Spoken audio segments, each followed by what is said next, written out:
Good morning, traders. Anthony Crudele here, and welcome to NinjaTrader Live on this Thursday morning.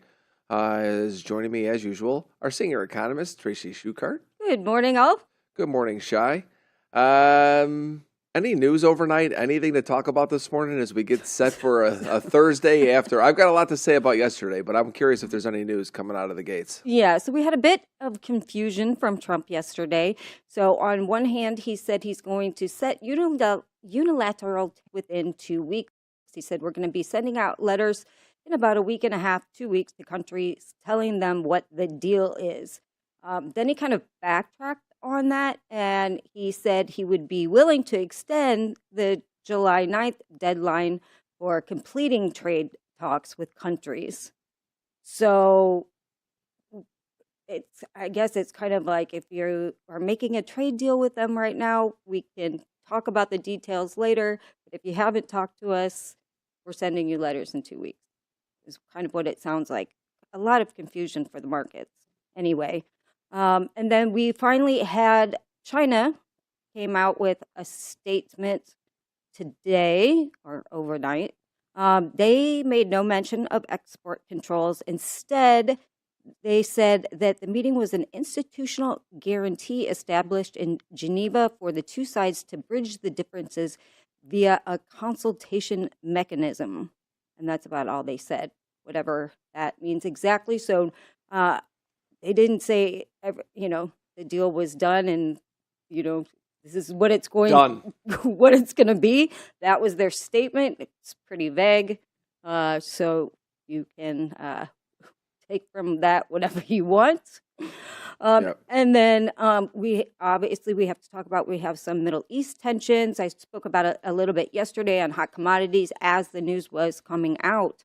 But the U.S. has ordered staff to leave the embassy in Baghdad and in Kuwait.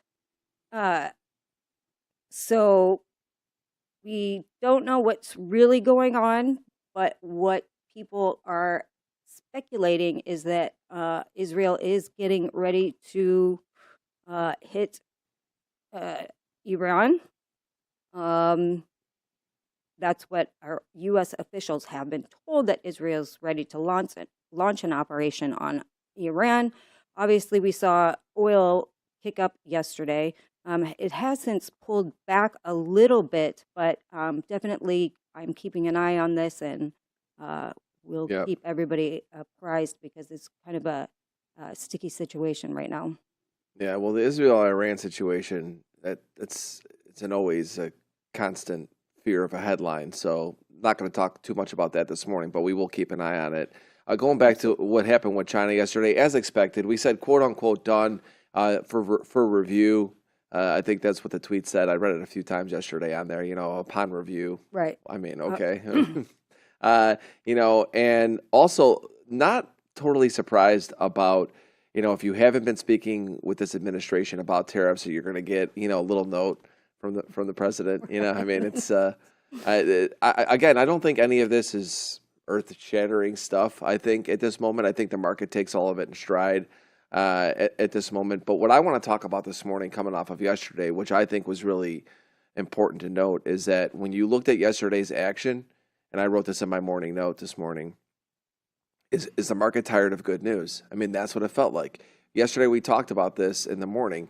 I was getting the sense of, is the tape kind of now looking a little bit capitulation, like you had the China tweet, then you had CPI, cooler than expected, market rallies, it goes up there, it makes this high, it comes off, and it just felt like it was a liquidity event for people that have been long to be able to start using this rally to sell. And we said if it took out yesterday's low, what would that do? That would be pretty bearish when you look at the charts. And now you look at it and you say, you've got Russell, decently lower today, down over 1%, which reminds me, we're going to have Catherine Yoshimoto from FTSE Russell talking about Russell reconstitution.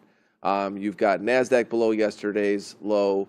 You've got S&P below yesterday's low. And when you look at the charts now, it looks like a short-term top to me. And so I think, again, it comes down to this, and I love Jason Shapiro for this, and it's not something that keys, I've just learned this from him. This is something I've learned over the years a lot, just from watching markets and trading them.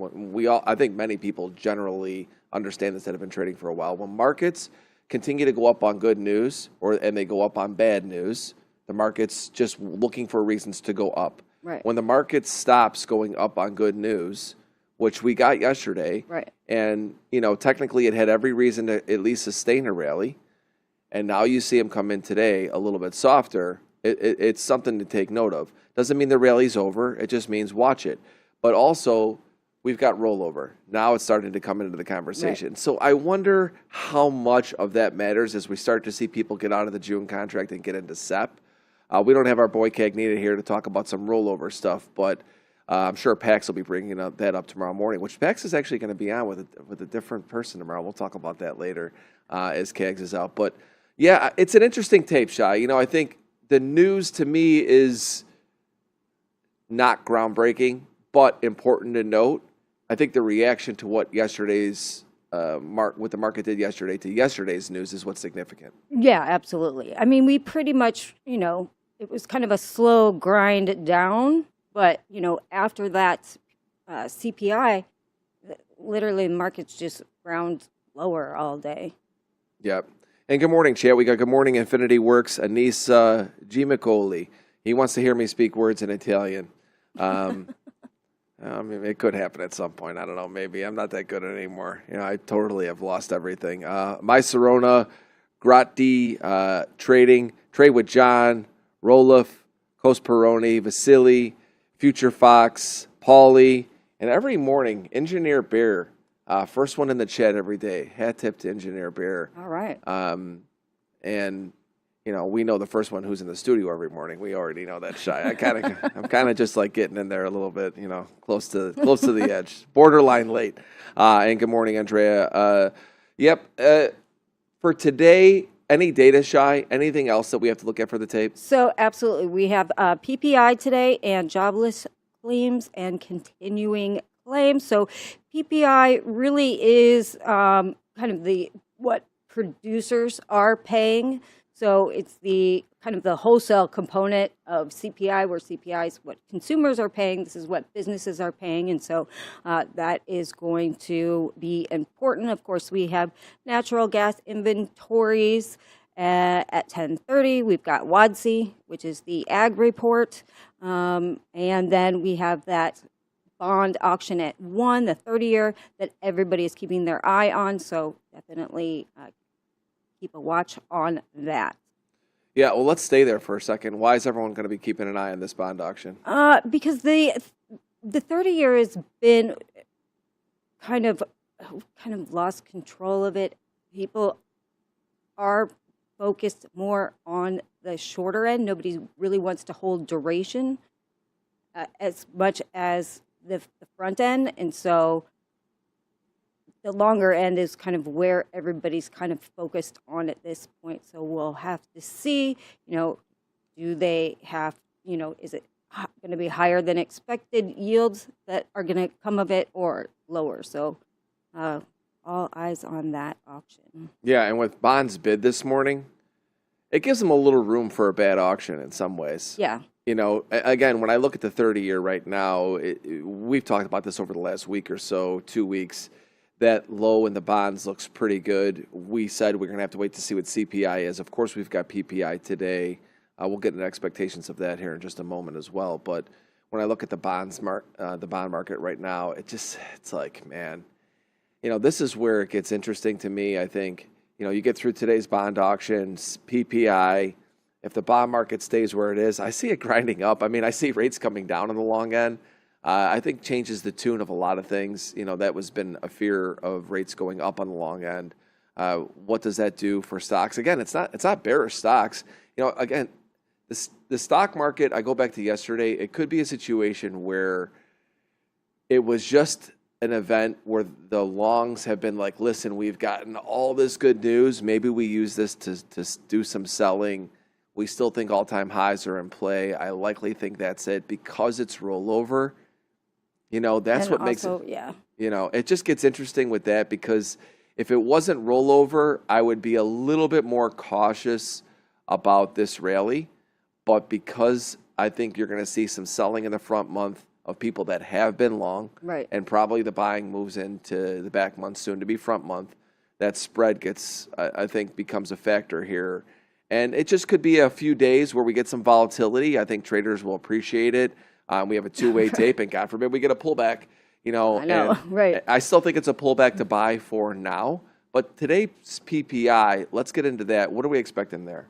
So for today's PPI, we've got month over month expected 0.2%, and year over year 2.6%. For jobless claims, we have expected 242. Prior was 247, so we're still in that kind of band, right? And so it's again, I'm going to stress, this is not going to matter unless we start seeing that, at that like 350K. And that's when the Fed will start getting worried, and that will show a lot of weakness in the labor market. And then continuing claims expected is 1.910 million. Prior was 1.904 million. So still in the pretty much same band is what expectations are. Yeah. I think what to watch this morning is if we get good numbers, all right, let's just say that you got a PPI and a claims that are both better than expected, let's call it. Does the tape use that rally, if it does rally, as a selling event again? That's what I would watch for in the nuance in the tape this morning. Absolutely. And what does it do on a bad number? Does it sell off just initially, just like, okay, yeah, we're just taking this? I mean, again, I always look at the reactions of them. It's just important to me at this moment because coming off of yesterday, normally one day of numbers is not going to matter that much. But after today, it could be a little bit of a tone setter as we get in towards rollover.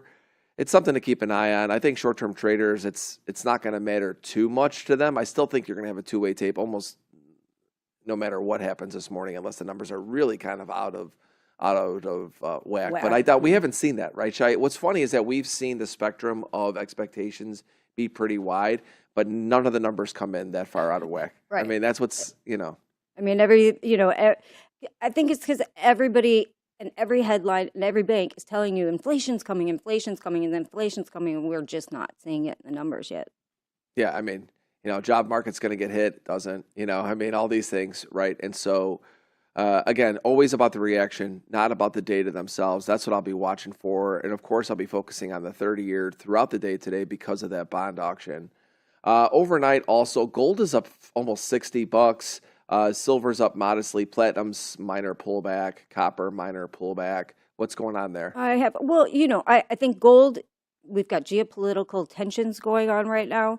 And I think that's really putting a bid under the gold market right now, which it tends to do.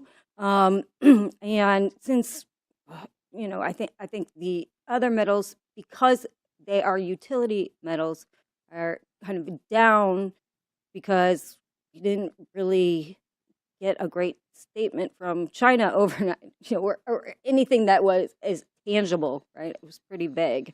I think everybody wanted to hear that President Xi said, okay, yes, this is the deal, but obviously we didn't get that. And so not surprising that we've seen kind of the industrial metals and the utility metals kind of pull back a little bit.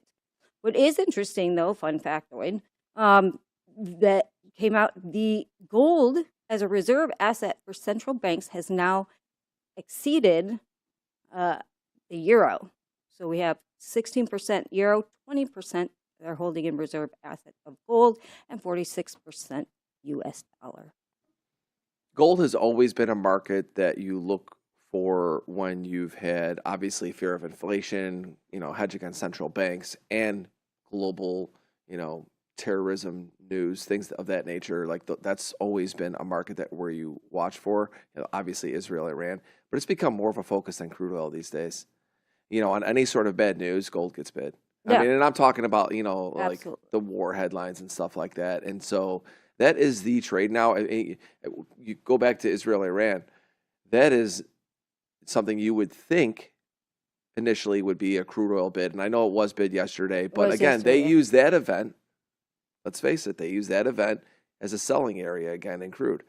This is why I think the crude trade has been hard for me to like dip my toe into it, because these breakouts, every time we get up to these areas, some sort of news has been coming out that's been bearish. You actually get bullish news and it comes out and we can't go higher, which is kind of interesting. But more to talk about that later today with CPI. Next up, we've been talking about the Russell reconstitution here for the last week or so. We are fortunate enough to have Catherine Yoshimoto from FTSE Russell. Let's bring Catherine in to talk about the Russell Recon. Hello. Good morning, Catherine. Good morning. So Catherine is the Director of Product Management at FTSE Russell. Catherine, great to have you here today. You and I recently just did a podcast talking about the Russell reconstitution.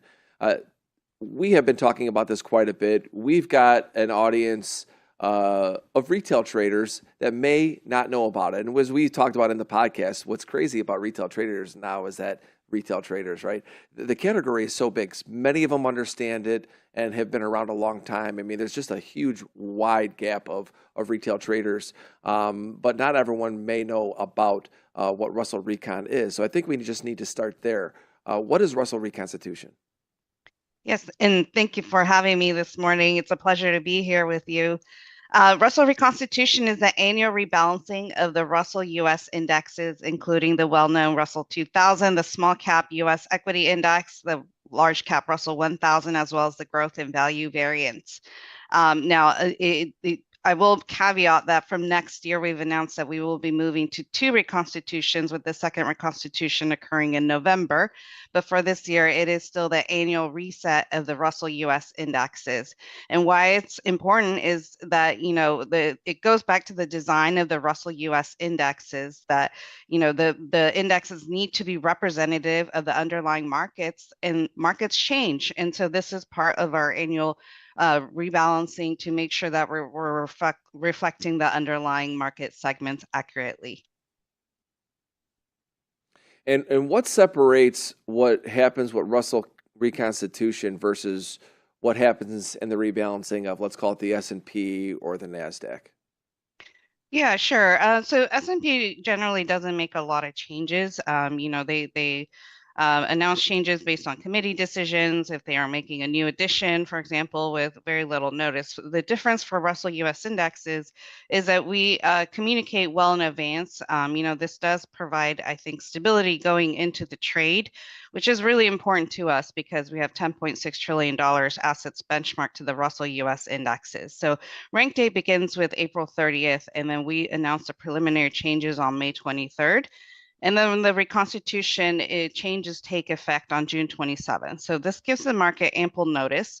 And then, I think you've heard from both CBOE and CME how we've seen, lower volatility throughout the month of June, but then you see the spike in, volumes at the reconstitution close as people are preparing for that final trade going into the reconstitution. And are there any particular sectors that kind of stick out to you during this recon for this year that may be performing better than others? Yeah, so actually, it's interesting in contrast last year, which was really technology driven and fueled, and that's when a lot of talk of the Magnificent Seven and concentration was a worry. Going into this year, it's become less of a worry, meaning, sorry, the concentration has reduced because there are other companies that are coming to the forefront, right? Healthcare, financials, industrials, consumer industries. So those have taken more of an effect in terms of the some of the tech effect is becoming less impactful going into the reconstitution. So we see that in some of the names coming into the Russell 1000 as well as the 2000. Now I will comment that the Magnificent Seven, except for one company, they've all actually appreciated in market cap. So you do see the impact of a lot of the talk of the AI revolution and technology. continuing, and then you do also see a divergence from the largest companies to the smallest companies. But that's really the reason, goes back to the reason why we reconstitute the Russell US indexes, to make sure we're capturing these types of changes.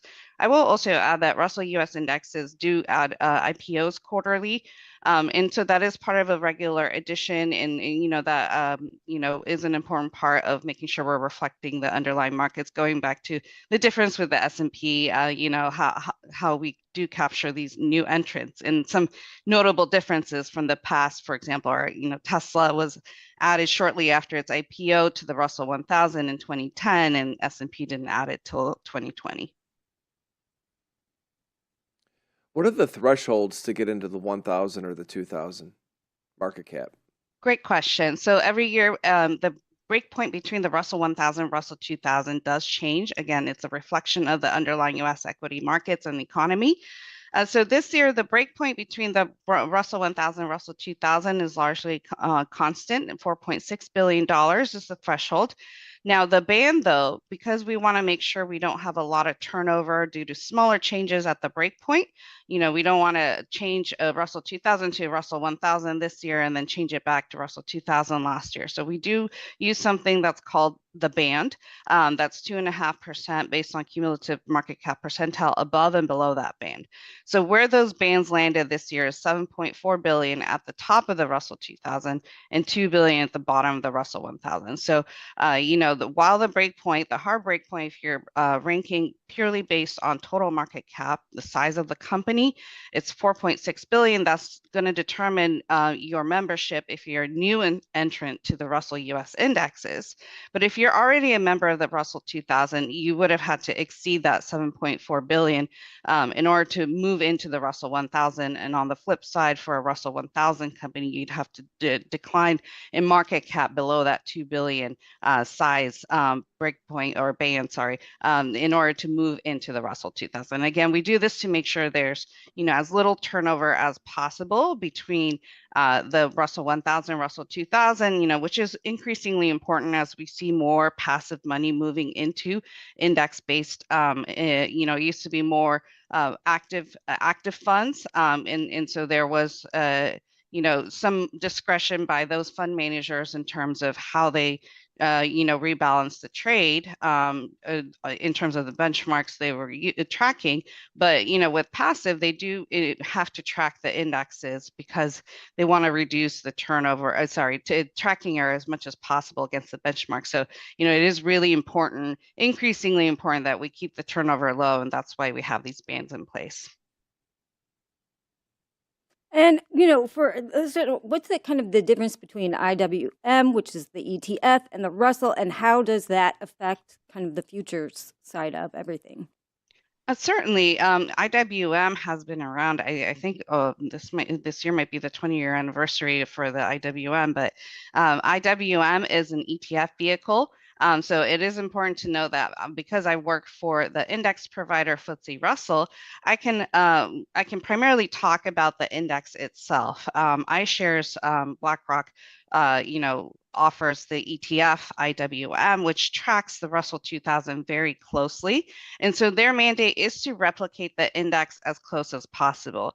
So they recently joined, iShares recently joined me on a webinar talking about the trades that, all of the market analysis they're doing as they prepare into that trade and to the close.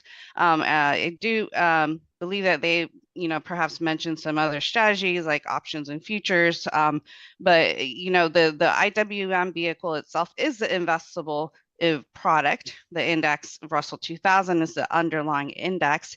What's been interesting is there have been newer products like options-based strategies, buy-right strategies based off of IWM as well as Russell 2000. So there's been I would say there's been creativity, like a lot more innovation in terms of the types of vehicles that are offered. Anthony, I heard you talk about the retail investor earlier. I think this is interesting in light of, the retail investors getting more in tune with what's available and demanding more from fund issuers, as well as platform providers. Robinhood, for example, offers the Russell 2000 option. So, there's options, futures too, separate from the IWM. I believe there is an ETF vehicle by iShares that is tracking both, not just the Russell 2000 index, that's the IWM, but then they also have a buy right strategy that uses IWM underlying. Yeah, and I mentioned the retail investor on the onset is this wide spectrum because the retail investor has become so much more sophisticated.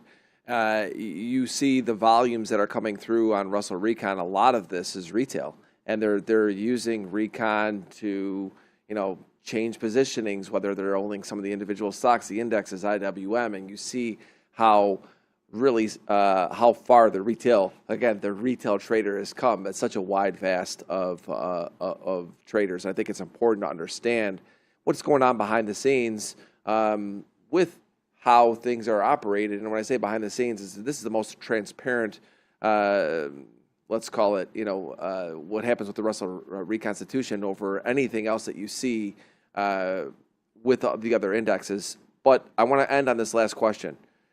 Any historical trends? I mean, Russell's actually come alive lately. Anything historically that you've seen happen in the month of June around Russell reconstitution?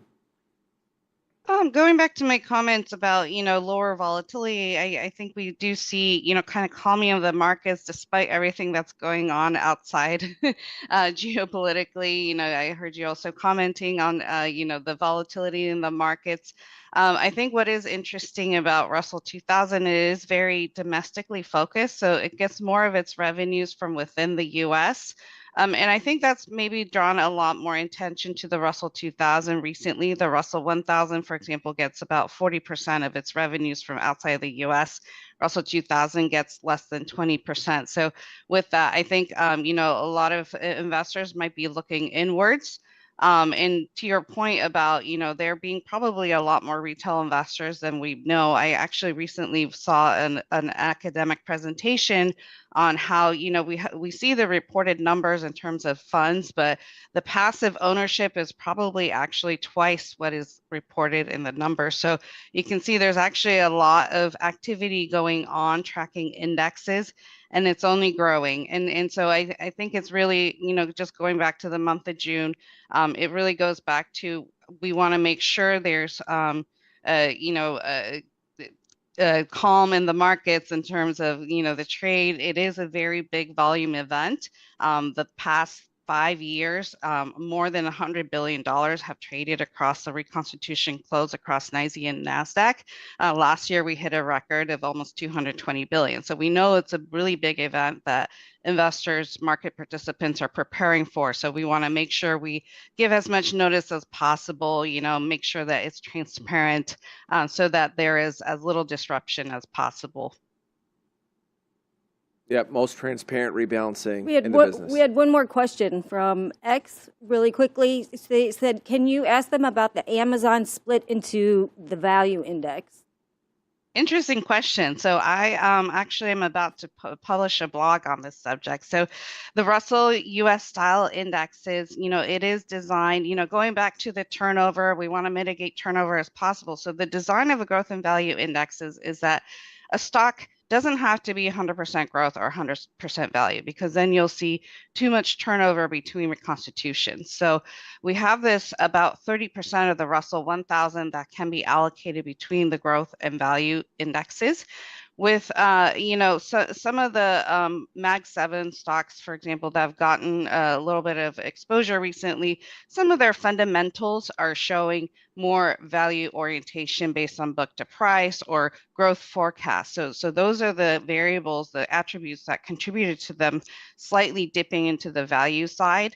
And we've seen this in the past too. If we go back to Apple, post-tech bust, we saw Apple 100% value in the post 1999 for about 3 years. So, it is a function of the style attributes that the companies are displaying and relative to the other Russell 1000 companies. So yeah, there are a few, previously 100% growth stocks that went into a slightly value, but that means that their shares are split proportionally based on their style attribute to the growth and value indexes. And we'll end it there. Thank you so much for that question, Shai, from those participating on X. And Catherine, always a pleasure to speak with you.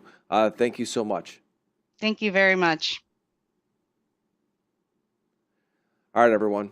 Data about to hit the tape. Going to be keeping up the 30-year bond as I do on the data points because I want to see what they're doing first, and we'll go into indexes and see what's going on there. We'll take a look in gold.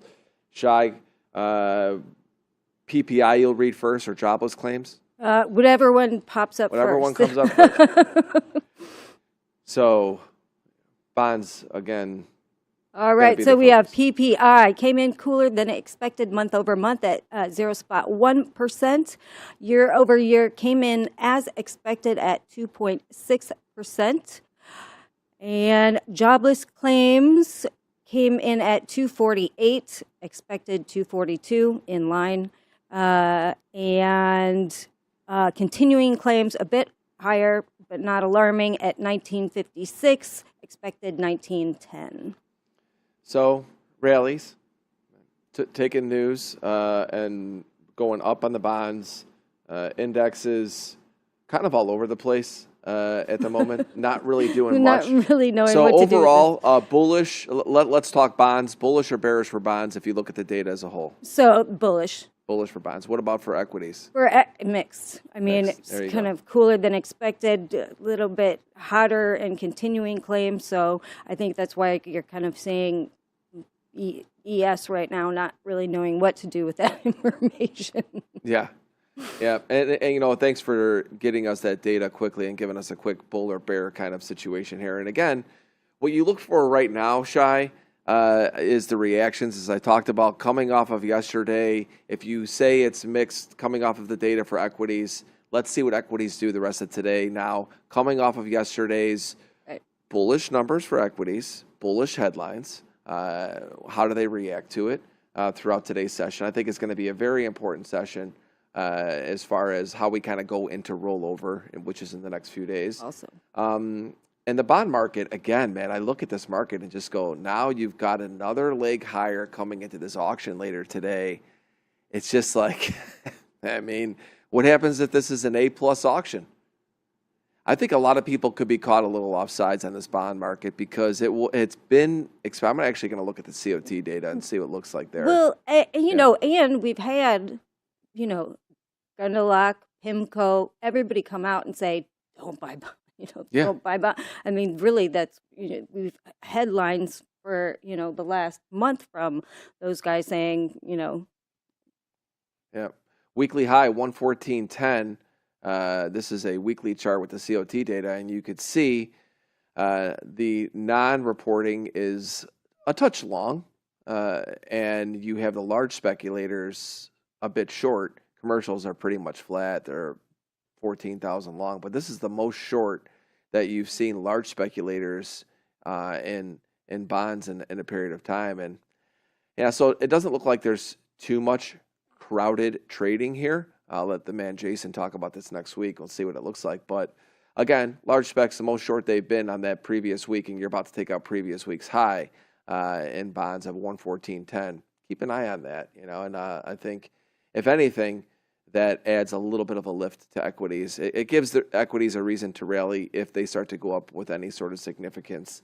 Gold market on that data, actually going to go to a shorter term chart here. Didn't do much. No. I think that's more of a geopolitical issue right now. Yep.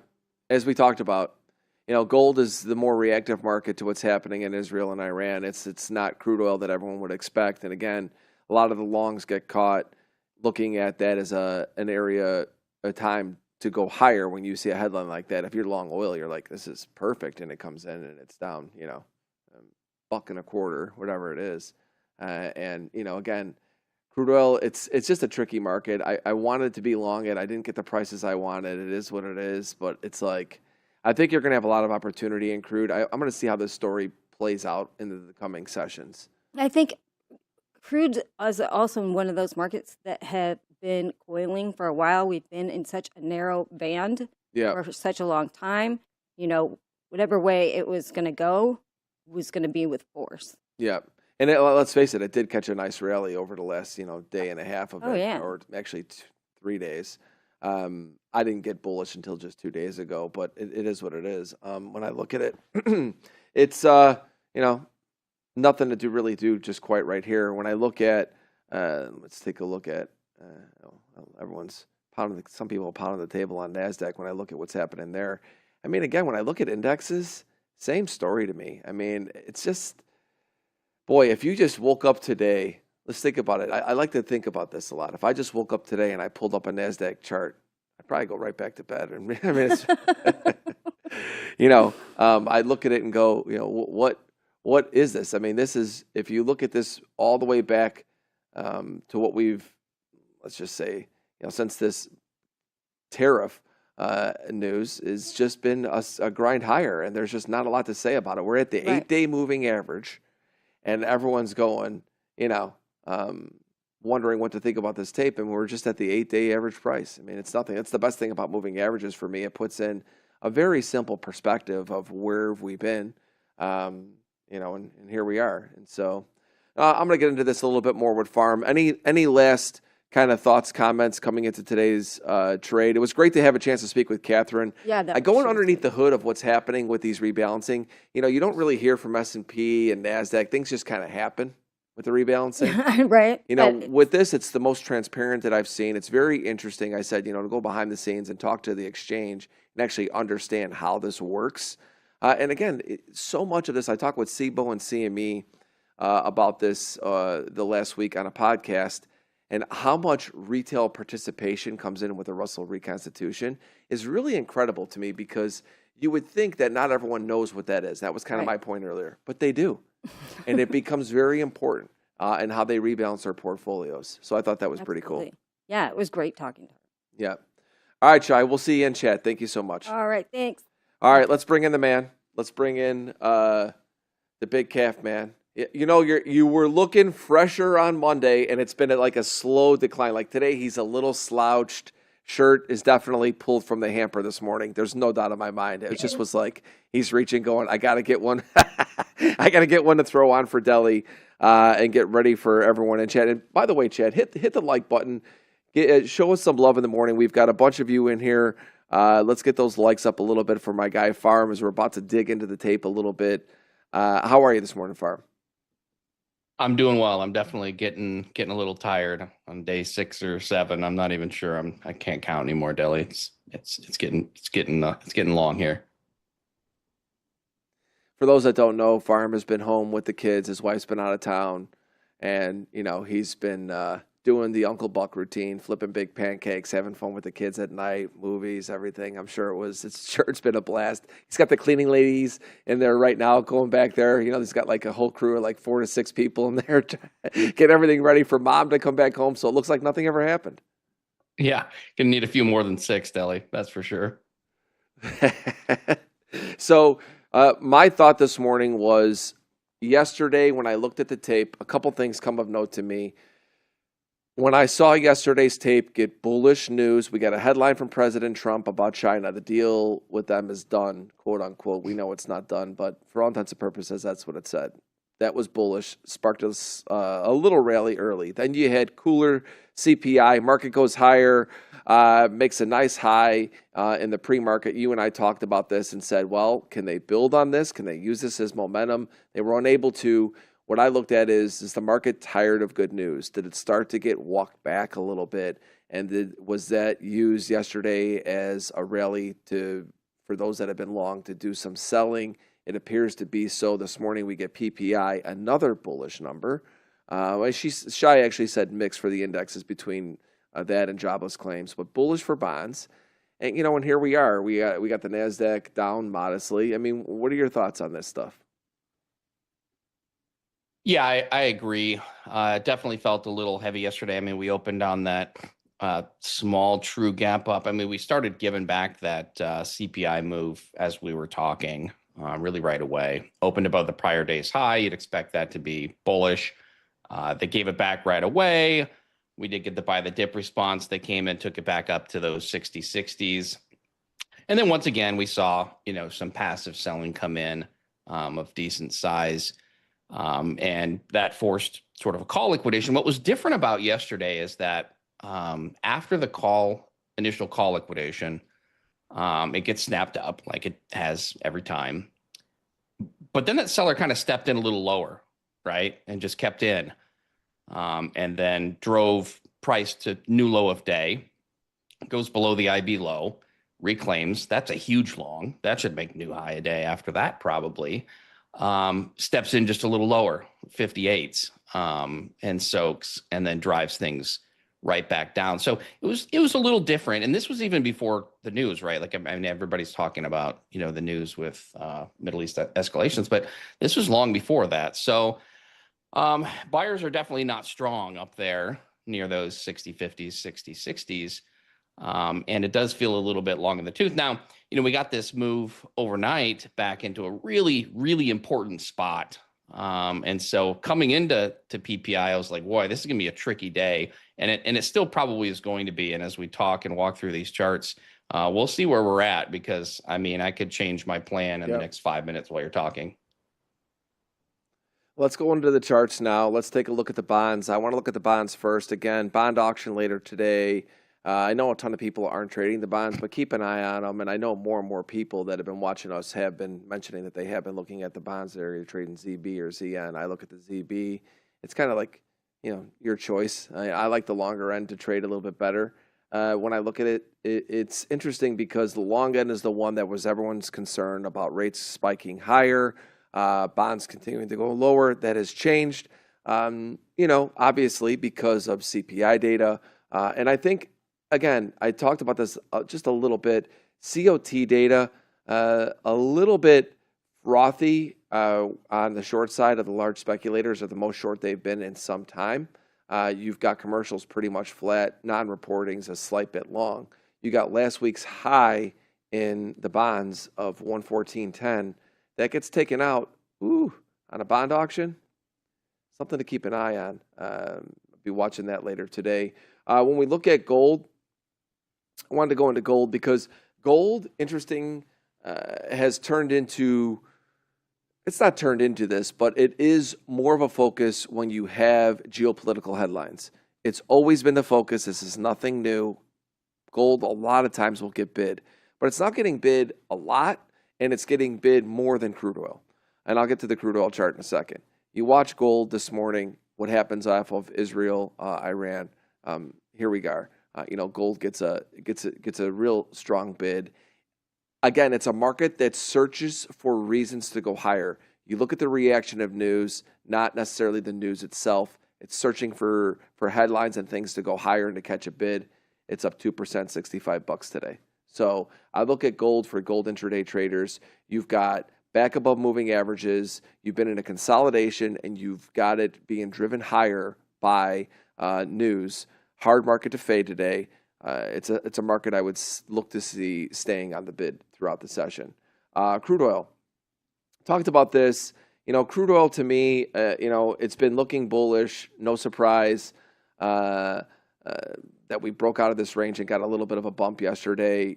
Bullish headlines come out with Israel, Iran, which you would think would be bullish for crude oil, especially with the momentum that it's had to the upside, and they use it as a selling event.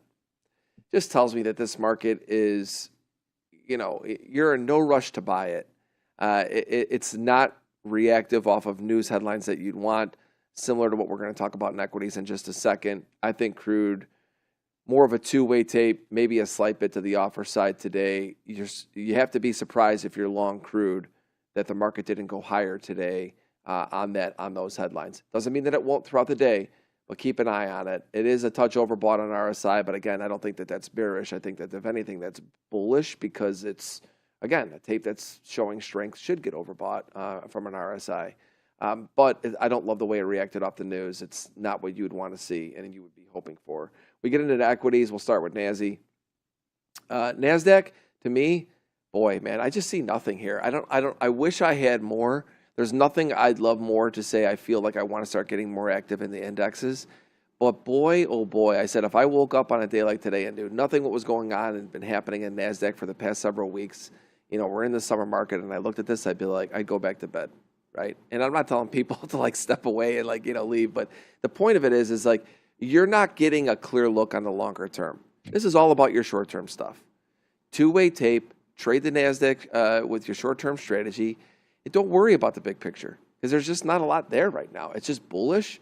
It is what it is, but I think it's a two-way tape because of what happened yesterday. I wouldn't be really leaning more on the long side like I have been saying. I think that the fact that we took good news yesterday and ran it lower, like you mentioned in ES, and we'll talk more about that in a second, it's one of those things where we're getting it. We're in rollover. You're coming off of a time where the market had a chance to use the momentum of the news to take it higher. It didn't. Again, this morning, some data, two-way tape. Focus on your short-term strategy. Don't worry about the bigger picture. It does not matter. A lot of times I will tell day traders the bigger picture really matters here because there's something you see like we're breaking out and like you feel like there's going to be a lot of impact from the top down. I don't see that right now. Maybe prior to yesterday, I felt it, quite a bit that the market had the chances to run it higher. It's just gone now. Yesterday's reaction to me has changed this tape, at least temporarily. When I look at S&P, it's the same thing. You're sitting at the 8-day moving average. Big deal. And these moving averages continue to move higher. Bollinger Bands are relatively flat on the daily. When you look at it, when you peel it back a little bit, you look at this and go, consolidation. If anything, we're possibly in mean reversion right now as we get into rollover. Remember, we're going to be moving into SEP next week. So what does this tape tell me? Two-way tape. Focus on your short-term strategies. Don't overthink it. You get a long, you get a short, barring any headlines. I think you trade it. And I think you could trade actually today. I feel that I think position sizing is something we always talk about. Am I concerned about being short in a really strong bull market or long in a bear market because of what's happening on the bigger picture? Right now, I'd be equally sized on both sides just because I think, there's no leading edge coming from the daily. When I look at the Russell, a little different. You got this little bit of a wick yesterday. What do they call that platform? Is it like a doji? I don't even know. I'm not someone or a platform. What do they call those?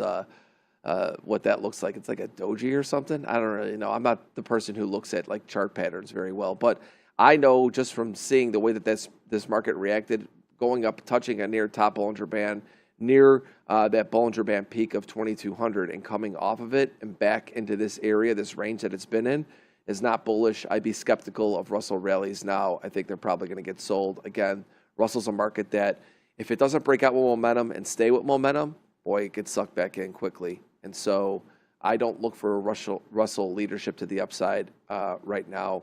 The tape has changed from what I've seen coming into yesterday. That's what I've got as big picture view. Let's see what you've got, Pharm.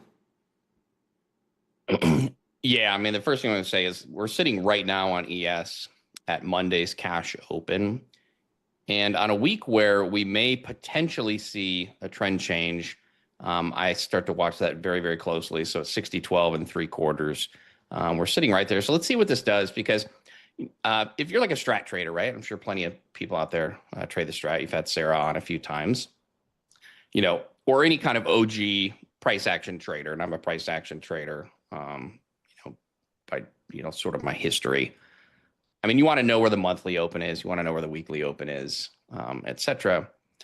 And, we've been green on the week pretty much all week. We've been trading above, that 60-12, little dips below. And then, we went red overnight, but we have not traded a single minute of cash. So far, any dip below, this week's open on an RHH basis has been bought, and we haven't opened cash yet. So that's something that I'm definitely watching. It looks like we're going to reclaim it here potentially, but wanted to throw that out there. But you can see the location of the overnight low here. And, we've talked about this prior 3-week balance range here for some time, right? And we broke it out sort of sluggishly last week, but it's like, it's summer trading, no big deal. But here we are, finally coming in for a proper back test. And I wanted this back test all week. Of course, this came in while I was sleeping last night. And this is a perfect setup here. So like I wrote for information, perfect setup for information, not necessarily to trade, but I wrote my plan last night because a lot of people get bearish very quickly. And I mean, there's a lot of us, myself included, that wants to stomp this pig, right? But it's been going higher. It's been very constructive. It's been very, very, very bullish. So outside of day trades, there's been no reason to try to short this market. And so I said, yesterday was not, day one of a potential trend change. It was day zero. It was nothing. It was just potentially a setup that then we could see sellers come in today and then maybe accomplish like taking out a prior day low on a cash hour basis, right? Like first and foremost, we have not done that yet on a cash hours basis. Sure, we traded below it here overnight and then snapped right back now on PPI. So come in today, if you're a seller, then come in today. Very simple. Nuke this at the open, take it straight through all the prior day lows. We have a cluster of daily lows sitting right there, 6,000, 6005, 6006 and a quarter, and take it through that overnight low. And then, then you don't suck, right? As bad as you have for quite so long. So we're kind of getting stuffed here at this 6012 and 3/4. So big spot that I'm watching here. Drilling into the weekly profiles. Again, you see that 87.5.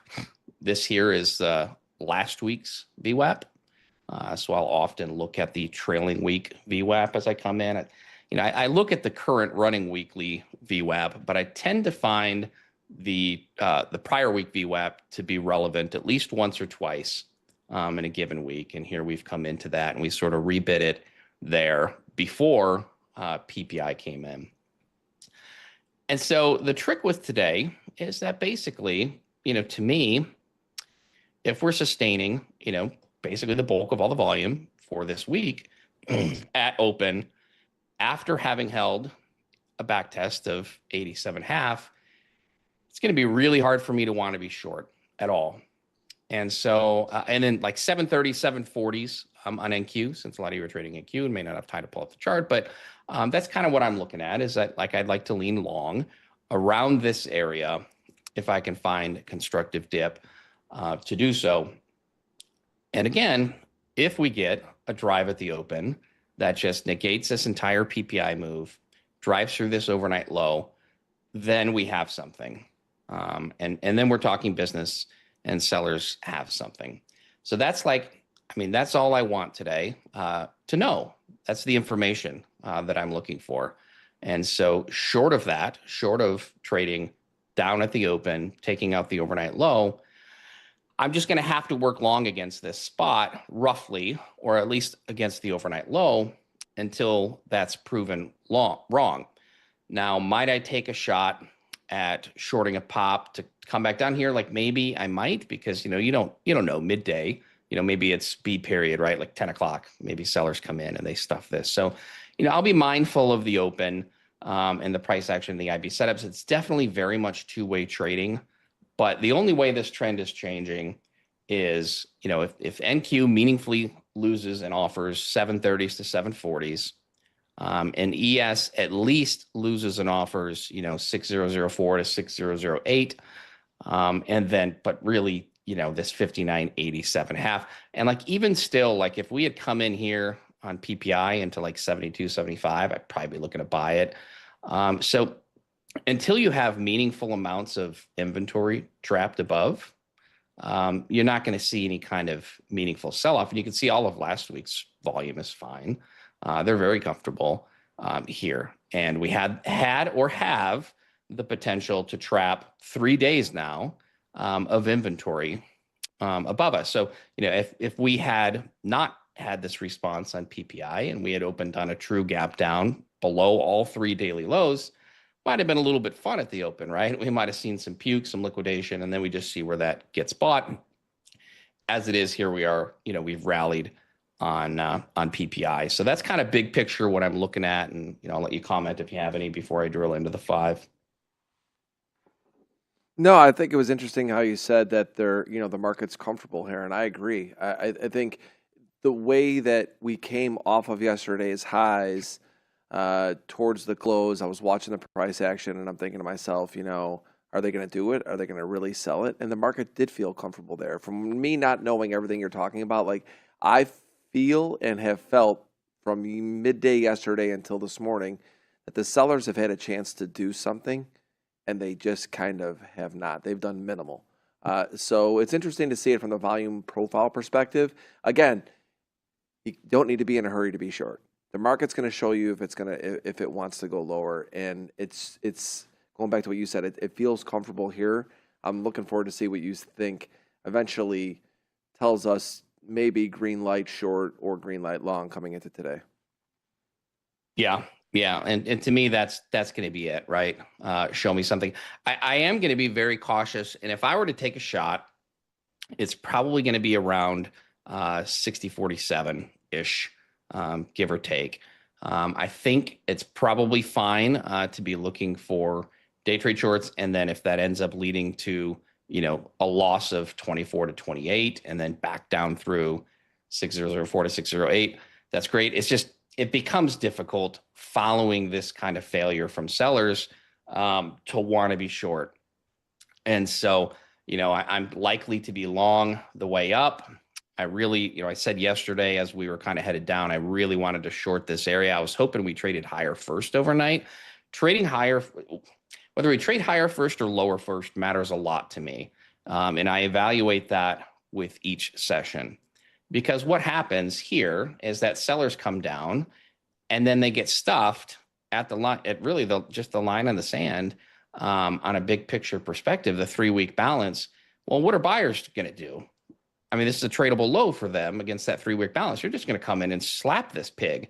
So it's hard for me to then say, okay, well, I'm going to short this here. I'm going to short this here because, sellers have already pooped the sheets and shown me some weakness, right? So it makes it hard for me to want to short pops in this type of situation when sellers have already failed first. And so had we traded higher first, I was 100% going to be shorting these 40s, 100%, 45, 48. I still may, because buyers have shown some weakness up towards, these 60, 50, 60, 60s. And, how much did a soft PPI really change that? We had a soft CPI yesterday and they gave it back. We'll see what cash has to say. So I'm still open to that for today, but you got to hate to see this if you're a seller. So that's why I say, show it to me, right? Open this drive lower, take it back down through the 3 daily lows. We would at least end one time framing higher on a daily basis, higher highs, higher lows. And that would be like the bare minimum accomplishment from sellers. So that's all you got to do. And then I'm pressing the sell button. Maybe even into next week. I mean, that's the potential there for this trend to change. It's all about 59.87.5. And it starts with the cluster of prior day lows that we have right here at 6,000, 6,005, 6,006. On a 5-minute basis. Pax has got his level around. Oh, wait. I just want to say two quick things. Pax is talking about that 6,008, 6,009 level is big, so it coincides with yours. And a question from chat is, what's the difference between the purple shaded areas and the blue?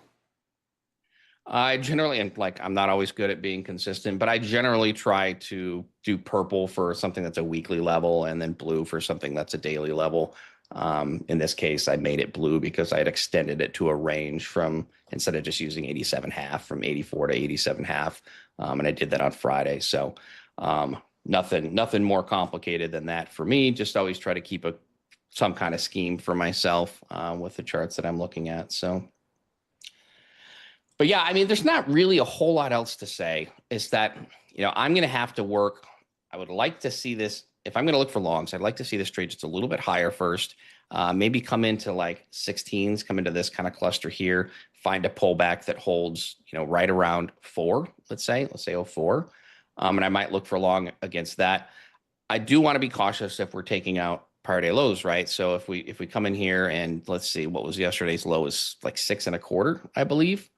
So I could play that as a look below and fail of these, again, 3 daily lows, all sitting right here, 6,000 to 6,006. So if we come in here, we sweep this out and then reclaim I think that's fair to work against long, and you're basically at range low on that. So I mean, like this was like an excellent buy at 87.5. And if we're going to go higher, anything here is just an excellent buy. And just I'll let the sellers prove me wrong. So that's where I'm looking at for longs. I don't really want to transact around these 24, 28s, but it's incredibly important to see what happens there. Week to date, point of control has stuck there. That's why I don't want to trade it. It can be very sticky and very choppy. But if you do see some kind of rejection here that then drives back below here, then it potentially suggests that participants from this week have said like, okay, I'm going to go ahead and get out here. But there's no reason to think that any of that's coming just yet.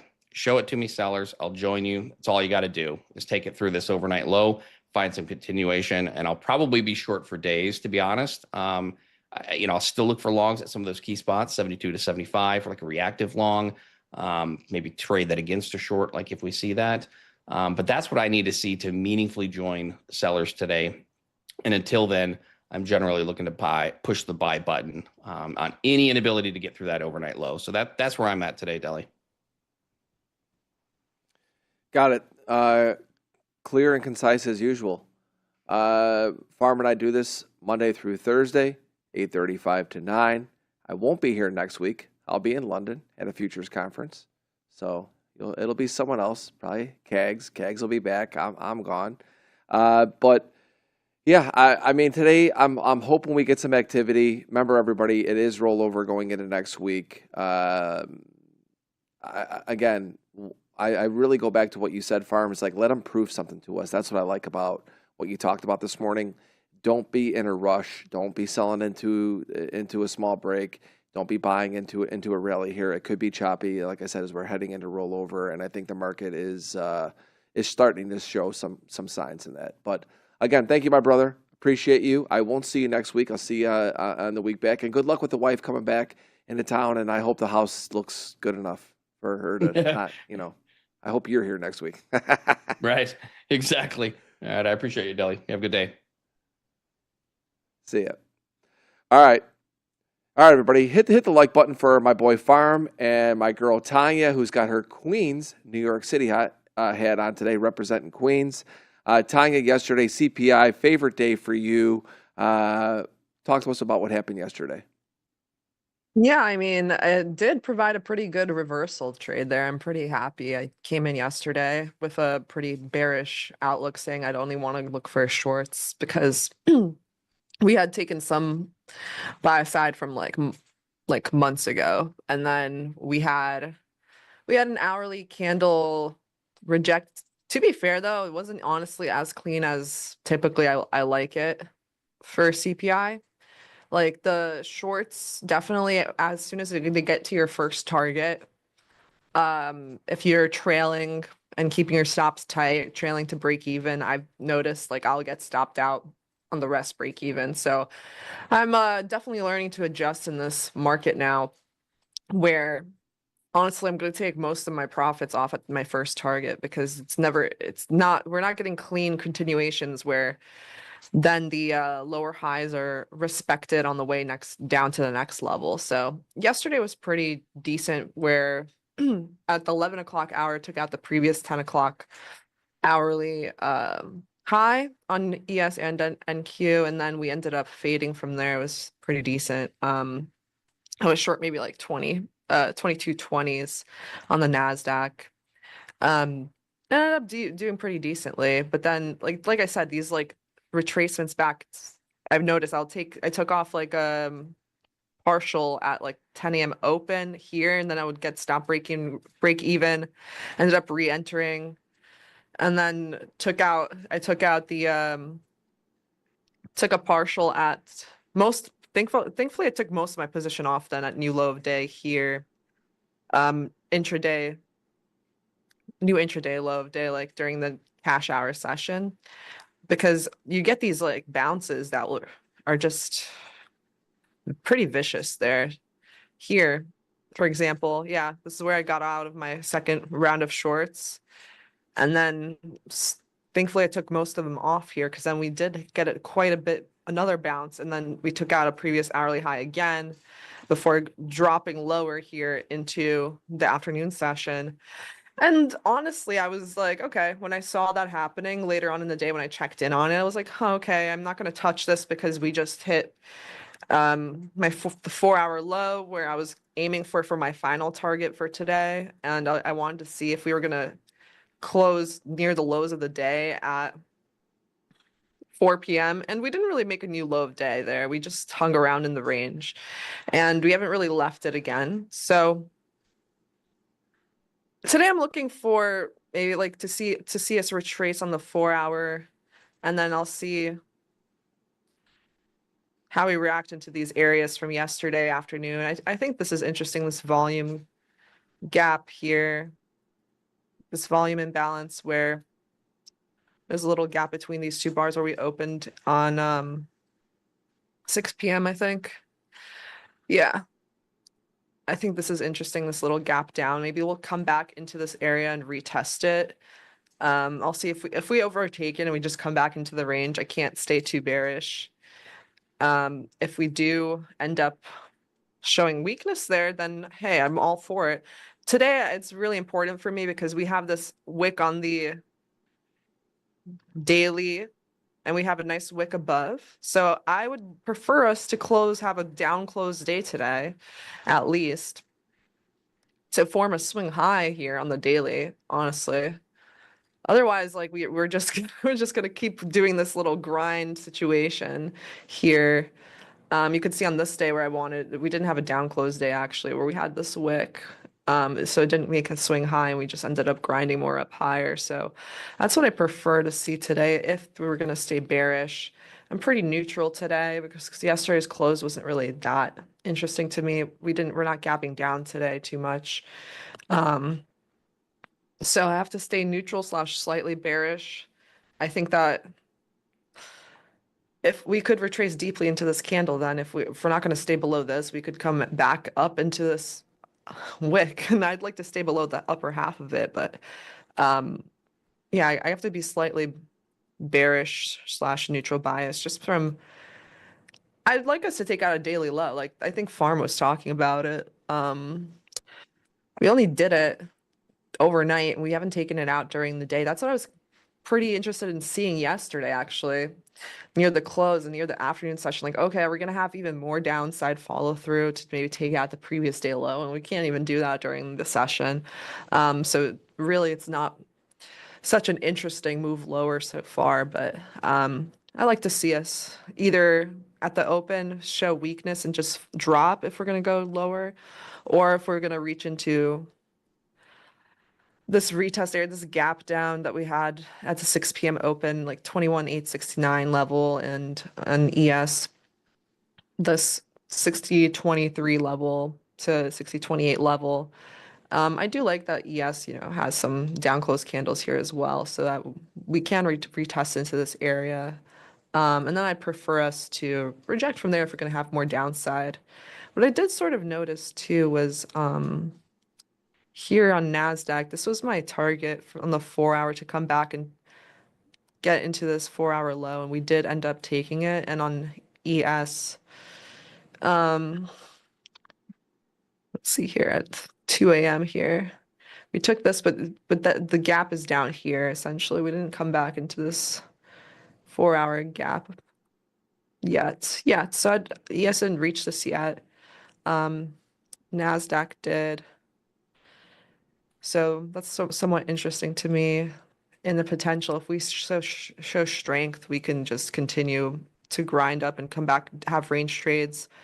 So I'm ready for either situation. I would prefer, it would be cleaner if we had more downside, but if we just go through this level, then I'll expect more just range trading, and just maybe you could find some longs to like an intraday high, or this upper gap, like 21,900s level, then we'll see from there. But other than that, I'm not too I can't be too bearish still.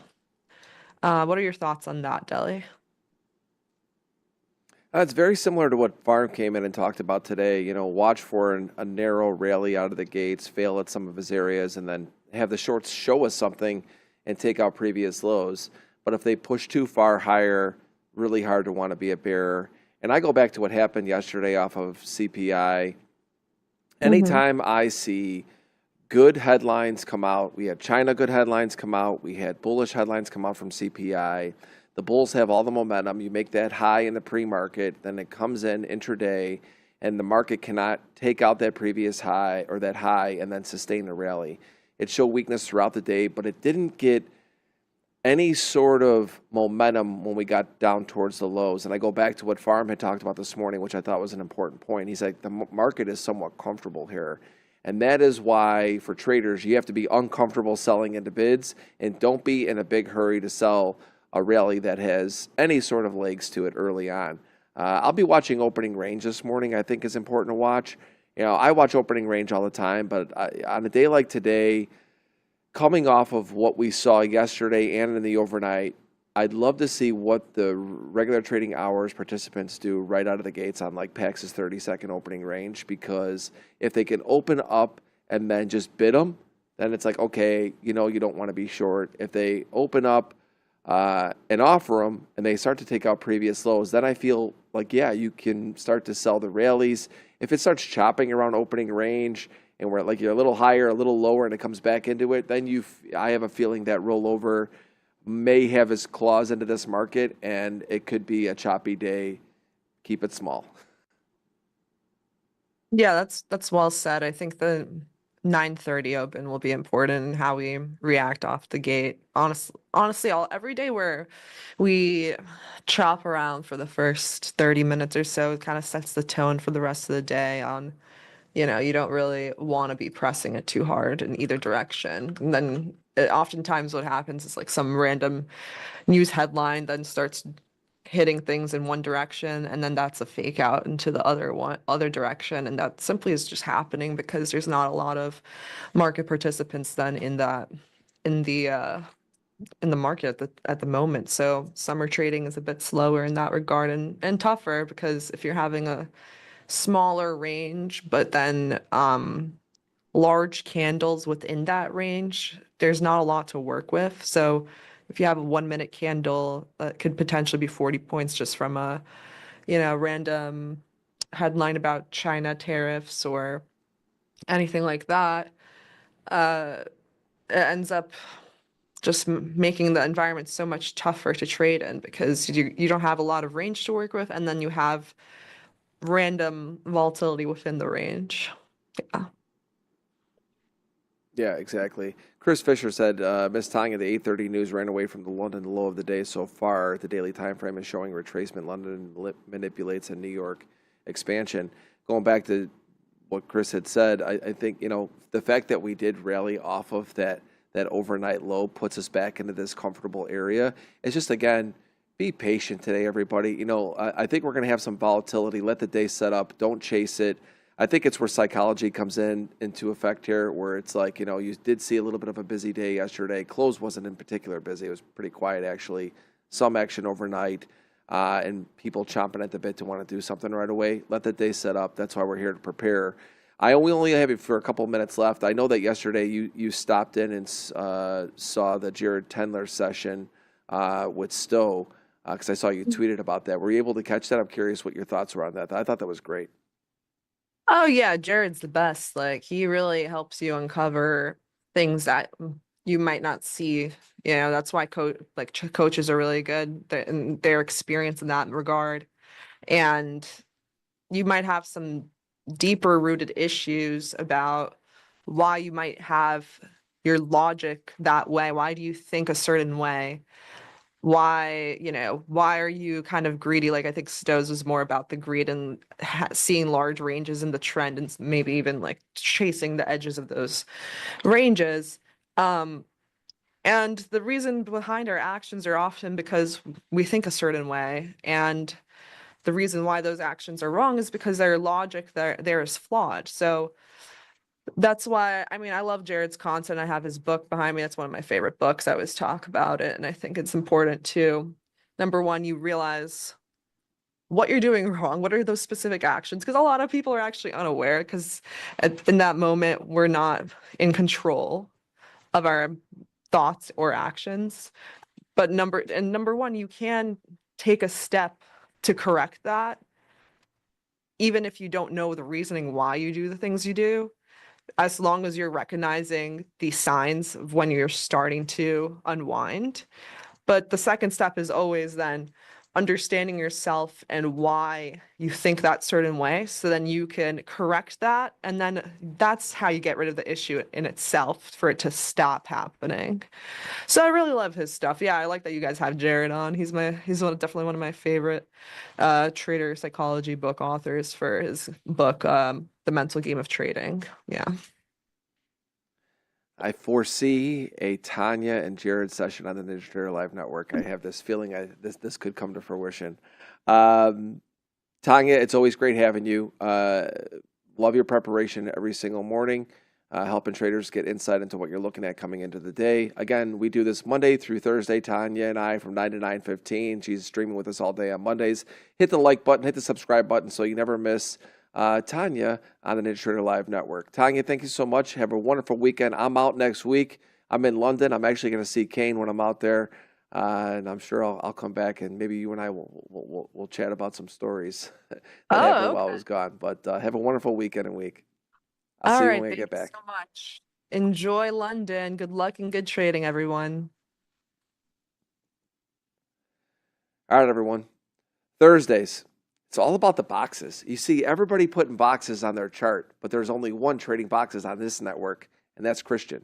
It's time for Trading the Open with Christian.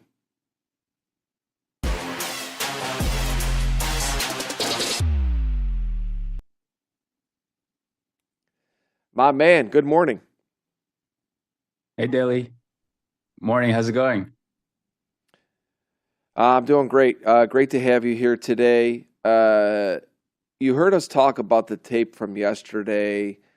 You know, you had some bullish news from President Trump. You had some bullish news from CPI. The market took it and did some selling with it overnight.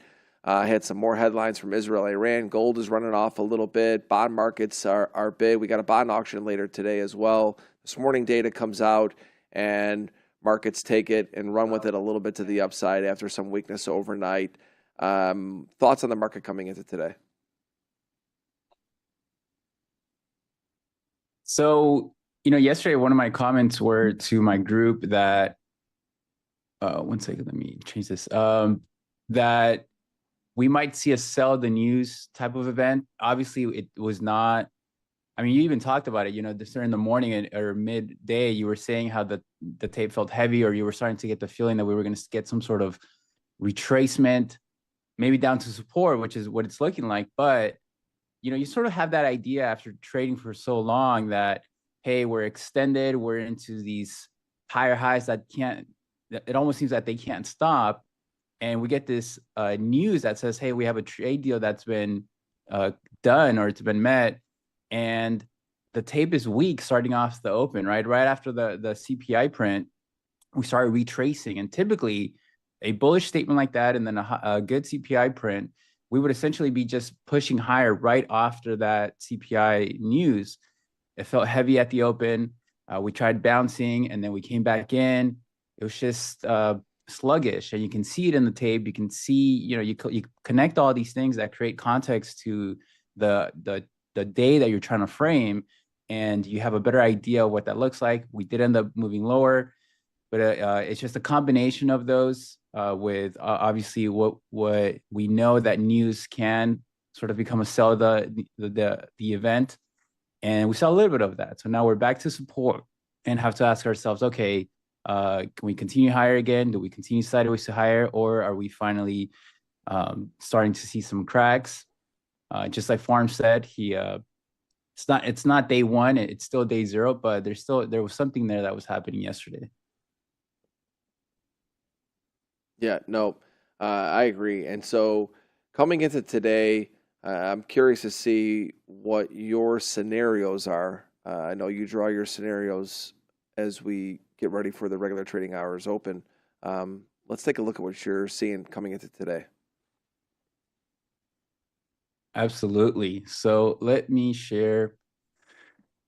I'll quickly touch on the daily just because I want to go over this structure.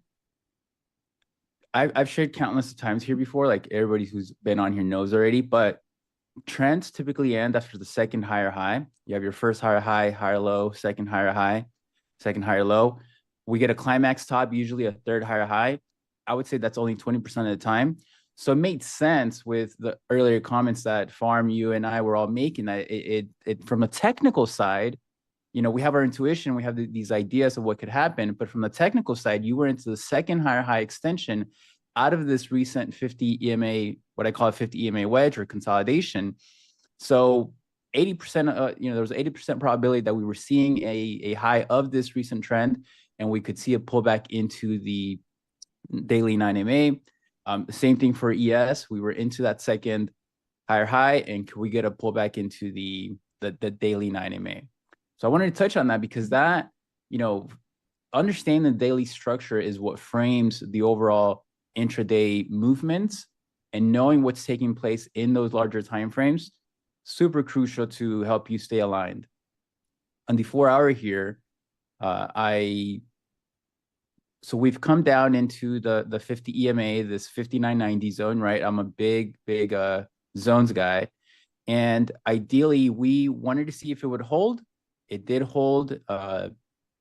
We are bouncing now. There's this sort of bull bear zone, resistance zone here at 60, 20, 25 in ES. And what I'm looking for here is if it can create a lower high, and maybe this can be the first technical sign where we say, okay, this is the first lower high against yesterday's high.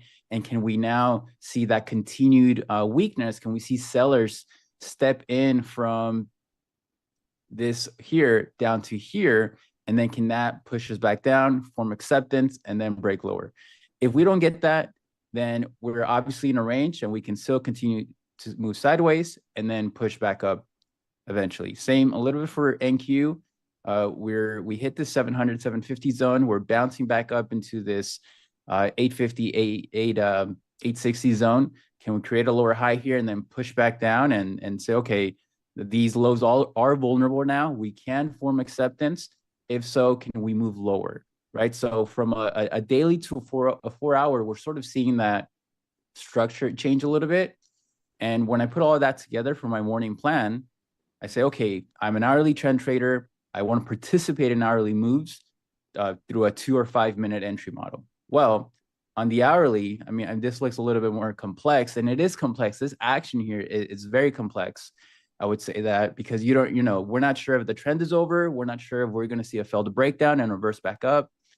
But talking about trends, the hourly 9MA downtrend has hit a lower low, lower high, second lower low, second lower high, and third lower low. Going back to my earlier comment that these the trend ends at the third lower low or the second lower low. What did we see? We saw a reversion back into the 50 EMA, confirming that the downtrend into this area of support is over. So we have that confirmation. Now, what can the next structure look like? Well, obviously, it's good. We can see that we're now in a range from 58.90s to 6,020s. Can we chop around and create a range in here? Or can we form acceptance at the highs, 60.18 to 60.25, or acceptance at the lows to then confirm a hourly trend change that will then be the internal structure to create that 4-hour move and that daily move that I talked about. But it all starts, right? It's a fractalized movement here. It's a dance between the time frames. But ultimately, we need acceptance up here or acceptance down here to get a directional push higher or lower. For NQ, I won't go into that again, but I'll just share the zones here that can we get acceptance into the 700, 750 area to get a directional push lower, or acceptance up here around 800 to 860s, and then we get scenario 1.2. If not, we're most likely going to be in a little bit of a range here. It's a wide area, but from an hourly perspective, a no trending environment where mean reversion can live and exist until we form acceptance up here or down here, and we get a better idea of what the next potential directional move will be.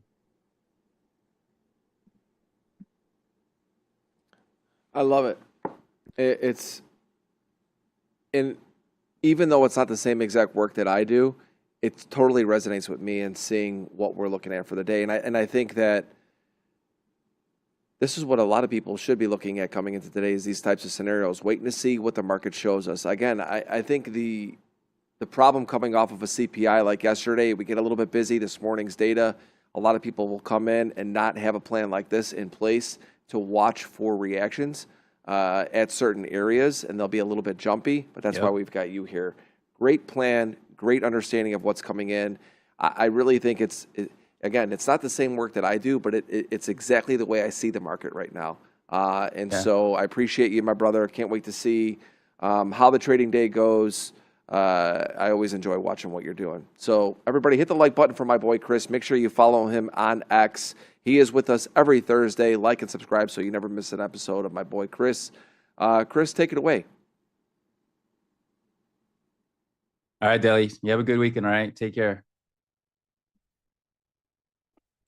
All right, gang. How's it going? Let's see. We have 6 minutes to the open. Morning. How's everybody doing? So, one of my trade ideas, I generate trade ideas while I create my trade plans. I share a lot that my trading takes place in my trade plans. I look where I'm looking to trade, and I plan my trades. So one of my trade ideas were to look for a bullish reversal here into the 700, 750 area, or this 59.90s area. We had that, we reversed, but it came at I think it was PPI that triggered this move. I was creating the daily plan, so I did not put out a trade here, but we are now into some area of resistance. You can see, I talked about that 60-20, 60-25 area, and you can see we hit it right here and we rejected from it. Same for NQ. So I would imagine that we are in some sort of range from here to here. And for NQ, for ES, this is our playground for today, right? Until we can form acceptance somewhere here. And maybe that's what this is becoming, this consolidation up here, right? But for my approach, I need a longer type of consolidation, or we get acceptance down here. We confirm that we're unable to bounce, and we break lower. Same for NQ. So for my approach, as you guys may already know, unless my entry rules are met for my setups, right? My reversal setup or my directional setup, there's really not much I can do.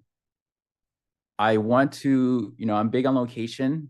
My job is to find the locations where there's a higher probability of a reversal in combination of a completed trend, like how I shared on the hourly, that we reach the third lower low on the hourly into support. So I'm combining that final move on the hourly and then looking for a 2 or 5 minute reversal as that hourly trend shifts back up, right? It's as a mean reversion back to the mean. Well, that took place already. That was here. So now I need to wait and see, hey, what can we get? What is the next structure? And because of that, sometimes there's nothing for me to trade. And that might look like it this morning. I need more data to understand what could possibly take place.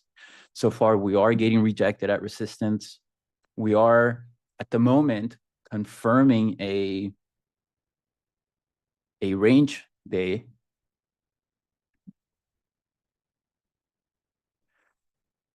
So let's just wait and see how the open looks. We have 2 minutes.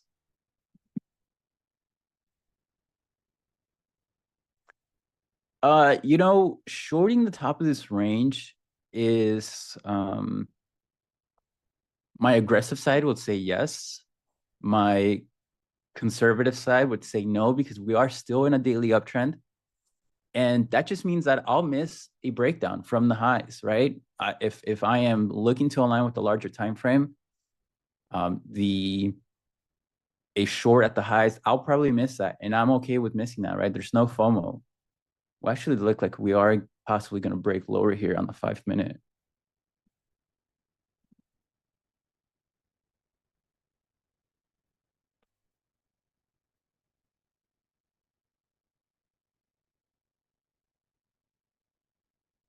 So 5-minute has for those in my group, a 9-MA no trend in time that can possibly break down here. But again, we're bouncing from the daily 9-MA, so it's I'd rather wait to see how the open goes.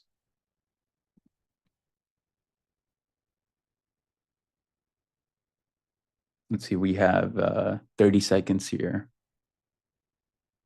Yeah, you can short from here with a small defined risk. Absolutely. Follow your rules. If that's a viable trade opportunity for you, I can't tell you anything, right?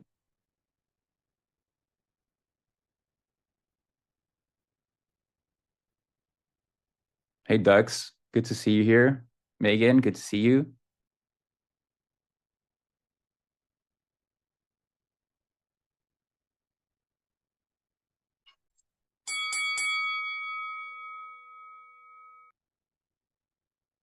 All right, let's see how we react.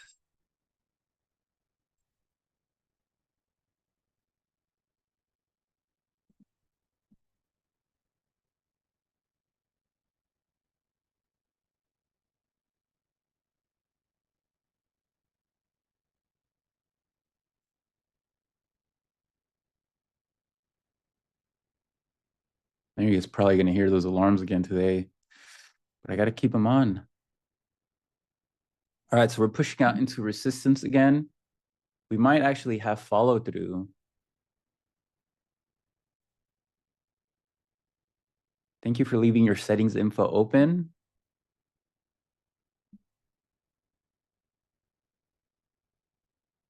Cool. What are my settings info? You mean like my...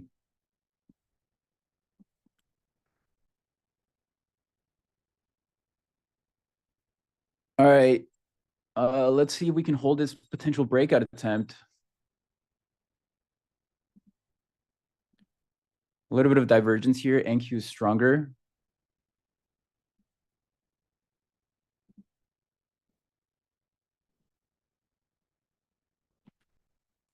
Might be cyclicals are... Hey, Paul, look, good seeing you here. Paul and I go way back, guys. He had to go through, he had to figure himself out in college, and I was there to help him.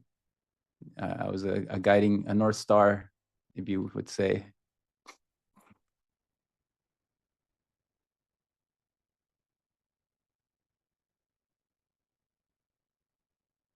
All right, so far, ES is weak. It's not seeing much follow through here. And look at it's already starting to break lower here. NQ is doing much, much, much better.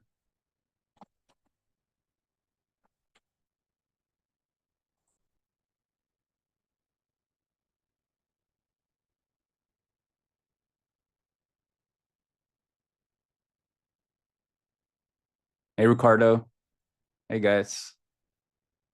All right, so a little bit of divergence. What we want to see now in NQ here is if it can create a higher low and then set up a push higher. But because we're still into that resistance area, guys, I need to be a little bit on the conservative side and say, okay, can we hold this potential breakout and then set up a breakout higher? If not, we're probably going to see a failed breakout and price is going to move back down along with ES that's leading that move lower.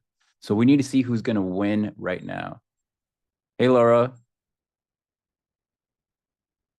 Semi's holding up. I see IGB green. I see software green. Yeah, software is green. You know, it's cyclicals that are down. Financials are down.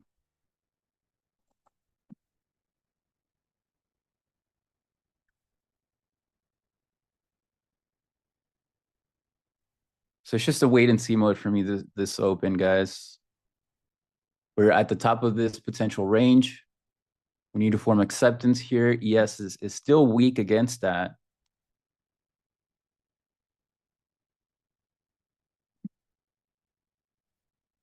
need to see what is going to be the leading structure here.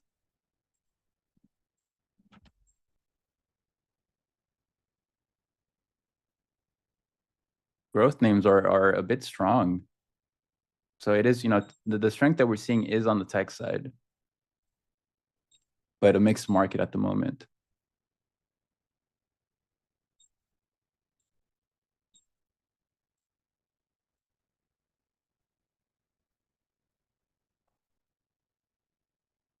Oh, we have mags that are down, some of them. Microsoft's up, Nvidia's up. Apple's down, of course.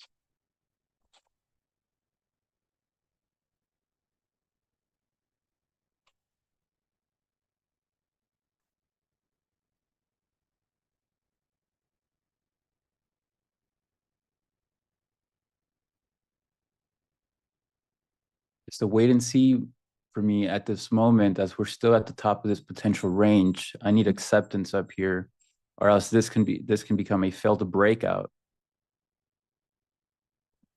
What can be considered is a bearish 9MA reversal entry, which would be something like this. Oh, check this out. I have a new risk reward tool. So if this is a failed breakout, it can look something like this. The entry goes where the 9MA higher low fails. And then I look to target the 1.5 to 2R. But at the moment, it's not a high probability area.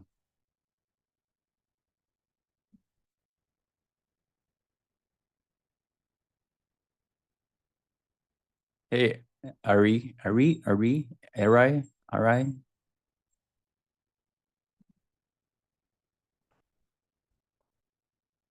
Are you guys in trade already?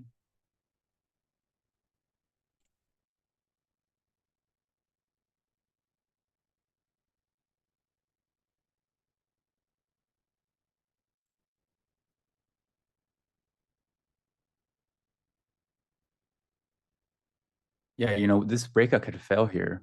ES is super weak.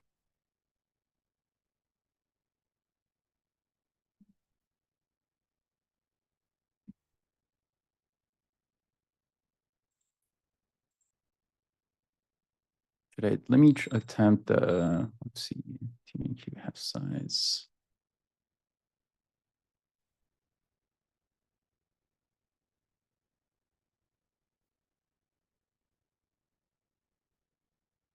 So, the question is, can this become a viable short here when this breakout attempt fails?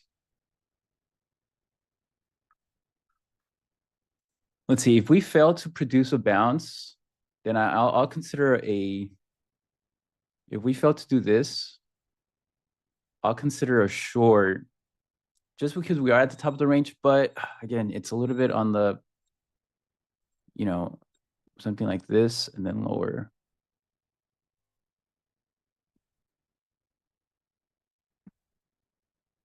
I am short on my swing account. I am short from 9.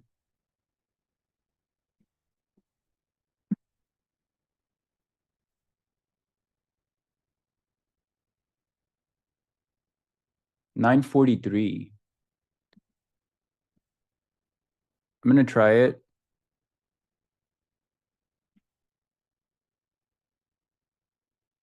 Whoa.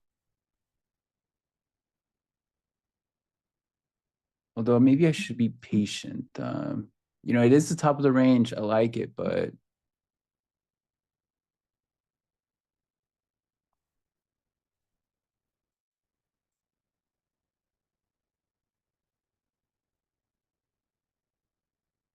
might close it here.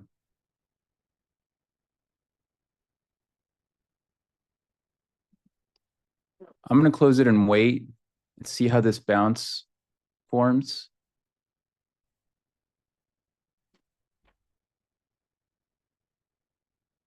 Because we're still in an uptrend and I don't want to lean too much on a short at resistance.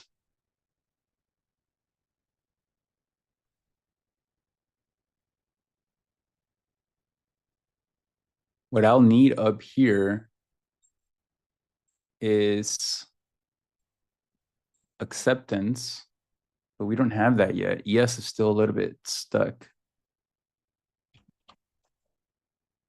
If we do break out here without seeing much acceptance, then I will probably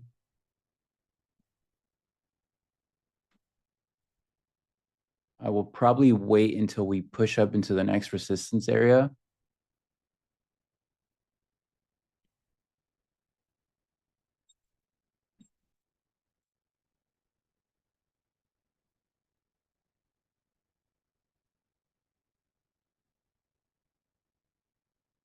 But if you're long NQ right now, you're getting paid.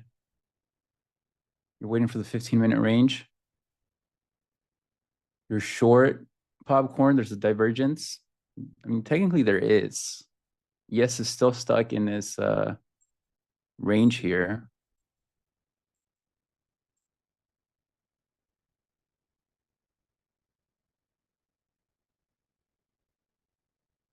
NQ a little bit stronger.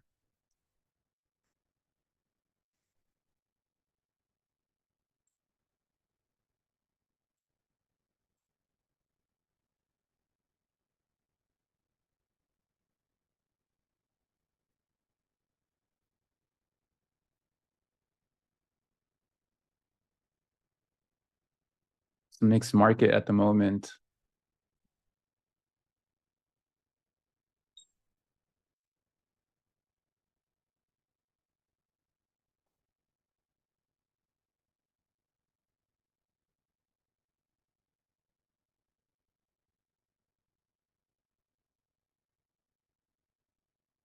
Like if I show you guys the cues, which I look at the cues as well,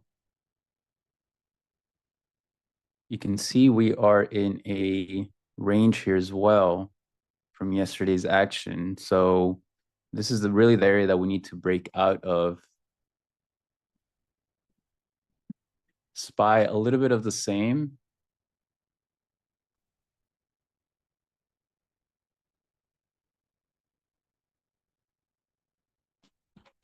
We're in this sort of range here, not really doing much. So it's just about being patient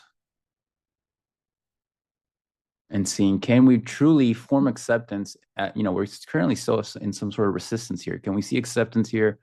Can ES strengthen up? And then we get a really good directional push. You're short at 617.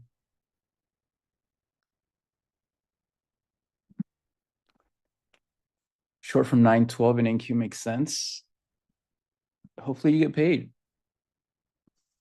Hey, Elijah. Good to see you on here. Hey, Larry.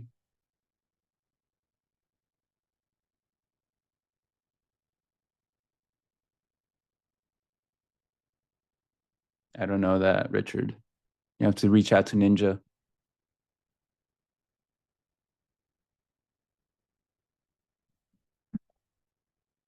All right, so ES hasn't done much.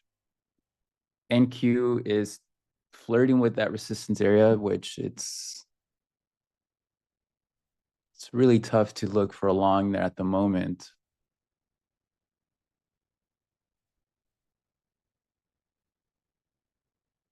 So I just need to be patient. We were told there's going to be jamming this morning. By who? I'm trying to jam.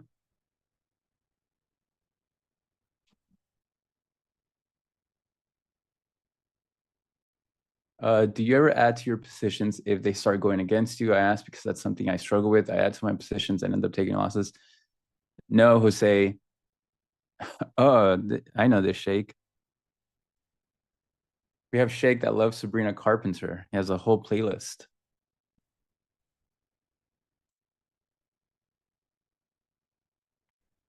Hey, Brian. Good to see you on here. I know Sav likes that.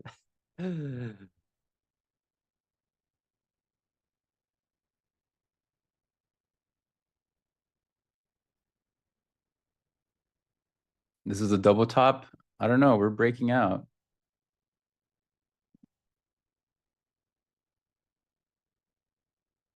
All All right, so ES is now following through. NQ is attempting to push out. So we're attempting to leave this resistance area, but SPYs and Qs are still stuck in a range. Can we truly break out, or are we going to get rejected?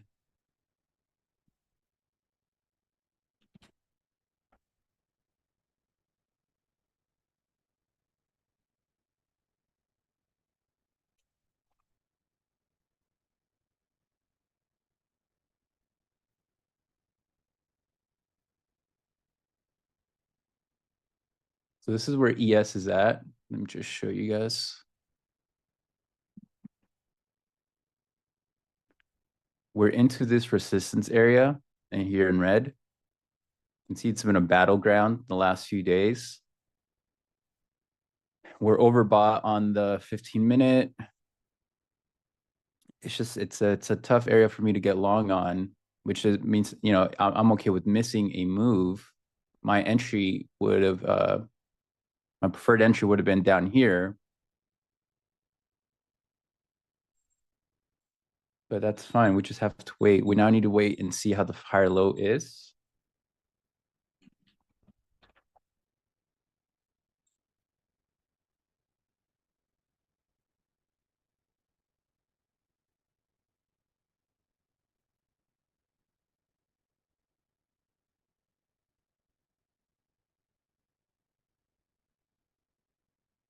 See. All right, so ES is coming down. Can it produce a good higher low here and then bounce? That'll give us a little bit more confirmation that this breakout attempt is real. Same for NQ. If not, we're probably just going to see a rejection here. Not probably, but we can see a rejection here telling us that, hey, price is not ready to break out of this resistance area yet. So let's wait and see how that plays out.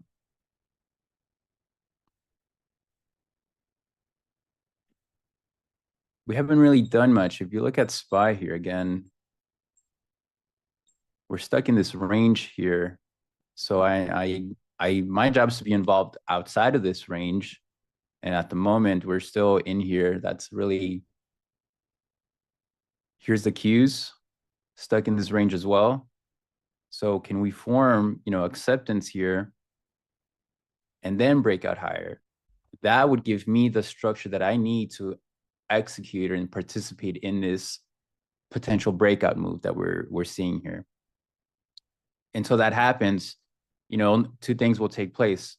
I will miss a breakout, and that's fine because I didn't have the rules met, right? I'm not, these order flow guys, Leo, Stowe, they do really well and having a different set of rules. And so they're probably in this, or they're participating in this. But since I'm a price action trader, I need to wait for that structure.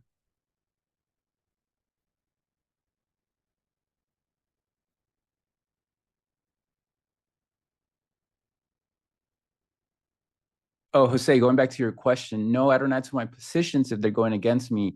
I place my original position at the entry. It's either half size or normal size, but I don't add to it. What I'll do is later in the day, maybe I'll add to it if we're trending higher and I'm in runners and I want to add a little bit more.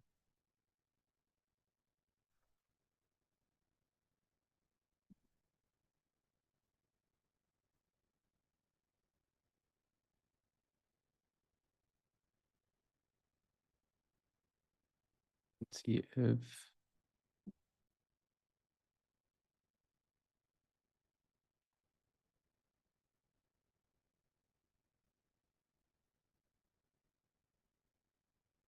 I don't know, Joe. That's a question for Ninja. A 60-second delay in the video. Weird.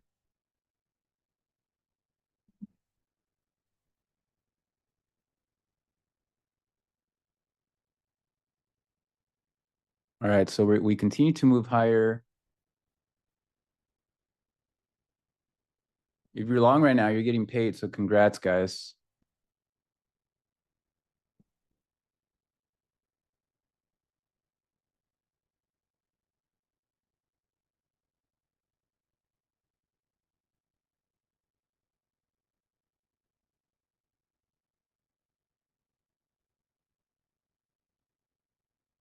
on YouTube.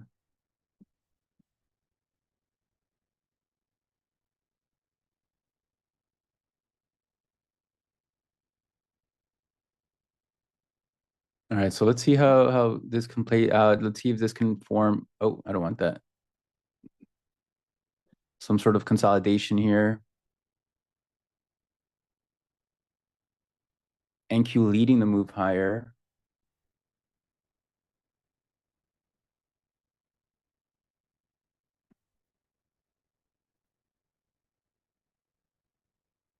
Everything looks good for higher. So if you guys are long, good job, gang.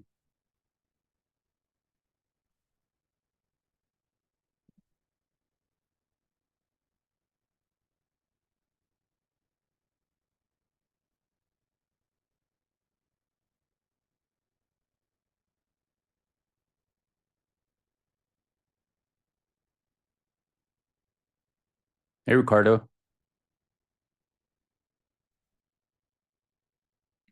Get paid, my friend.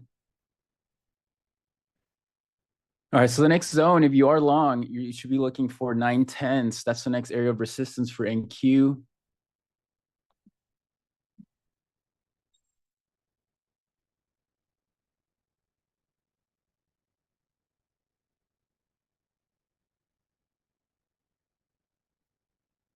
We have 9/10 above this 850, 860 area.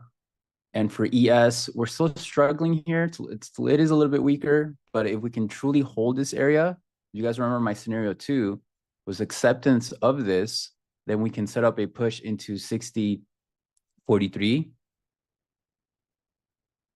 So I can look to participate in that if we are going to form some acceptance here.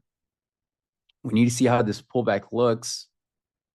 If it holds, if not, we're just going to have to wait and see.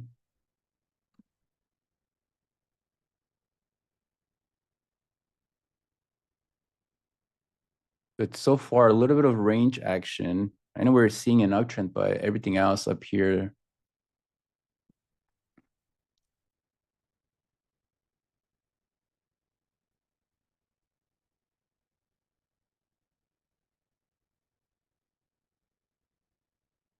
You know, SPY's struggling here at resistance. Here's SPY. It's stuck here. So if we can form some acceptance here, create a higher low, push back up, and sort of confirm that we're not going to push back down, create a higher low, consolidate, and then set up the breakout. That's something that I like. A little bit of the same for Qs. We're struggling into this area. Can we create a higher low here? Confirm that buyers are stepping in and they're not going to push price down here again with a higher low, and then create the consolidation that I like, the wedge, and then set up the breakout higher. Oh no, I just lost that.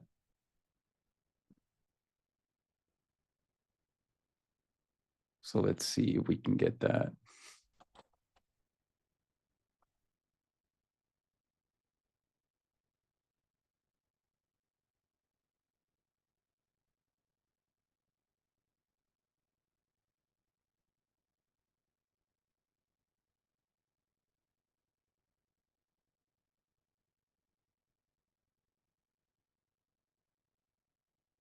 Yes, is leading now.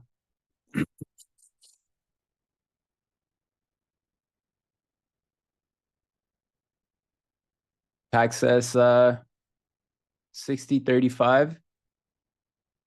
That's his target.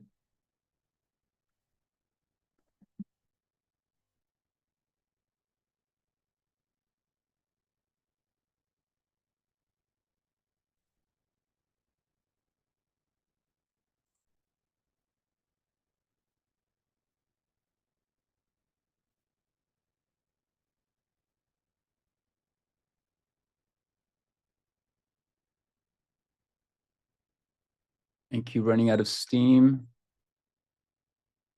Starting to consolidate now. It's going a little bit sideways while ES took the lead here. a good bounce from the daily 9MA.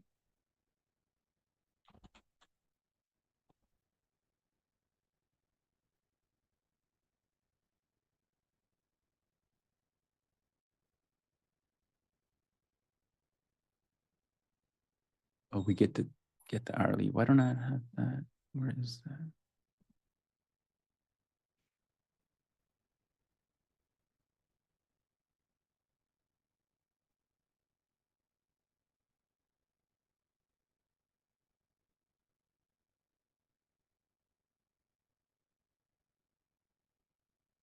All right, so we're seeing that hourly reversal that I talked about on the morning plan.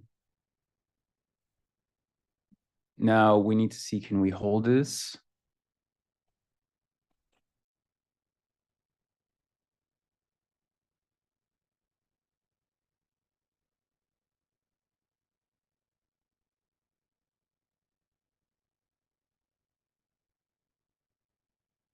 All right, so we're getting that higher low on SPY and Qs.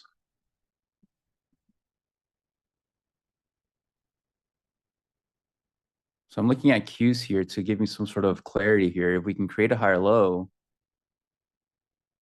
then that will set up the move higher. If not, we're going to be a little bit range bound and push back into this prior range. So let's see how this pullback looks. And if we can sort of hold, do something like this, and then set up the breakout. If we can get that, then I am, in on that breakout move. If we fail, then we're just going to revert back down. Yes, it continues hitting this resistance area. Think of this as this like large area here. This is where we really, really need to form acceptance.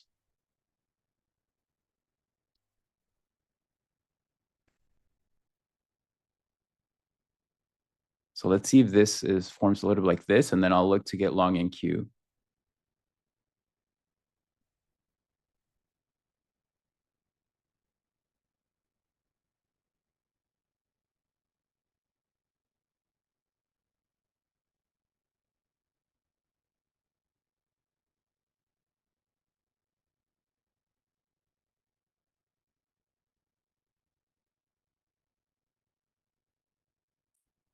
All right, we're trying to create that higher low.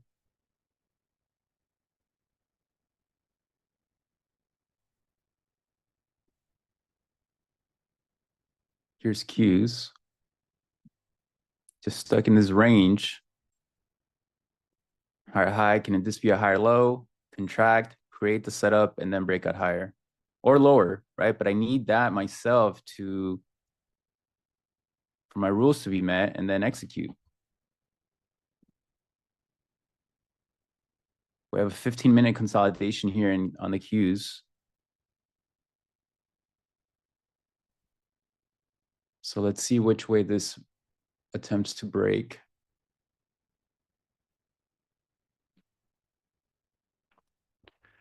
Let's see if this can give us our wedge.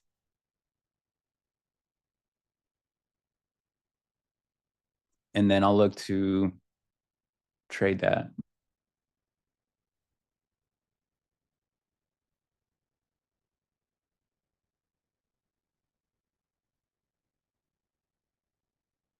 So from here, we need to see a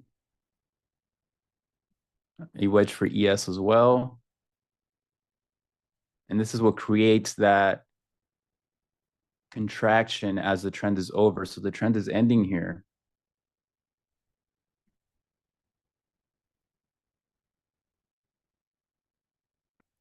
Yeah, I do agree, Gaba. The short is still viable here as we're at the top of the resistance area and we are seeing a little bit of selling pressure come in.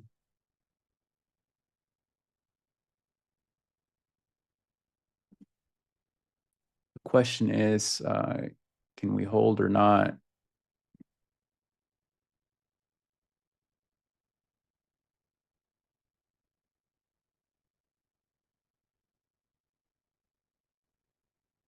Let's see if we can get a viable wedge set up here.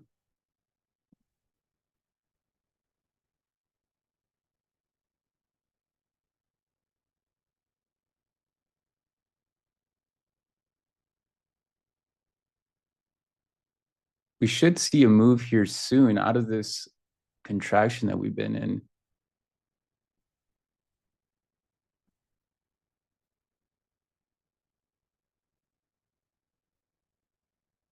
$816 target. Are you looking for a breakdown? Or are you looking for this low here, huh? The 632, 932 Eastern.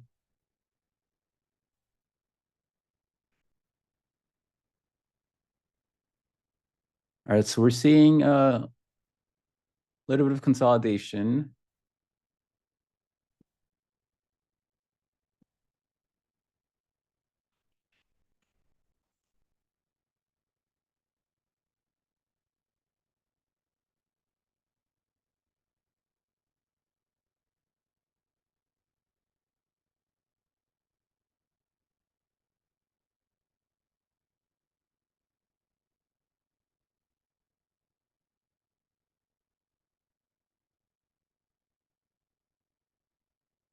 All right, attempting to bounce.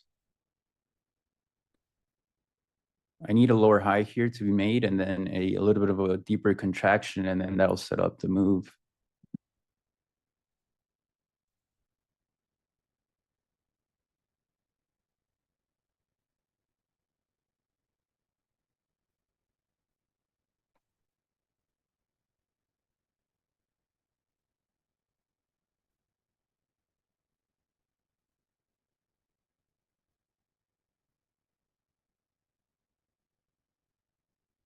We're starting to get that wedge in ES.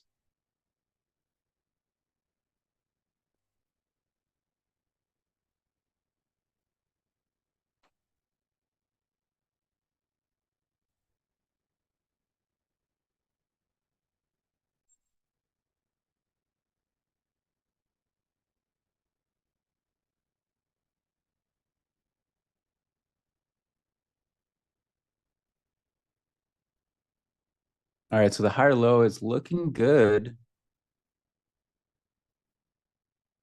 Here's SPY. Let me share that.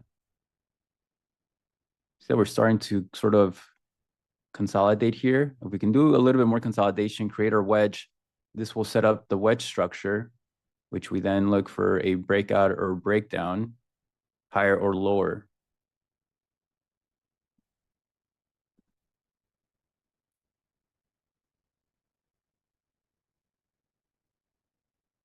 ES is leading though.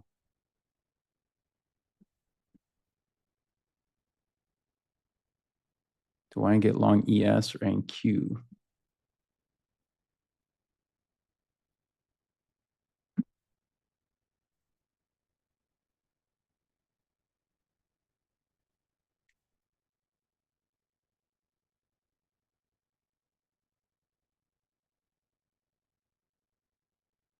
All right, we have our wedge here in ES. The 5 minutes not really the best chart at the moment. Here's how the Qs look. Can we create a wedge here and then set up the breakout higher or lower? And then that's where I'm going to look to participate in this break away from this contraction.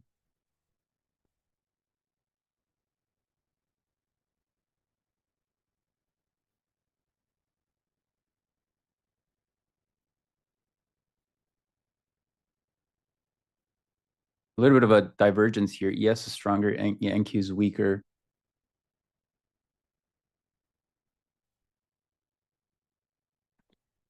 If we can break down, I'll look to get short.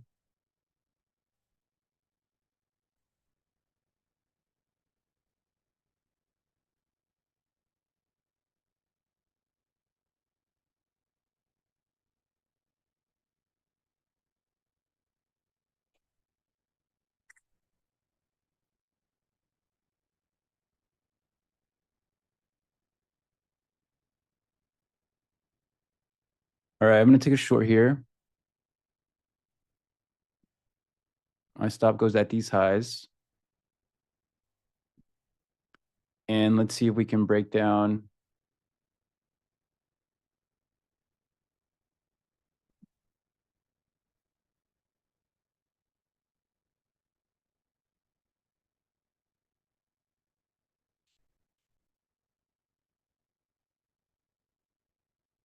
If it's choppy, then I'll probably take a stop. But let me move this here for you guys.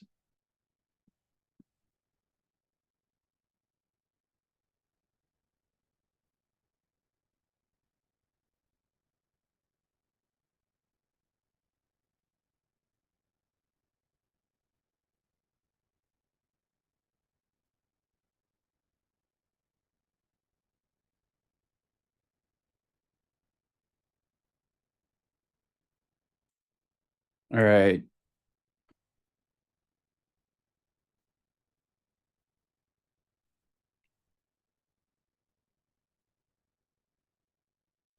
We're still stuck in this range. Yeah, it looks like I'll take a stop on this.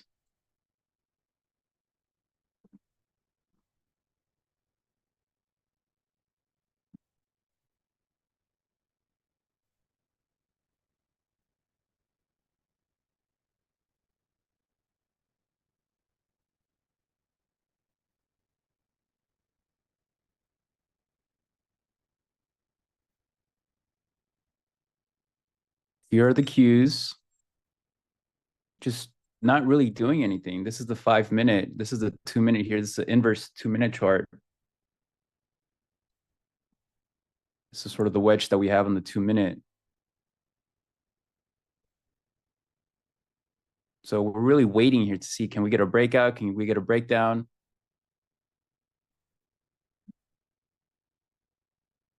But we got the wedge, and I'm looking to see if we can drift back down a bit. If not, then ES will break out higher and it'll take NQ higher. And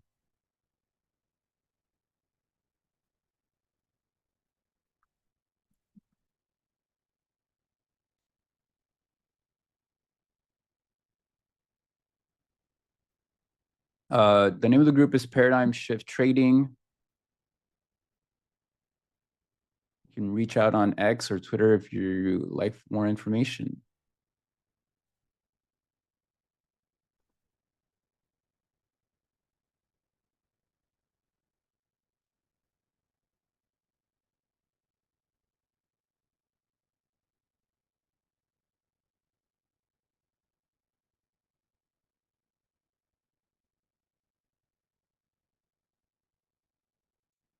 Yeah, it looks like I'll take a stop here. And then maybe I'll look for a long at this breakout here.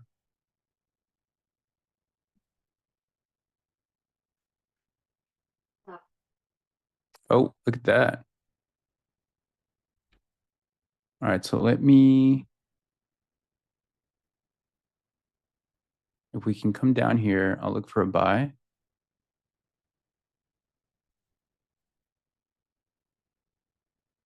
We might get the breakout now.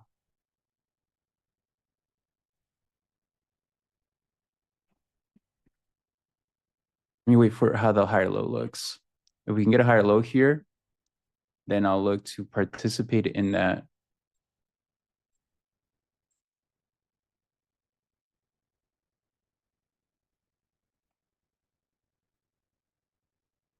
So here's Q's. We're getting that breakout attempt here.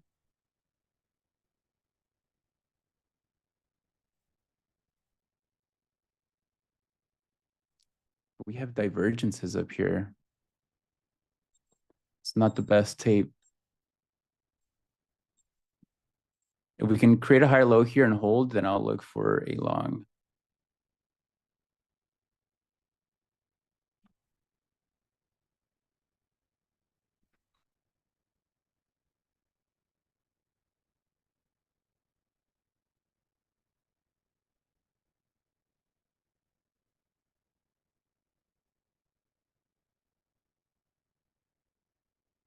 Hmm.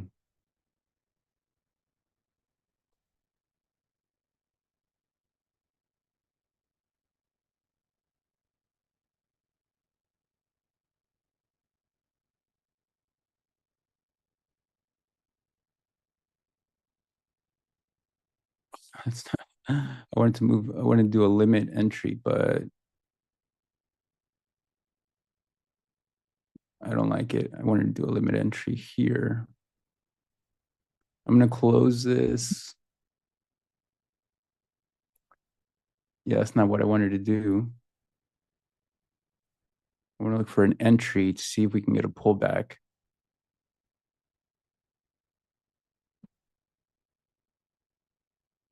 Something like this.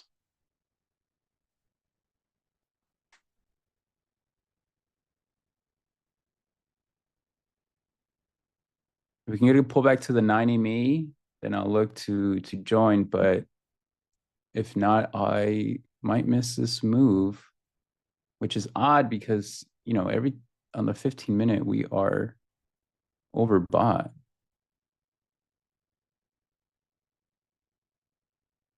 And we have divergences showing up. So maybe this comes back down later in the day. We'll have to see.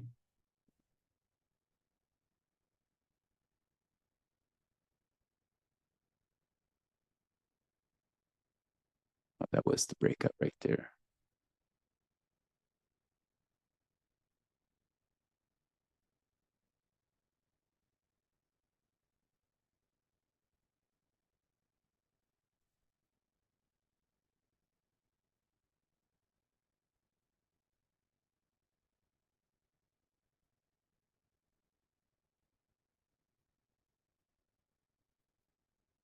Yeah, like up the stream, guys, for the network. You reshorted. We need to push out of here. We're attempting to do that right now for both spies and Qs. But ideally, I'd like a pullback here to the 9 EMA so I can manage my risk on a new long since this breakout here took place already.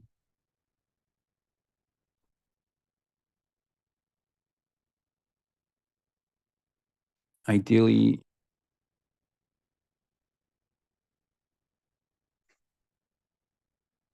yeah, it's at 1R of that entry.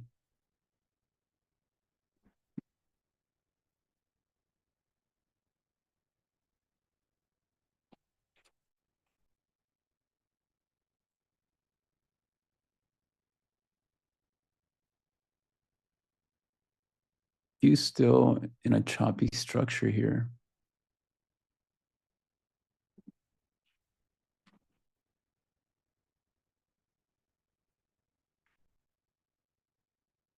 You reshorted, it's fake. Need confirmation of that. What this became was a failed breakdown right here. This was a failed breakdown. It triggered and then it reclaimed and broke out higher. So if I can get a higher low here, then I can look to enter. If not, this is going to continue without me. But if you look at Qs here, this is a breakout attempt of this consolidation. Here's that wedge structure that I talked about. So let me get a pullback into the 2-minute 9 EMA and I'll look to participate in that. Here's SPY leading the push out higher.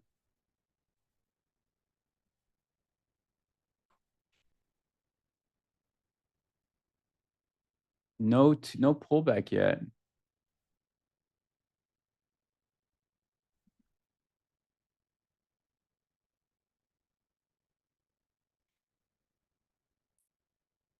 Ideally, I'd get a pullback, but it's not going to happen.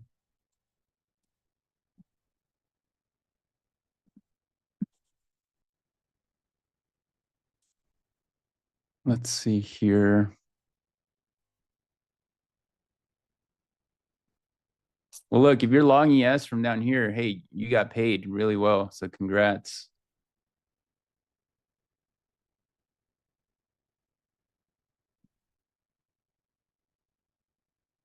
Come back. Come back. I need an entry.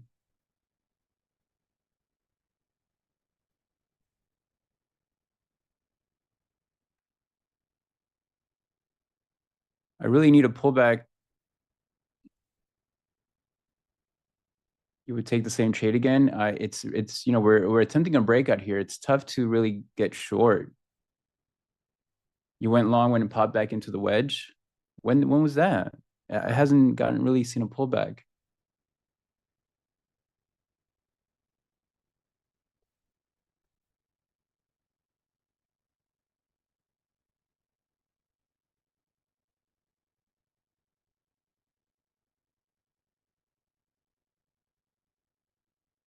If you're in this, great job, guys. get paid? Oh, 1 minute wedge.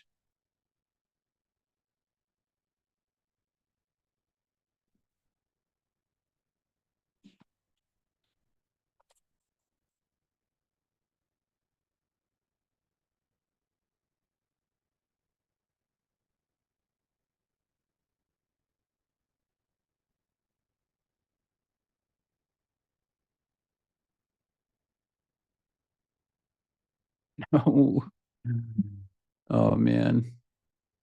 So here's that breakout, guys. But I didn't get that pullback, and I didn't want to chase it at the. So here's that range that I talked about. Here's that wedge. Everything that we've been discussing here has taken place. The only thing that happened is that I took a short here. As this got stopped out, I should have entered long, but I wanted to wait for a pullback in order to manage that risk a little bit better. And now we're seeing that higher. So this is going up without me, and that's fine. I need to wait for my rules, right? But if you're long, you're kicking butt.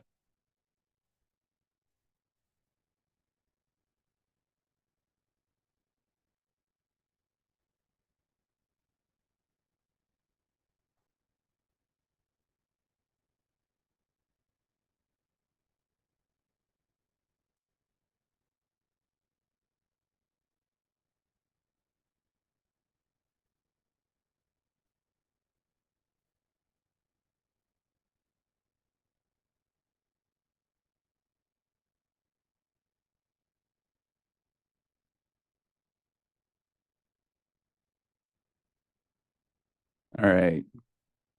Maybe now get that pullback. What is going on here?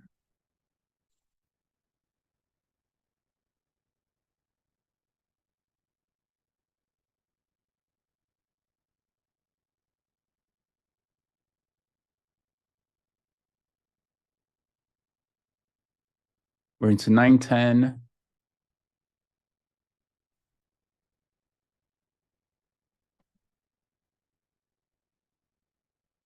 You support me on waiting for the pullback? Thanks. See, it's when this broke out back higher, I did not want to enter, but I entered like an entry here and I closed that just because the entry needs to be here. Okay. So if I'm entering here, my risk has increased from here to here. And I do not want to chase that to increase my risk. ES is moving though. This is one of the first times I see ES leading. Yeah, cyclicals are stronger.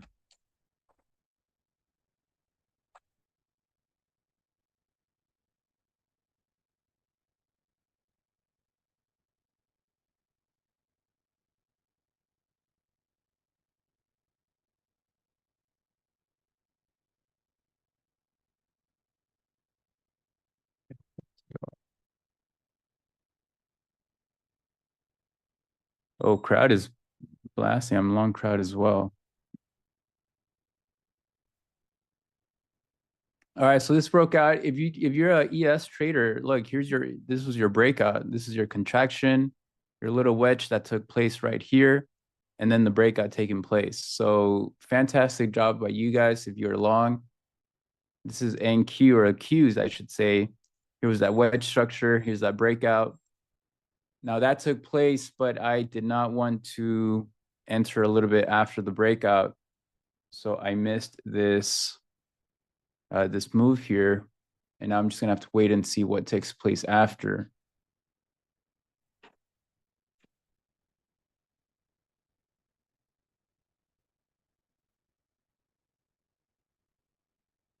Your long 3 NQ from the pullback into the 5-minute 920 EMA cloud to the 5-minute.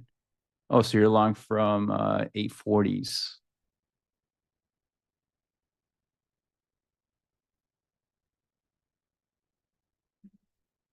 We did just hit PAC's target.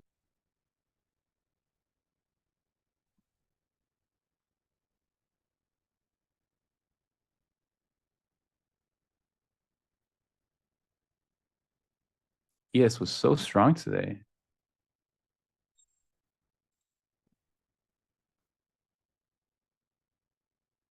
Let's see if now this higher low takes place. Yeah, but so far an uneventful day for me. This ES wedge really triggered and broke out. Fantastic job here. If you caught this was beautiful. What did this give you?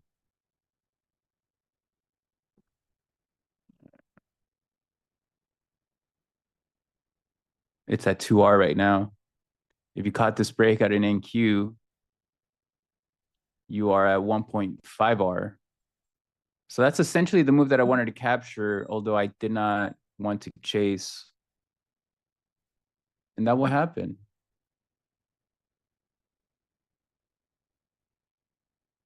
These bands are the EMA clouds. It's the space between the 20 and the 50 EMA.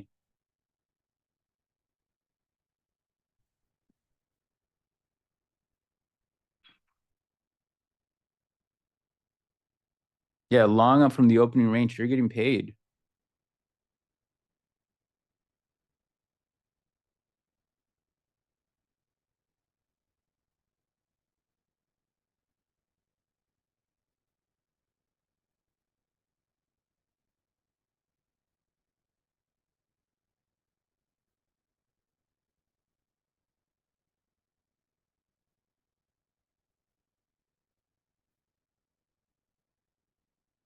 I just have to wait now, guys. I did not get the entry that I wanted.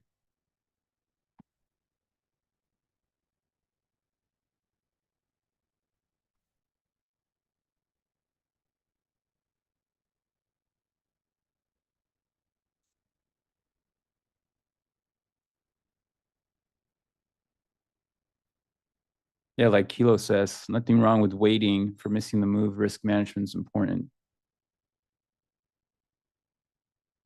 The long, well, I'm talking to the group here, Sorona. The long was fine. If you took that wedge breakout, you follow that higher high, higher low sequence until you get stopped out or until it hits your targets.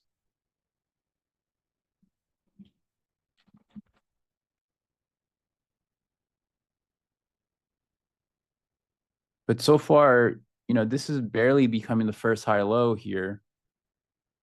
Essentially, what I wanted in that pullback was here, and then look for the entry and then participate in that from this sort of pullback right here. But that did not happen, so I have to wait now.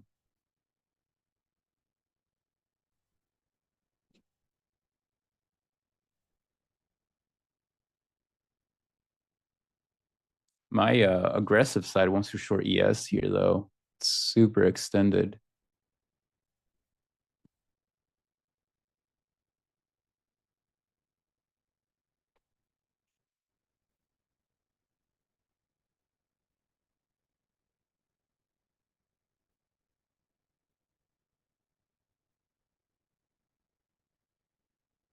Yeah, at this point, I need to wait for my setup, guys. There's nothing here for me to take. This was my setup, but I did not want to chase when it reversed and broke out. So I really can't do much but wait. But if you're long here, amazing job. What is strong? Software strong. Semis are strong.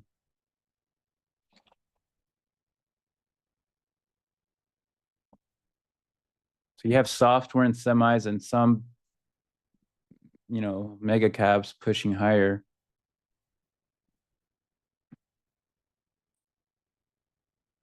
We might make it to 60.43, which is this next zone. I actually might, I'll consider a short here if we get to 60.43 in ES, simply because I like how that is being formed. If we can get a 90-minute higher low here, I will consider a short.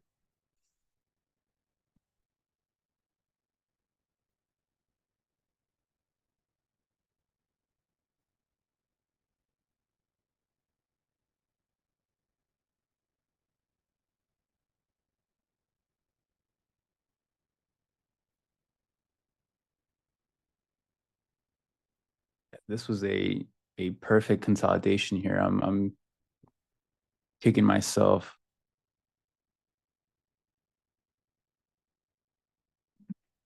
That just happens, guys.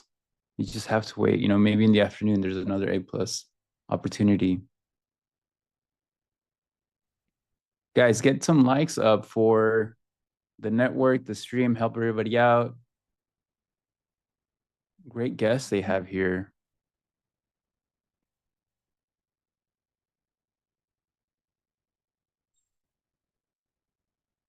Yeah, I want to short ES, but I need a higher low here into the 9 MA.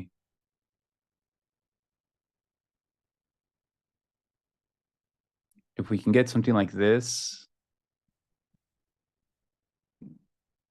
oh, that would be great. If not, this is probably come back down here.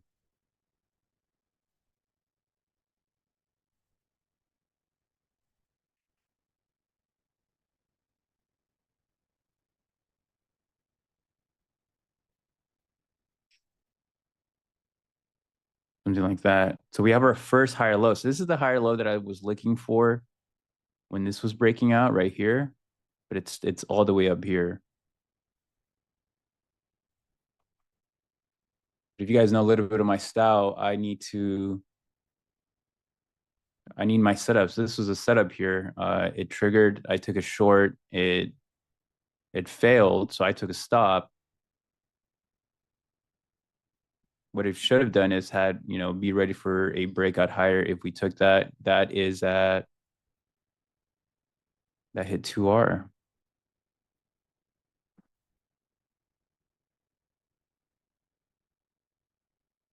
So let's see if ES can push up into the 6043 zone, set up some sort of divergence here. We already have divergences on NQ.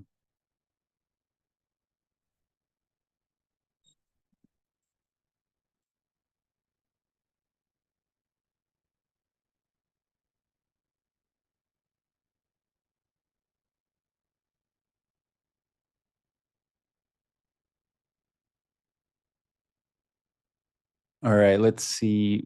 How do I customize the risk reward indicator? You change the parameters of it.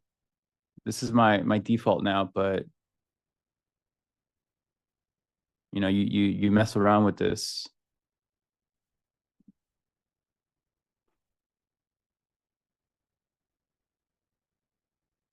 All right, so we have our second higher high. We have our higher low here that I was looking for in ES. So let's see if now we get the opportunity to get this higher low, higher high into 6043, and then we can get some sort of pullback.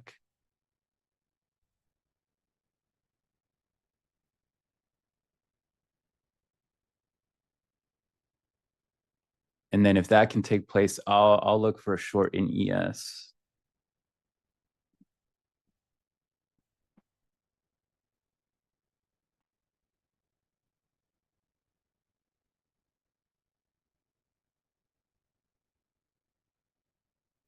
And this will most likely just be a mean reversion move since we are seeing a good uptrend here. But as we come into this resistance area with this sort of structure where we sort of just been straight up on the 15-minute, it creates a good short opportunity for me. So we'll see how that forms.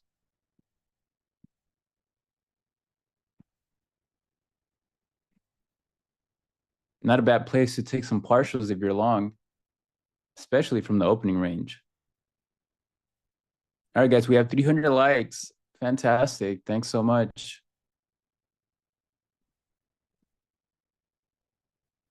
Let's get them up.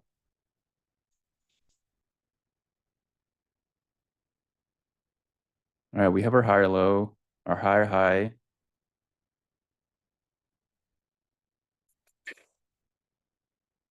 Can we now higher high, higher low, higher high? Can we find exhaustion up here and then set up the next higher low and then a pullback here? That's what I'm looking for.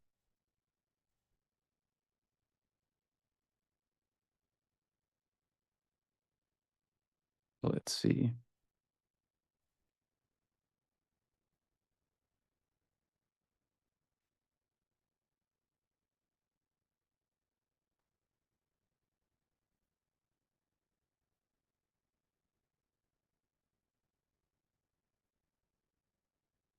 Q has this tight range here, a 2-minute box.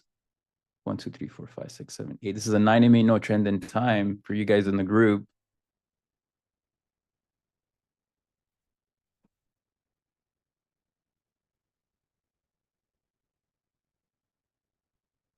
Divergence in RSI, yeah, it depends on what time frame. NQ has one on the 5-minute, not ES. There's a 2-minute RSI divergence in ES. On the 15-minute, there's a divergence as well in E and NQ.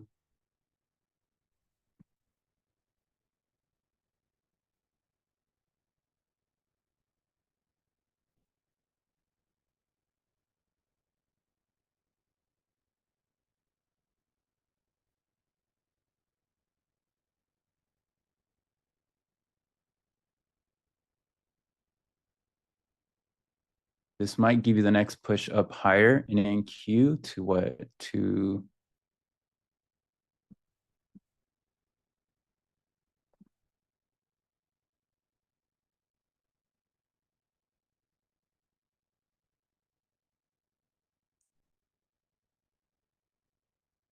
I'm just not the biggest fan of taking a long here and managing on this 2-minute. What I am interested on is shorting up here.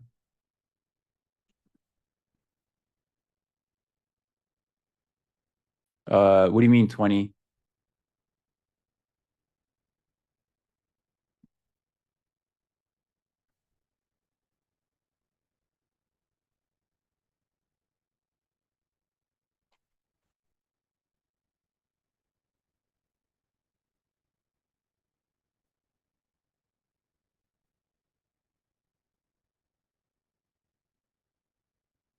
No, yeah.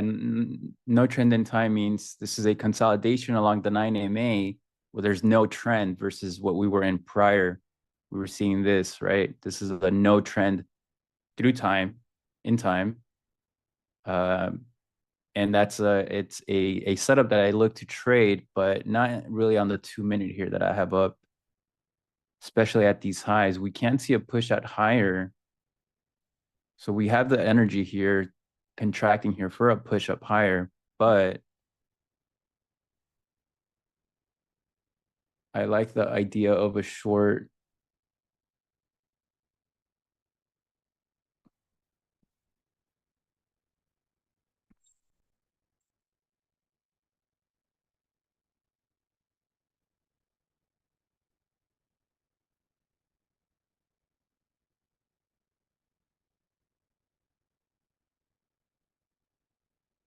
We just need to be a little bit more wait for this reaction here. If we get to the 60.43 in ES, there's enough energy here in NQ where it can push up higher.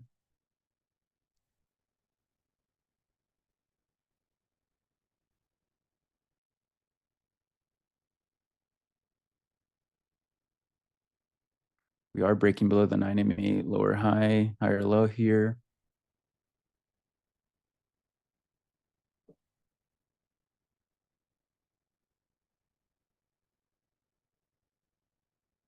Let's see.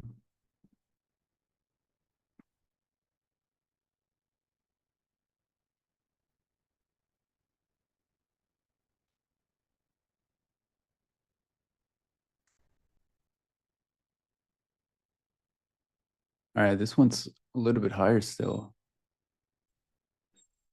If we break out, I'm gonna look for a long here. The ES is so. NQ's not really doing much. NQ is going through some challenges. There's a lot of mixed. The market's really mixed. Some tech is doing well, some tech is not.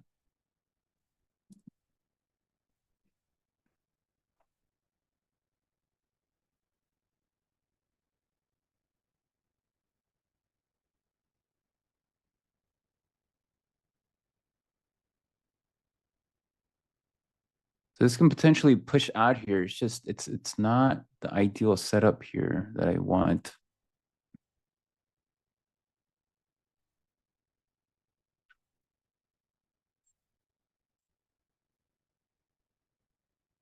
We have our second higher high in ES. Higher high, higher low, second higher high, second higher low. This will be the third higher high.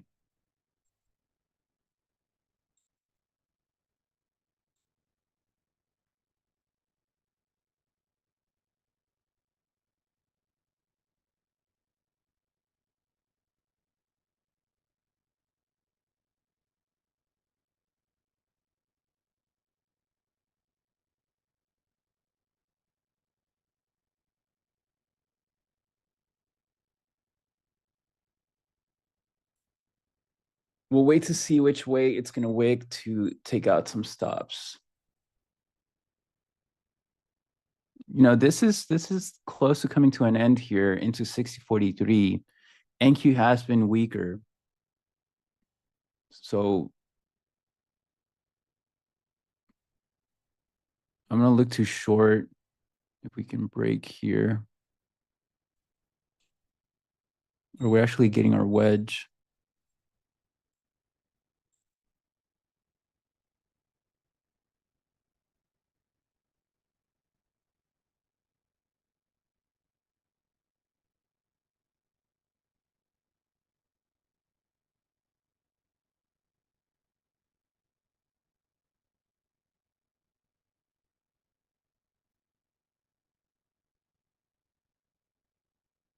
Let's see what can happen here.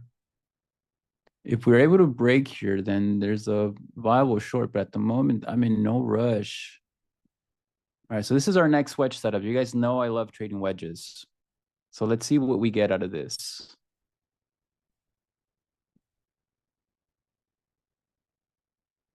We have a pretty long consolidation here. Can we break out higher?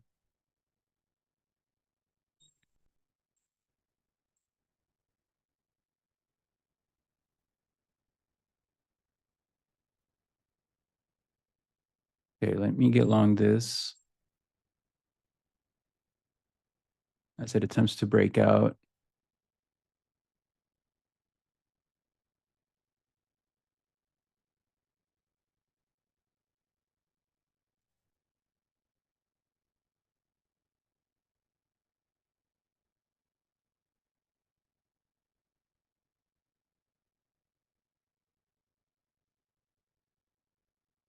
I'm looking for 1.5R on this.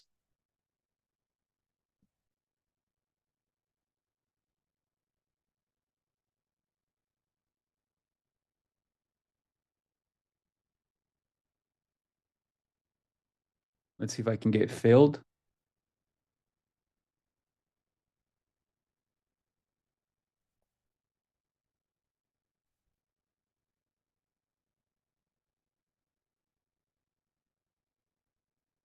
So now what I'm looking out of this is I'm looking a higher high, higher low to hold and then push up higher to confirm that this breakout is valid and we're going to see a push up higher. If when that higher low is made, I'm going to move my stop up to manage my exposure a little bit better. But because we are at resistance, I am being mindful of that potential failed breakout. And, you know, if that takes place, I'll probably take a discretionary decision to get out of it. So let's see what can take place here.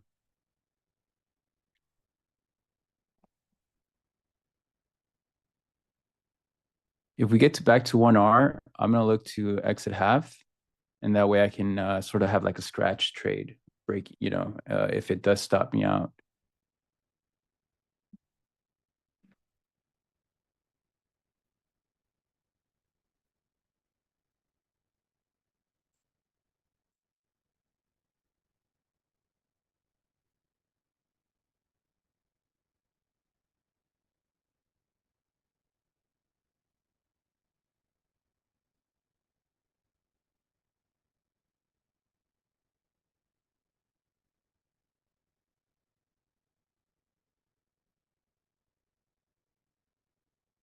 All right, we need this higher low to be made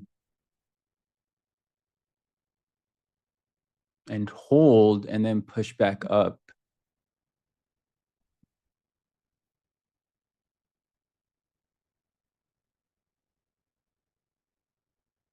Yes, Alan, usually the waves come in 3.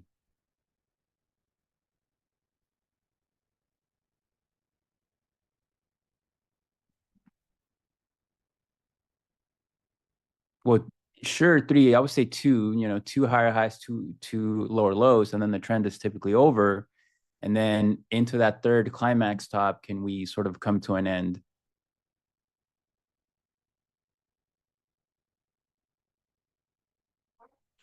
All right, so I took half off at 1R. My trade is paid for pretty much. I don't like saying have zero risk in the trade because something can happen, but my trade is paid for, right? And so I have my stop here on the other half at my stop. And if it comes back in and stops me out, it's a scratch trade. So I'm going to look to sell more into 2R, a little bit more higher than 2R if we get it.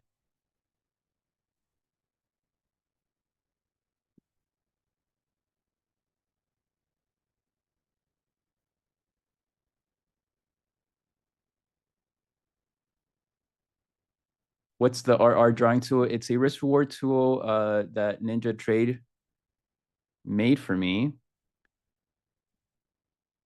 And here it is. It's pretty neat. You can reach out to them and I'm sure they can share it with you. But it allows me to understand where are my ratios, my R multiples. Yeah, guys, subscribe, like, all that stuff. Show some support for the group that's putting this together.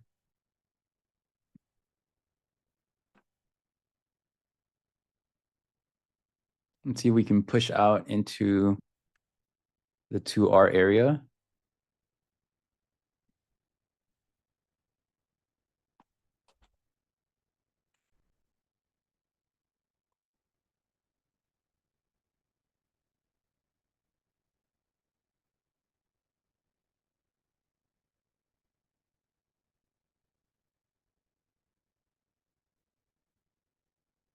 I am still interested in shorting ES up here. It's super extended.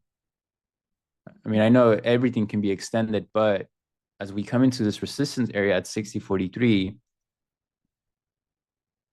I am interested in a mean reversion move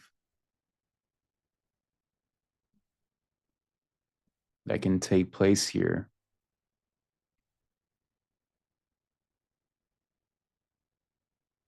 So let's see how this potential higher low forms first. Higher high, higher low. Can this higher low hold and then push up higher into the second higher low, into the second higher high of this breakout attempt and possibly hit 2R and take me out on the other half?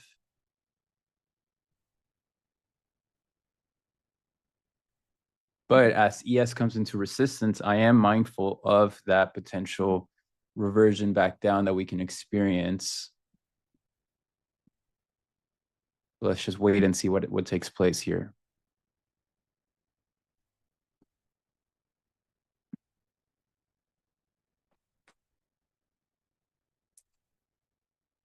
Yeah, Scooby, I was able to put it together with Ninja, but Ninja made the indicator. We spent some time working on it.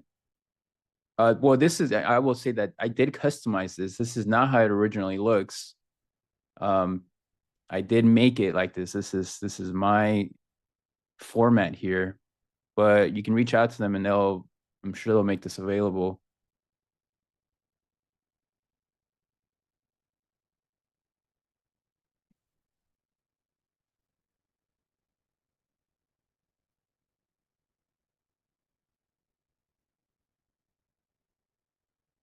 Let's see if we can get one more push in NQ and I'll take some more off.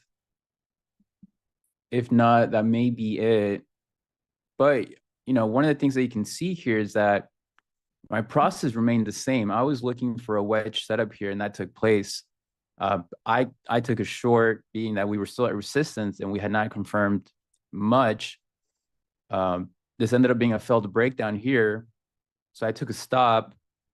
Eventually, this did trigger the wedge breakout higher, and so this is typically where I get long here at the wedge breakout. However, by that time, we saw some very large spike. It was here, so I did not want to have my entry be up here, and while my entry should be here, that would have opened up my risk much more. And so I decided to wait and see if we would get a pullback. We didn't. Eventually, when we did get the pullback, we created this 9 MA no trend in time and also a wedge. If I move this, 927.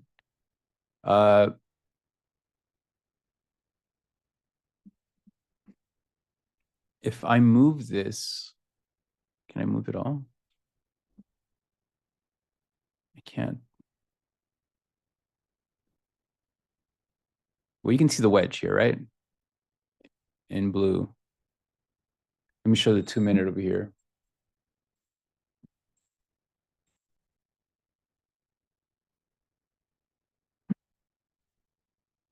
Here's the 2-minute NNQ. You can see the wedge here.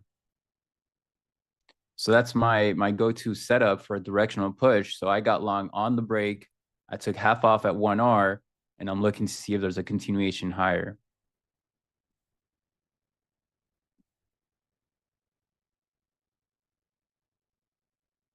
And, I lean on wedges because wedges are the structure that price forms when we end a higher high, higher low sequence. When this ends, price will come back down, create a lower high, higher low structure. All right, had to sneeze there. But instead of this higher high, higher low structure, price will then come back down and create a lower high against the high, higher low against this low. This needs to be a little bit higher. And create a wedge, right? It's a flag, yeah. But price creates this. Like this is the way price moves. So I'm just choosing to act on the way structure moves and execute on that. And then look to trade the sequence again, right? Which starts again, higher high, higher low, higher high. If it fails, then we know we have a failed breakout. It's not a reversion pattern. It can be. It depends on the location. In here, we were holding. We weren't really pushing lower, right? So we hit resistance, and we could not push back down. We created a higher low, held, contracted, and so I took the breakout of that. We totally could have rejected there, but it just price didn't do that.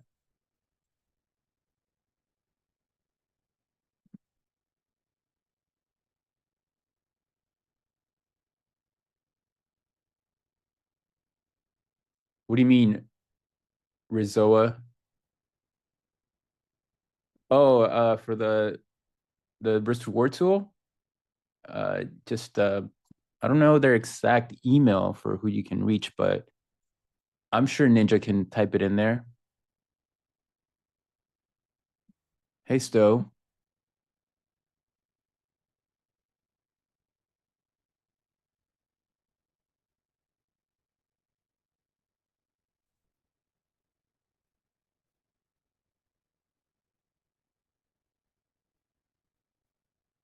Let's see if we can push out.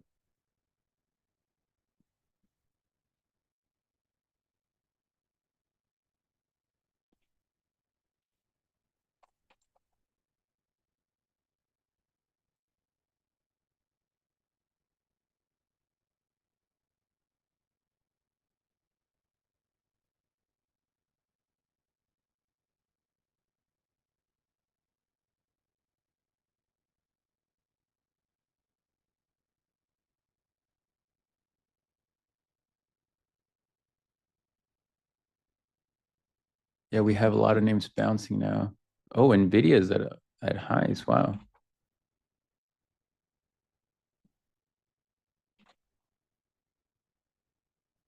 Semis are super strong.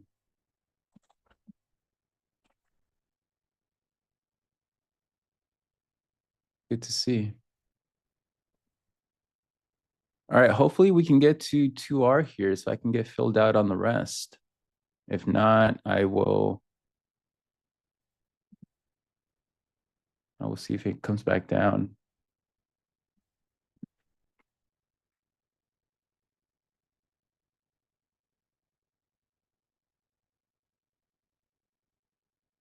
All right, so this is the next higher low. Let's see how it holds.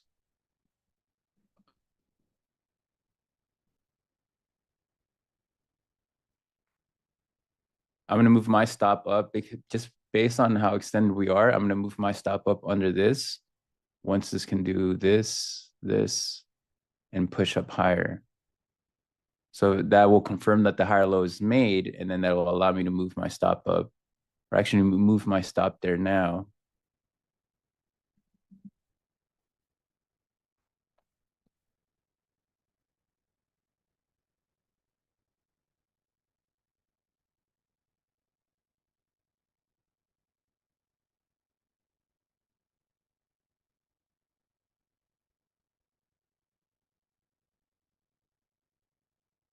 Yeah, there it is. Email learn@ninjatrader.com.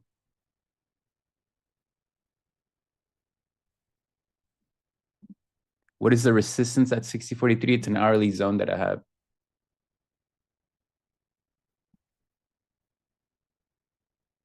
I'm going to move my stop at break even in case it comes back down, just because I did want to short ES up here. And we are extended, so I do not want to overstay my welcome.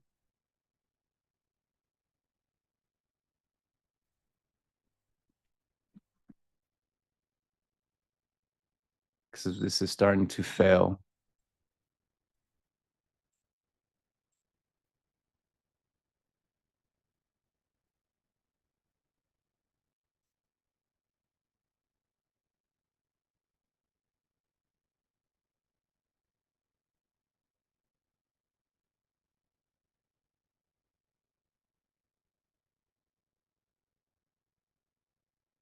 And this is it for this trend that we've seen today.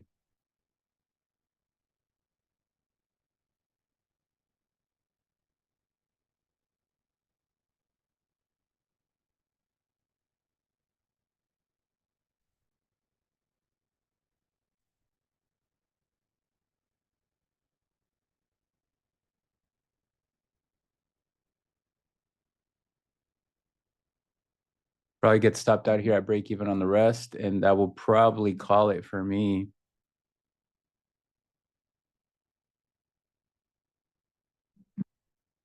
Short time, I do like that. ES is right into that resistance area, and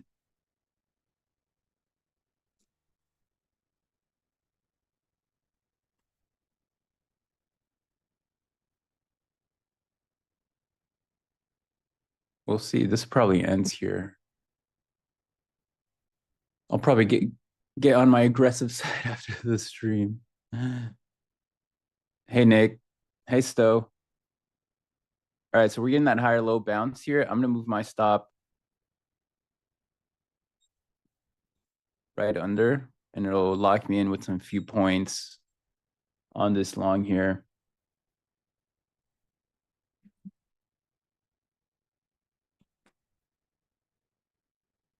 Yeah, I filled at 935 for a short. Do I ever consider the lower low an additional add?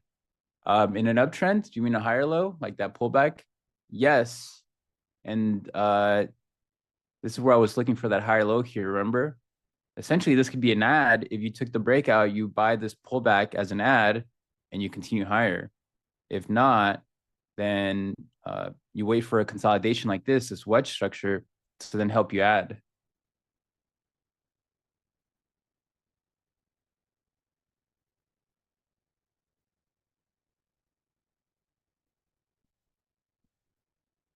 Hey, dude.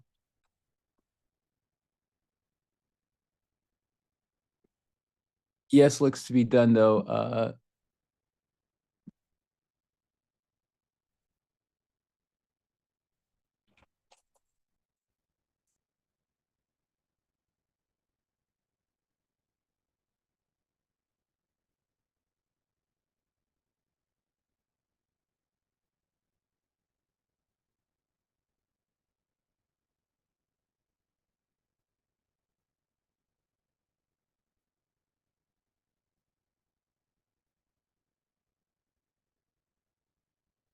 Yeah, let's get those likes a little bit higher, guys. We have 700. Let's get to 380.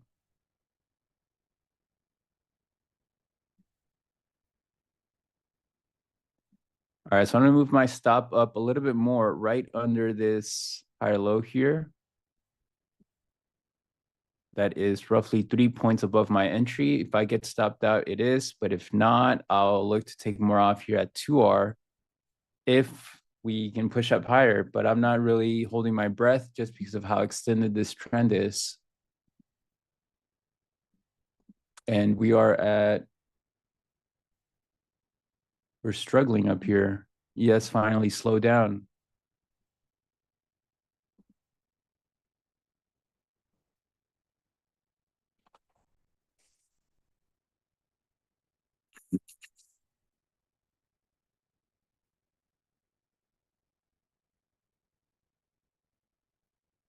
This can actually break down now if we form a wedge here.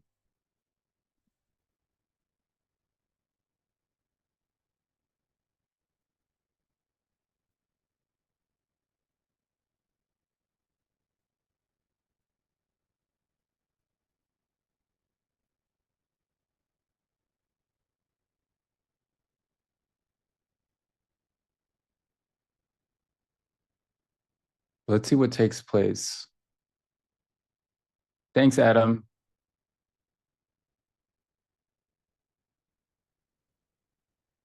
If this wedge structure breaks down, then we're probably seeing a end to this. Hey, Stowe. Hey, good morning, Chris. What's up, homie? What's up, man? How's it going? Oh, good. Doing good. I see we're both riding this long again. We often good. find You're ourselves in getting this some spot. longs today or what? Yep. Yep, just chilling. I got one left. We're holding this previous week high in NQ though, so I don't know. Yeah, maybe this is gonna keep running. It's got all my trend day setups. Yeah, what a push so clicking far. so far. Yeah. But yeah, I'm coming off. Oh, you bought that pullback? So I sold I was long off of 840. And then I sold my runner at 913 when I saw a bunch of absorption come in. And then I went ahead and bought that 913 again. And so that's where I'm at now. Sometimes how it works. Sometimes you have to sell your sometimes you have to buy your last sell if the trend day is going to keep going. So Yeah, that's where I'm at now. Oh, for sure. But we'll see if we get this pullback at the turn. It's at All least a little meaningful. ES is on a crazy tear right now. It's just like straight up. So Yeah, out of nowhere too. yeah. Well, we had like, I don't know. I assume it was that jobs number. Because I mean, we were down at the lows of the overnight, ready to make a new overnight low, and then jobless claims came in. So I assume that the market's happy about that. I don't know how that stuff works though.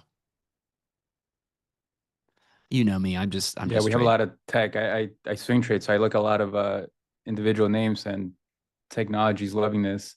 Cyclicals Okay. out of nowhere pushed up and helped ES. Interesting.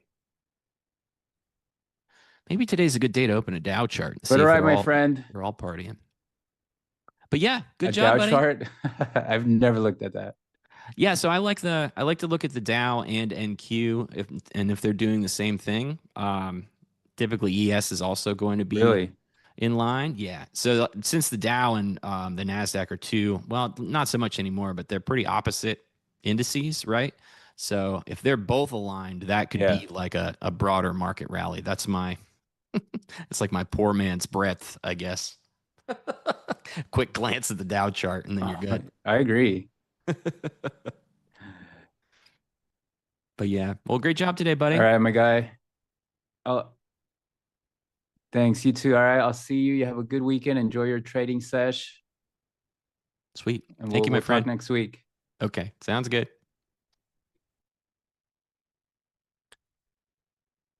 Morning, chat.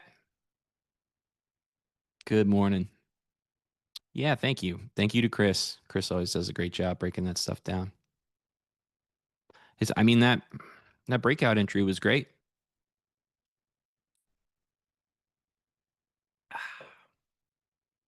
How's everybody feeling today? What's up, Cy? Good morning, Florida man.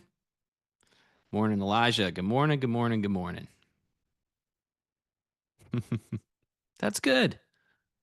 Megan's having a great morning. Great. Awesome. Good morning, Rizoa. Good morning.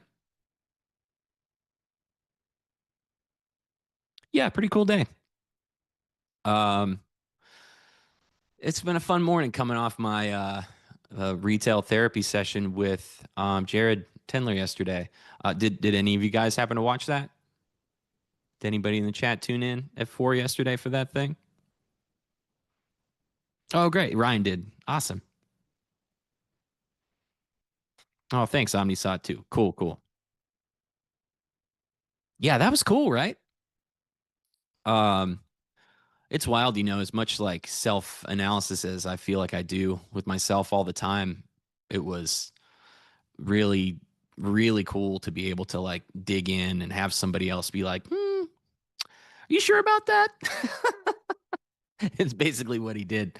I was giving him, I didn't know I was doing it, but I was giving him some cop-out answers to a couple of those questions. And he's like, not really buying that, stuff. So, yeah, that was really cool. Extremely lucky to have the opportunity to do that. I'm gonna push that up. Yeah, this market is partying today, big time. I know NQ's been slow.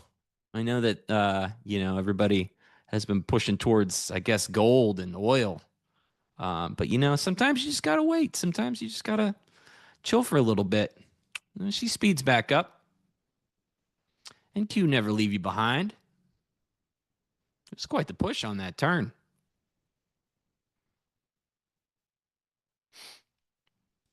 I assume somebody's talking into a microphone right now. Maybe.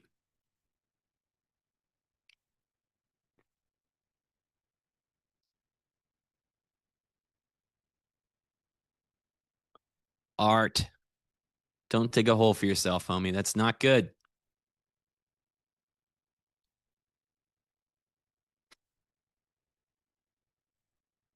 But yeah, coming off of my session yesterday, I had a lot to think about last night for sure. I'm kind of in the process of like a bit of a reevaluation anyways with some stuff. I've kind of I kind of hit a couple milestones that I've been working towards for, I don't know, a really long time. Not just on here, but, in my personal trading with, some other accounts. And I kind of got to like a now what point. So I've been, yesterday was actually a really good day for me to have that session, I think. It really got me thinking about a ton. Let me decide if I'm going to get out of this here or not. That might have been the push to get me out for now.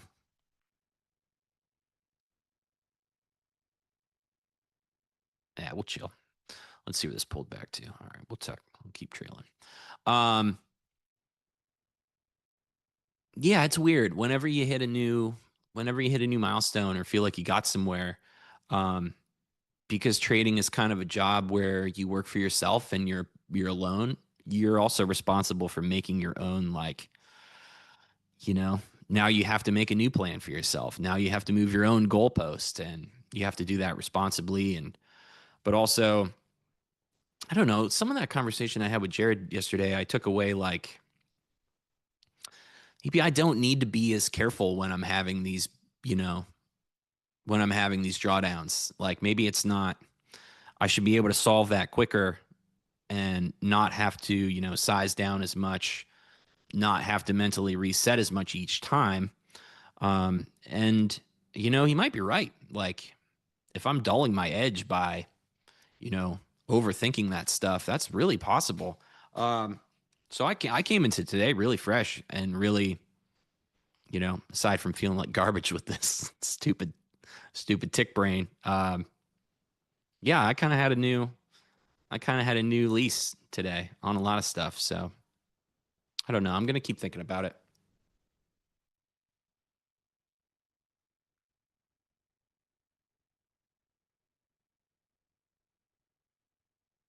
I definitely maybe finally found a seller up here.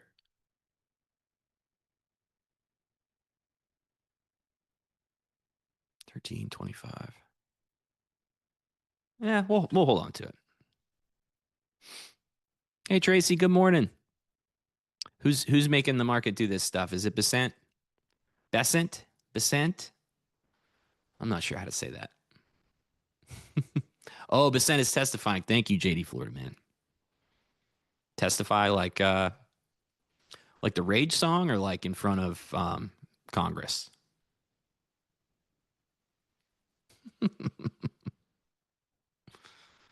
Hey, Neil. Greetings from Germany. Good to see you. Stanley, how do I make my goals? Yeah, yeah. I don't know. Like in a rough way, I just kind of like, I try to do something that I've never done before. And then once I do it, then I have to think of something else.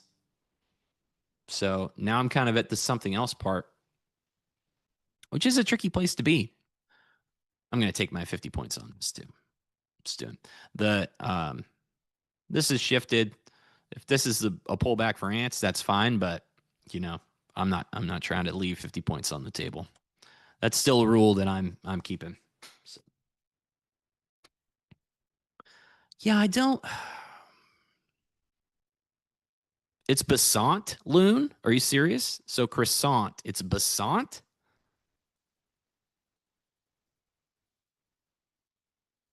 What? Are you sure? Are you tricking me?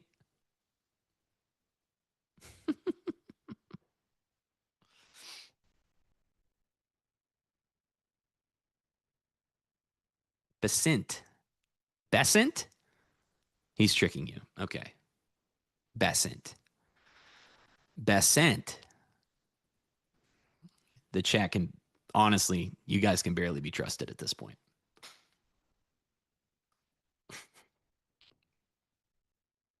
Besant. Well, if I start saying Besant, maybe we can make it catch on.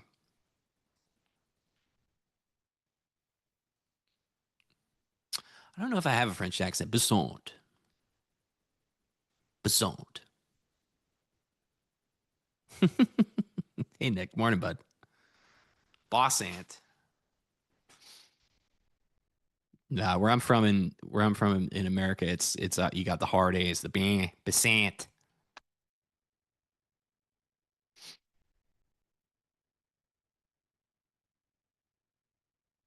But yeah, anyways. Yeah, so I guess let's review the day. Well, we'll see if this is going to pull back.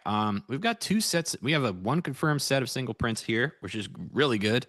This one's still working out on its feelings. It's super tiny, but this previous week high holds. I like everything I'm seeing. Push and build.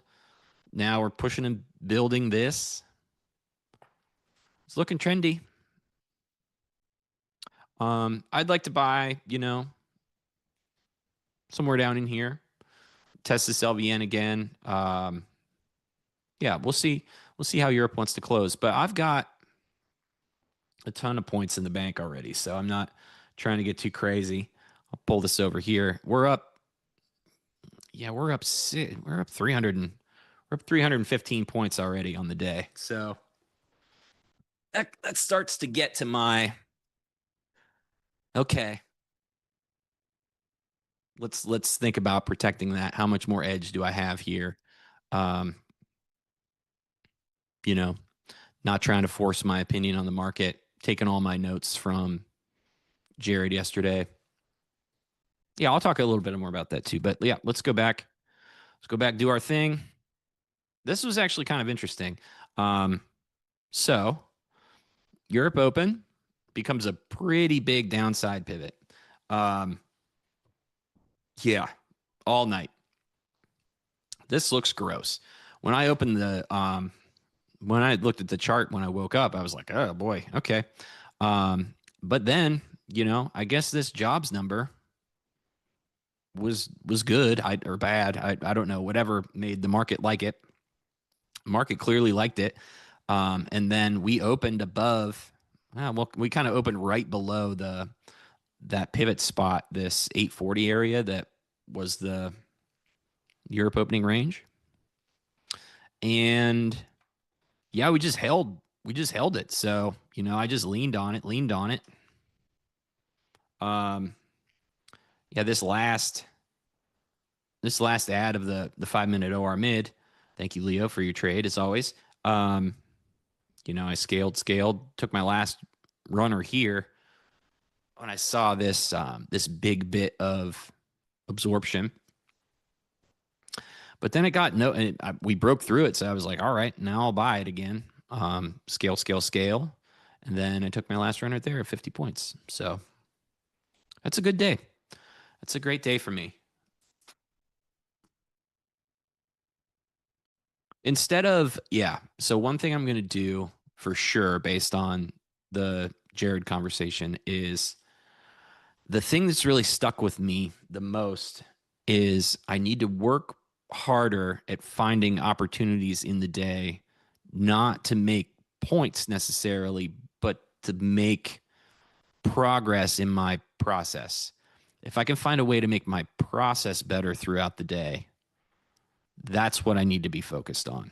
So I'm trying to shift my mindset a little bit. And one thing that Jared said to me yesterday that was really powerful to me was you can't carry P&L or points into the next day, but you can carry process improvements into the next day. So P&L is great because, I need it for money. But process might be even better. So I really do need to focus on that, that difference and work on that. So, yeah.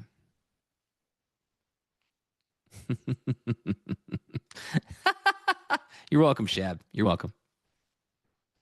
No one, I can't trust anybody to tell me how it's actually supposed to be pronounced. So I just have to keep throwing ideas at the wall until I guess I trust Tracy to tell me.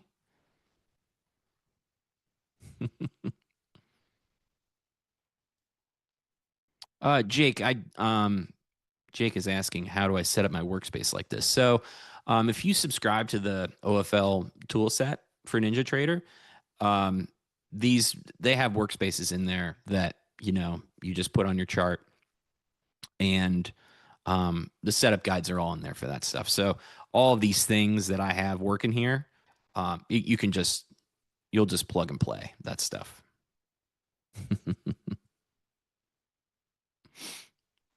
How do you subscribe? You just go to orderflowlabs.com and then, sign up for the NinjaTrader suite.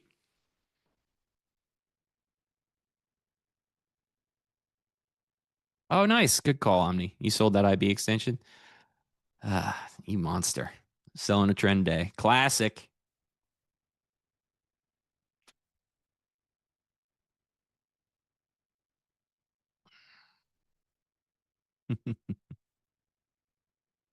Oh, it was PPI, not jobs. Thank you, Tom.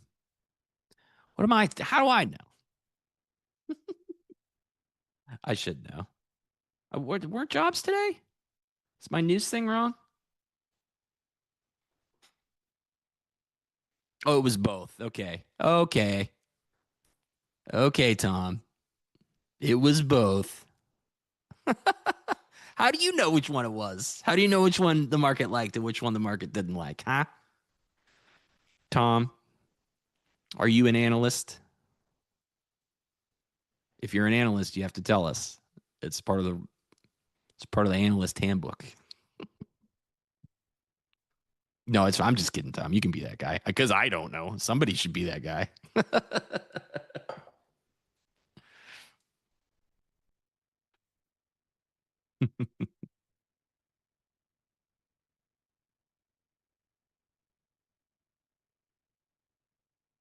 No, Jake, it's not free. It costs money. I don't use the footprint chart. No, nor do I know how to set one up. Not to say that a footprint chart is not useful. I just don't use it. I don't have any edge on a footprint chart. So, all right, Tracy, market like the PPI. See, this is why Tracy's around. Gives me the cold hard facts. Has not yet told me how to pronounce Basant. So we still don't know.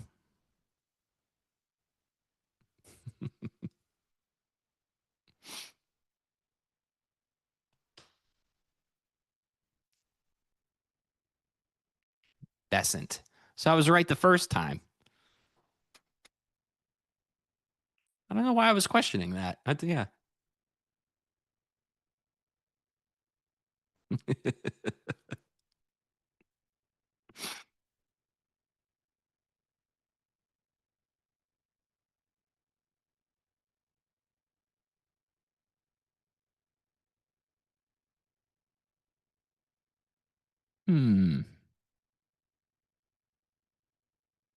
I missed another question. I'm trying to get back to it. Oh, there you go. Michael says, Stowe, I have the free tools from OFL. Are there videos that explain their usage? Yeah, if you just go to that, there's like a special landing page for the free tools. If you just go to that landing page, it'll all be there. There's videos, I believe, instructions on how to install it, stuff like that. Since they're free, the tools they don't have like active support that is monitored, just because that would take significant effort for free stuff, and they're already free. So you're gonna have to do a little work, but yeah, there's documentation there. There's one thing the OFL dudes do well and constantly. It's consistent documentation stuff. Let me try to see if this is a good spot to get back in here. All right, previous week high. Oop. Yo. Somebody got happy there.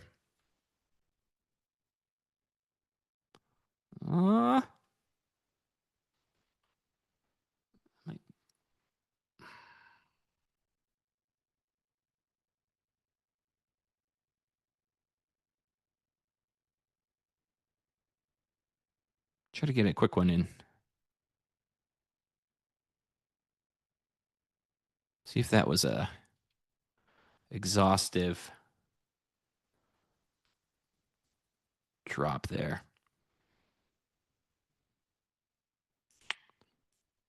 Don't like that we immediately rejected the previous week high again.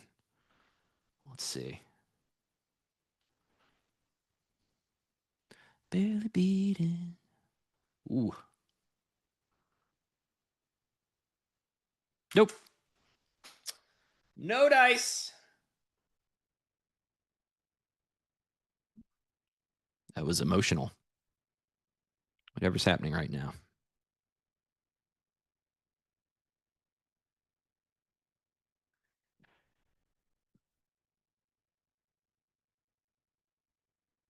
Somebody's big mad up there. Oh, well, we take 60-50. That makes sense.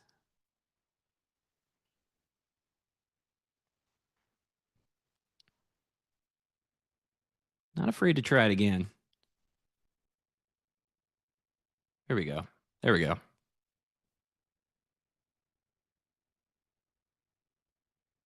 Go get the high. Come on.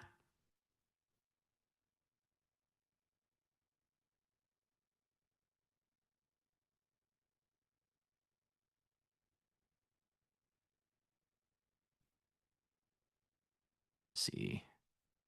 Bids adding. Trying to figure out what the offer's doing up here.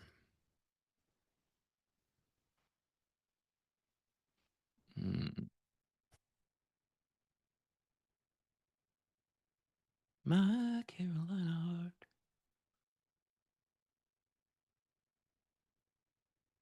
There's definitely a buy right here still. This is this consolidation that we broke out of previously. So I'm trying to stay on with them, but not making it easy.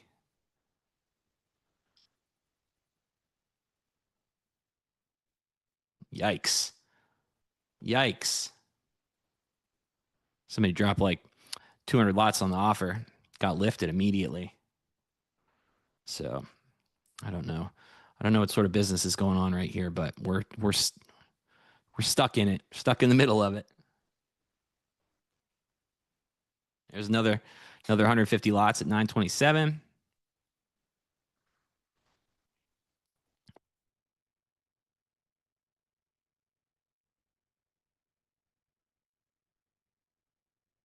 I noticed an interesting thing about the way I drink my coffee today, in that when I'm at the desk, I set it up to be left-handed, even though I'm right-handed.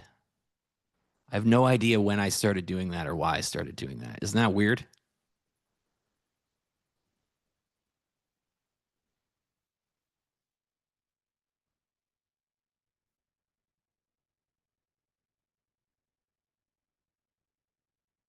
I always wonder the way that like stuff like that shows up in people's lives and routines. That has always interested me. You got to lift it if you want it to go higher, Mr. Bid.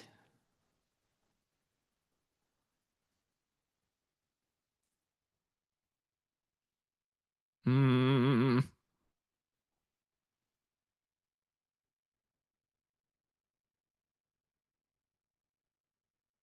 I mean, the bid's trying to stack there. It's not like there's just a lot of stuff going on.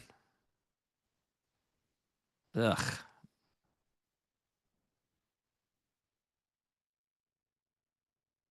Hmm.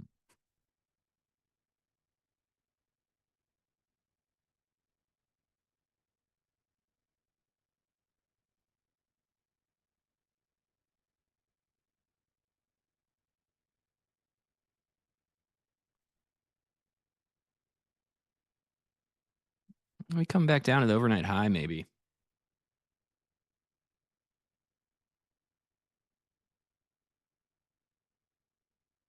Yeah, I think the bid's pulling here a little bit. It's just passively absorbing this. It's not. Yeah.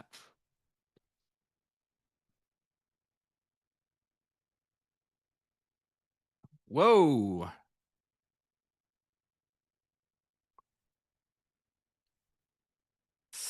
All right. All right, Basant. Assume this is your doing.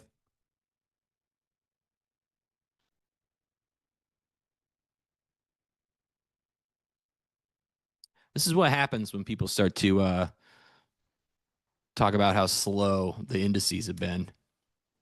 This exact price action.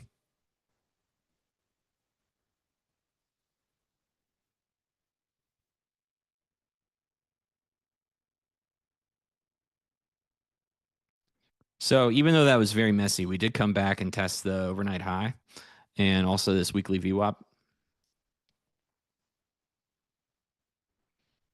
And, you know, the bid's stepping back in here, so I'm happy to take this shot again. I still like it. I still like the bid. Still like everything that is going on. This 920, yeah, this 920 spot. So this was a pretty big offer up here. We're going to need to get back through at this point of control.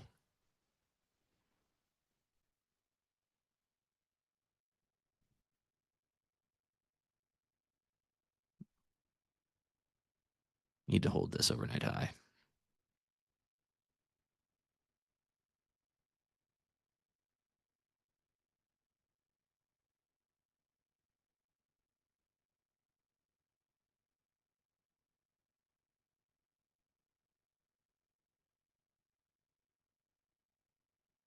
Let's see.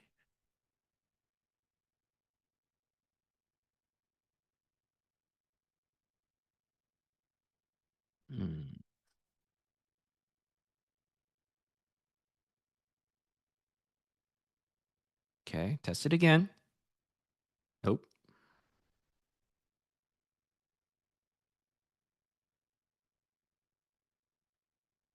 60.50.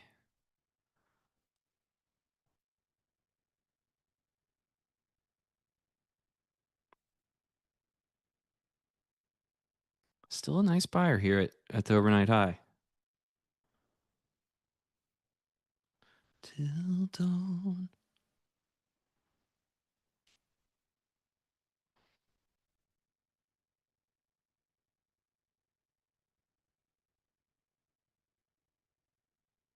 Yep, just need it back above this 900.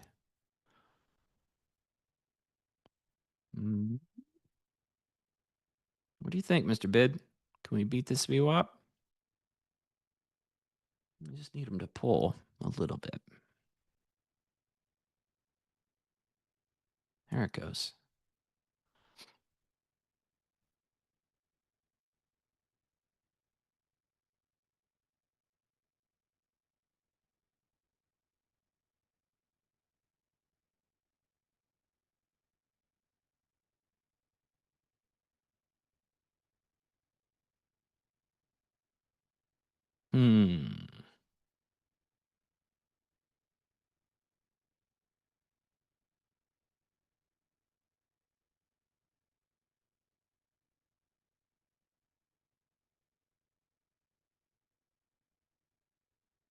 See where ES pulled back to. ES also holding its overnight high right now. Okay. Okay. I mean, they're in sync. Just like the band.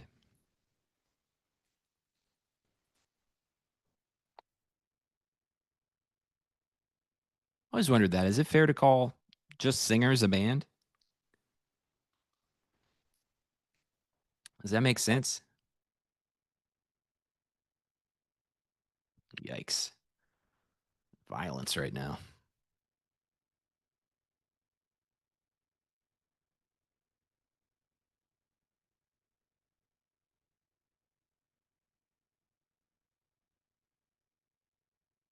I just got out for scratch there. I'm just not super into this anymore. It's a pretty big rejection of these. So it's like, I don't know, you want to lean into this trend, but made a low, came back, tested these lows, rejected. I don't really like this overnight high to hold like 3 times. I'm gonna need to be a little more convinced. Can't get above this VWAP. So I don't know. It's just not awesome.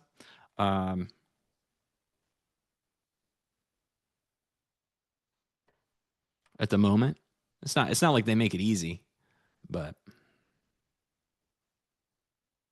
it's just doing whippy things. So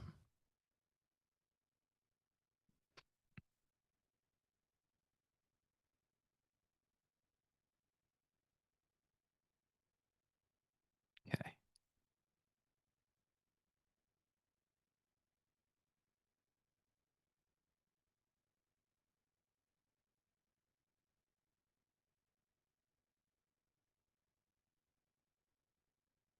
I'm gonna be very, very, very choosy with this. But the bid is stacking back up. We got 1 minute till the turn. Okay. Let's see if this seller seems to have stopped reloading right there. Which would be sick for it to go higher.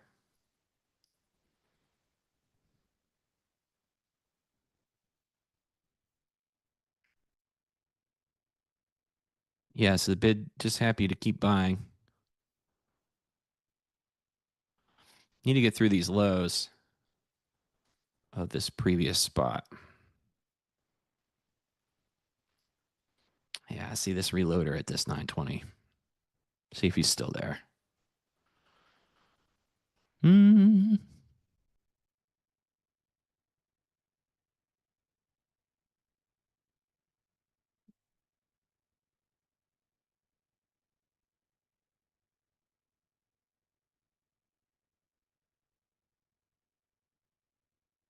What do you want? What do you want, 920? You pick. Up or down?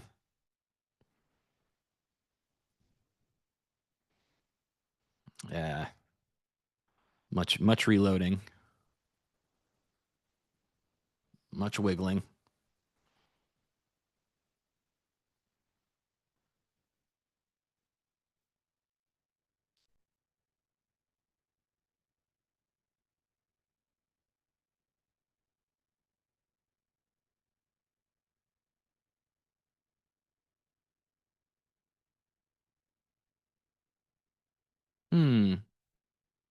Yeah, interesting spot here. So definitely decision time. We're at the point of control, which is a good spot. I mean, it's 11:30, so the point of control definitely matters to a degree. We came down and tested this. Sorry, I got my hand on my hotkeys right now. We came down and tested this this distribution here. It's a little messy, but you know it's going to be. I'm going to take this one for 15 too. Just have two on. We'll see if we can get over the previous week high. I mean, the trend is definitely flattening out.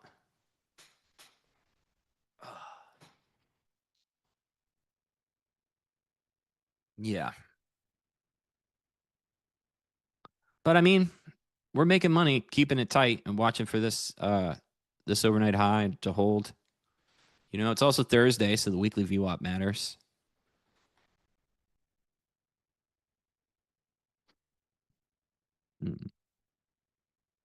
Good job, Art. Good job, homie. That's the thing about, you know, waiting for shorts. Sometimes they make you wait forever. It's different than longs.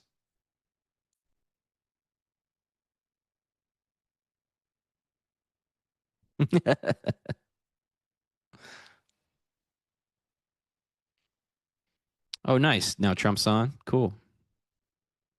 Is he directly attacking California or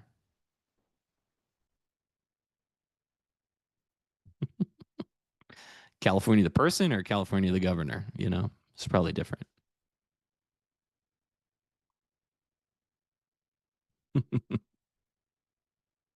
Yeah, Tracy, I think I saw this morning that Trump said he wants the rates cut an entire point or a percent or however he worded it. Cool. Good idea. I can't.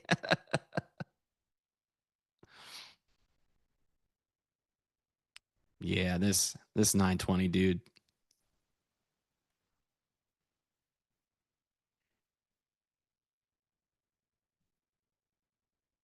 Can the overnight high hold for the 9,000th time? We shall see. Added one there. 900. What am I gonna do now?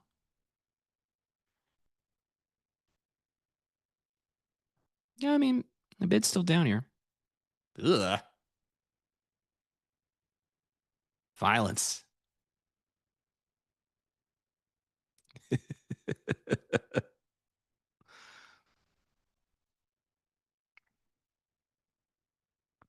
Tracy, I forget where did Trump go to college? What economics degree does he have?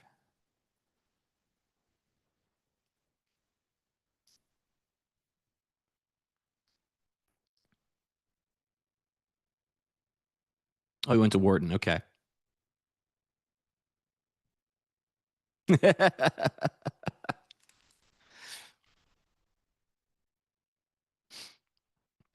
this sucks down here. I don't like it. This might be a good reason to hold it though.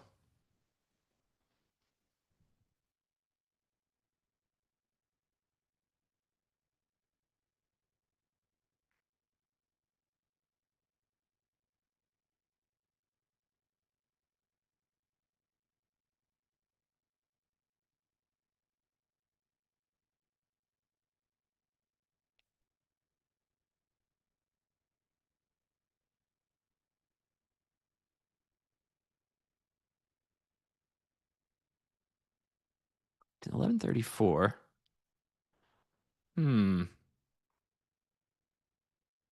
So much passive selling up here. But I mean, that's kind of how the day started too. It took us a long time to work through the overnight high. So that's why I'm so interested in leaning on that as support. because it needed like it needed nuked through. I like the ES and NQ are like both on the same page. I haven't pulled up that Dow chart, but I would reckon that they're probably can make me take another one off. And in this 920 guy, I really don't want to. It's me versus 920 right now. Show yourself, chat. Who's in here? Who is it? Who's reloading these 920s in here? Find something better to do with your day than to make my trade stop working. Please.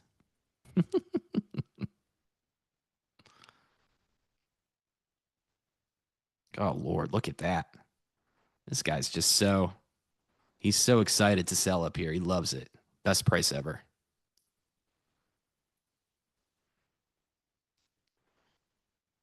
All right, flat there. Fair enough. It's a good short. I don't hate that. That's good. In a perfect world, everybody makes money, long and short, and no one ever gets stopped out. That's the world. That's the world that I want to live in, you know?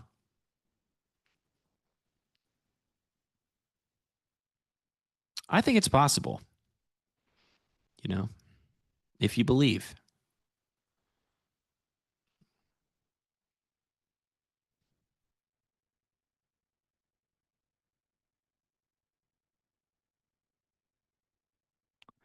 I can't tell.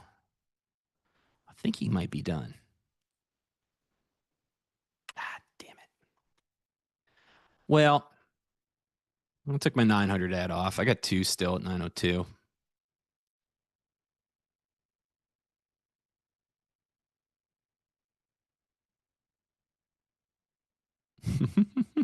It's not like that, JS.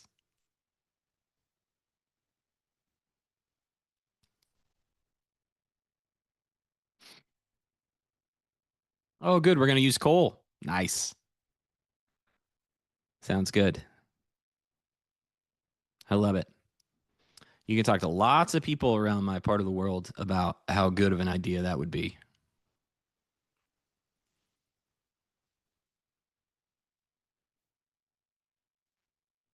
I'm sorry. I'm probably missing a bunch of stuff.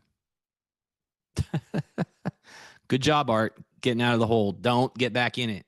Don't ever dig a hole for yourself. You should never think about your daily drawdown as a hole. It's not a hole. You don't have to win your money back. Just make good trades. That's all you can do. Look at that number later. You know, you should have a daily loss limit. You should have risk rules in place to make sure that you should never be in an uncomfortable place during the day ever when it comes to money. So it's not a hole. It's just trading. The end.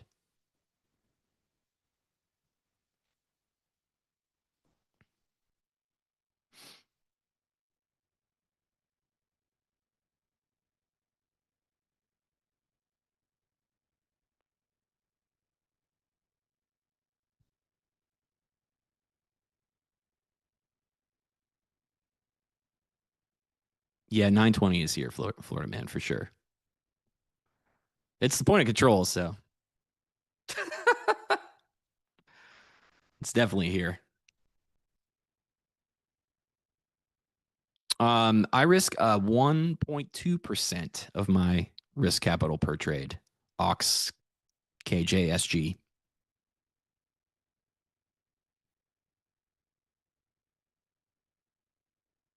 Oh, we're going down 2 points, Tracy. This will be great. I love it.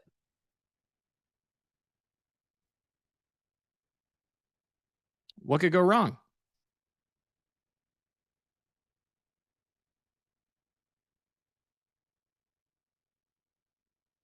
You know what? Why don't we do 3 points? Or let's just split it in the middle and call it 4 points. Let's do a 4-point cut. How do I determine my daily loss limit? So I like to think about that. So that's a extremely personal thing. You'll have to think about your own trading to do that. You want your daily loss limit to be something that you can easily recover from. So it should be, for me, this is just a me thing. It should be like it should be an amount of money that makes you feel uncomfortable, but not a detrimental amount.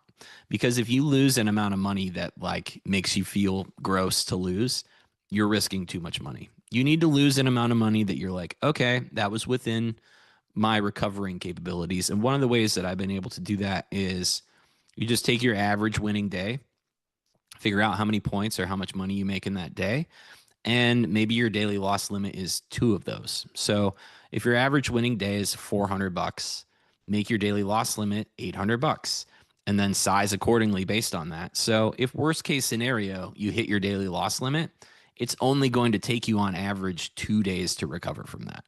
Now, you have to also take into account like what kind of trader are you? How much drawdown is your strategy used to taking? So if you're somebody that has a 30% win rate and you're looking for 4 to 5 R on each trade, and that's how you figured out how to make money, then your daily loss limit is going to need to be different than mine, because I'm a trader that, you know, I take in a perfect world, my win rate is around 54% and I'm getting 1.35 R or a win to loss ratio. So it's going to be different for everybody. Did this turkey finally give up?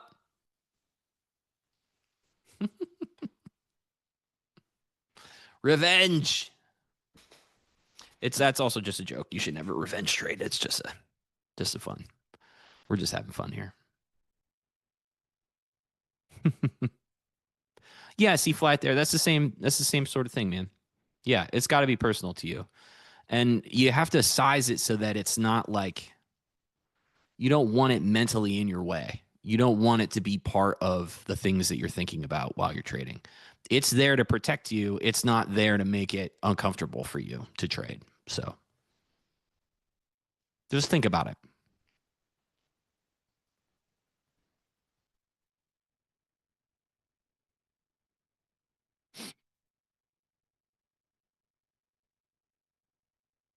Fair enough, Art. Good. Sounds good. I don't want you to, I don't want you to get emotional about being in a hole during the day. And obviously you did great and got out of it. So that's awesome.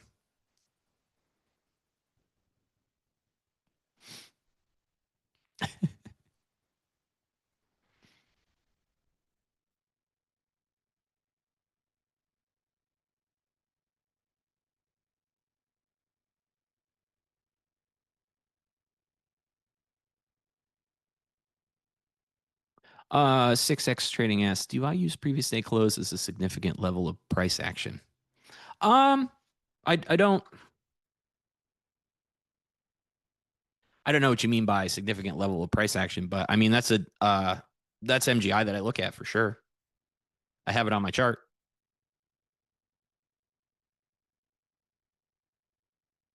But just like all MGI or levels, you need to see some reaction when you get to it. So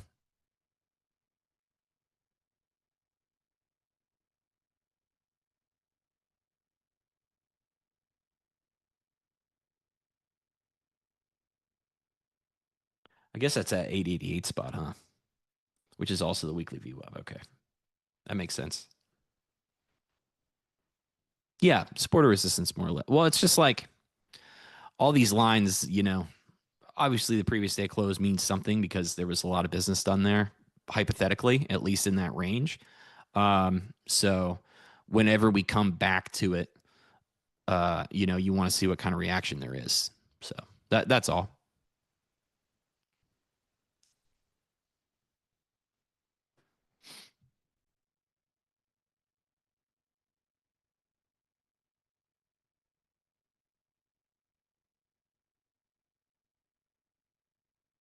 Yeah, no problem.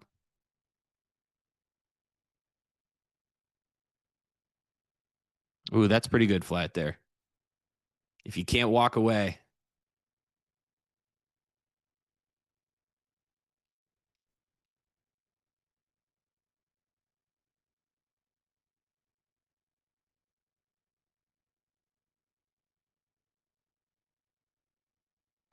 Well, it's 11:45. I thought we beat that 920 guy, but now we're just floating around. Tape slowed down.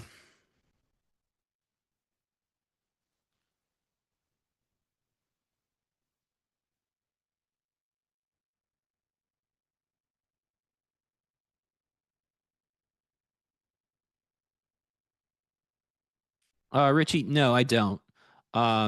If you wanted to use a DOM and see level 2 data, then yes, you would need level 2 data.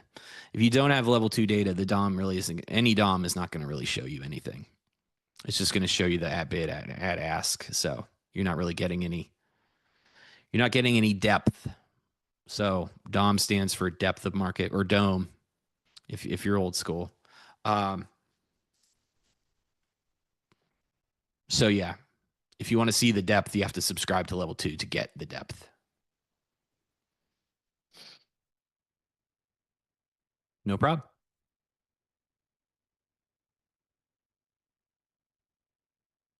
Stowe, was there a turning point in your career that allowed you to hold trades longer? I struggle with getting an extreme entry from a position of strength and failure to hold. No. I don't know. I'm just kind of like, I'm in this idea right now, which is, take the whole idea. We're long. We're above the overnight high. We've held all these retests, etc. So I'm just looking for logical targets. Also keep in mind, I'm only holding half of my core position here. I've already scaled out, I don't know, like 8,000 times. So I think it's kind of a myth. Like, people can just hold forever. That's not really like intraday day trading that I do. So I'm just trying to hold for realistic spots, which is come up here, touch the +1 standard deviation. And then beyond that, if it's going to keep going and make a new high, I'll probably put this guy up here. But I'll also close this if it starts to look like, I'm wrong. Right now, we're in the middle. And I don't know if I'm wrong or if I'm right yet. If we come down and puke through this overnight high and I get stopped on these two remaining lots, then, I'm definitely wrong. Then I'm going to look for, and then I have the next trade in my mind, which is down here at the OR high, value area low on the day so far, the -1 standard deviation. So I guess it's like, yeah, you're just kind of plotting. You just have your next plan in your head, just to be ready to execute that. And that's all you can really do. Just be nimble, be ready for the market to change in front of you, be ready to be wrong, be ready to pivot if you need to, that sort of thing. But no, I mean, like, even the phrase position of strength, like, you don't know it's a position of strength until it's strong. When you enter a trade, like, I don't know, when I got in here, this could have been the bottom for the day, but it wasn't because I got stopped out. I got in here. This can now be the bottom for the day unless I get stopped out, So I try not to rabbit hunt that stuff too much. Riddy Trader, it's don't diddle in the middle, not fiddle, by the way.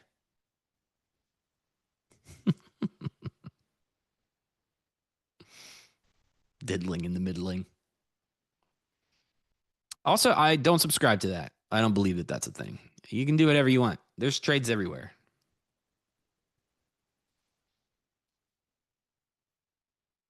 Just have a process. Make your money. Do your thing.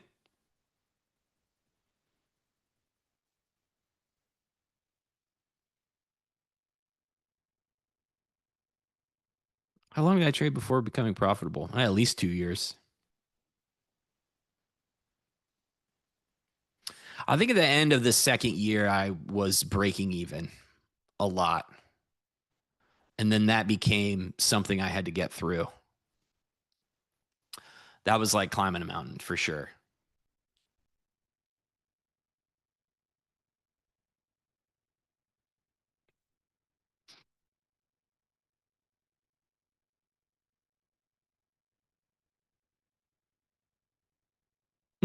Yeah, fiddles are cool too. On a balanced day, diddling in the middle will kill you. Sure. But I challenge most people to know it's a balanced day or not at 11:50 in the morning. You know, that's you got what, 2.5 hours of data so far. I would say that you don't have enough clues to determine if this is a balanced day or not. You have some.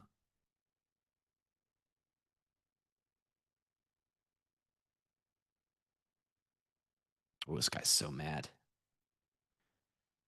That's a grouchy seller right there. All right, overnight high. Holding up the entire economy right now.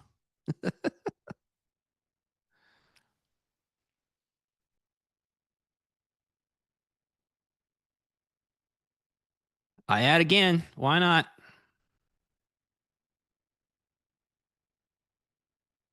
Throw another one on.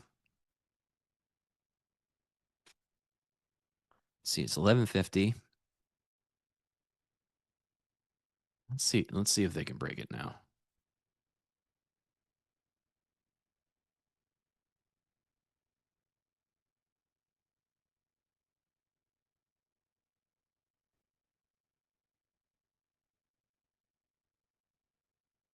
Yeah, this is a good example of the, like, I don't know. It's the being persistent about this stuff.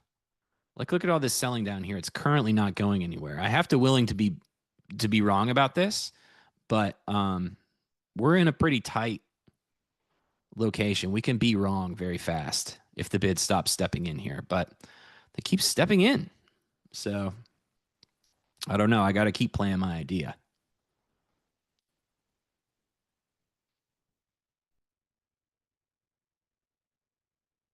It's one of these, at some point, one of these sides is going to win. And we're just trying to extract some points in the process. We're not trying to get like a bajillion points out of this. We're just trying to pull our normal amount. Base hits within an idea. Is 910 going to reload now?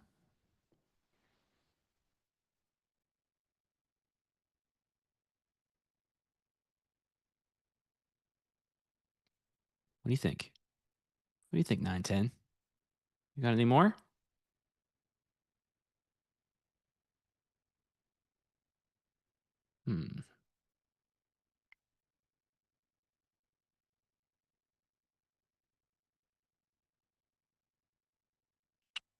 It was quite a bit.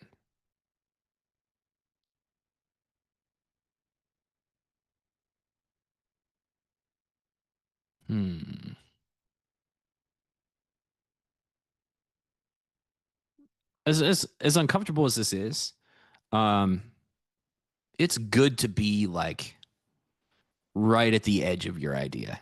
This is when you can have a good trade, is you're right at the edge of your idea not working anymore. Because if you're like in the middle, good Lord. Because if you're like in the middle, then you know you don't really have much to look at. But if you're right at the edge, your targets can be further away. You can manage your risk better. So I like this. I like this spot that we're in, even though it doesn't feel very fun right now.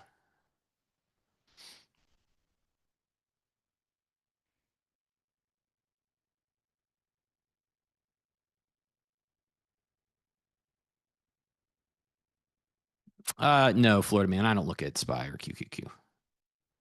I just look at ES and NQ and the Dow. And by look at the Dow, I mean I see it out of the corner of my eye occasionally. In passing.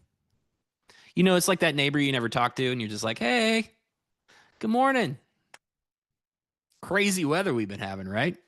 Yeah, that's how I talk to the Dow.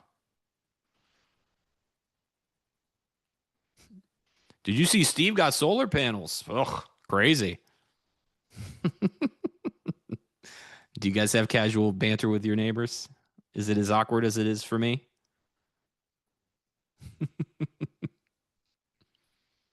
Imagine trying to explain to people what you do for a living when it's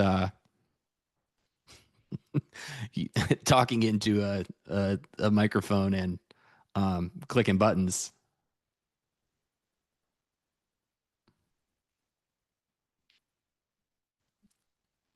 We beat this 9-10 guy.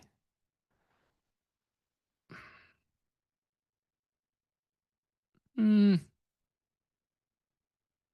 gonna take that ad off, I think. Can't tell if it's reloading or not.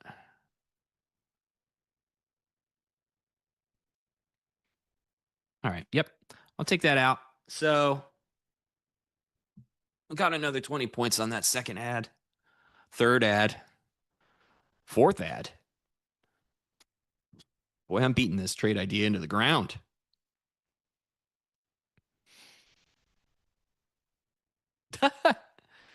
That's cool. I should start saying I sell insurance. That's a good idea. Do I need any? But what if they sell insurance and then they call me on it? I should have some sort of. I should have something prepared. That's the kind of luck I have. What do you do? Oh, I sell insurance. Oh, me too. Crap. Sorry, I was lying. Yep, living the dream, friend Tintin. I got a lot of stuff I like to say. Those one-liners. Another day above the dirt. That's a good one.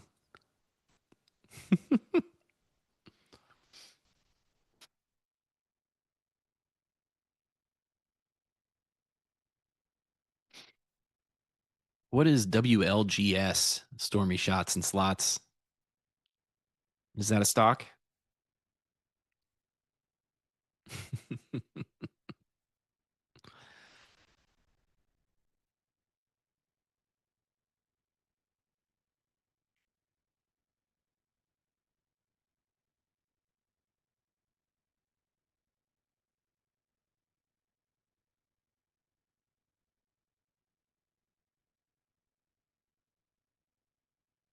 Keith, who's my brokerage? So this is the NinjaTrader has its own brokerage. So I use that for this.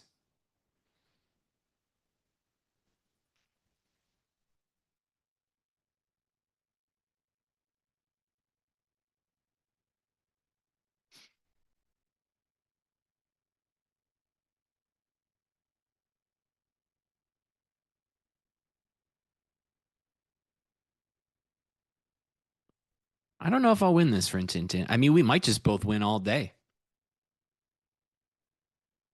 If this ends up being a balance day, then we could both just win. You can sell. You can keep selling 925, and I'll keep buying 895. And if you want to make a deal on the side so we can get around the commissions and stuff, just hit me up.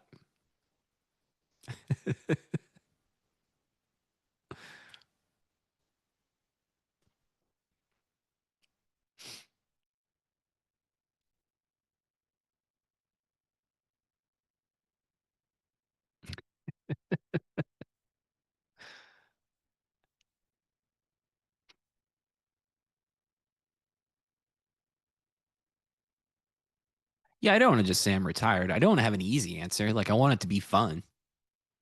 I'm not trying to not have fun with this. I'm not trying to not have fun with my neighbors.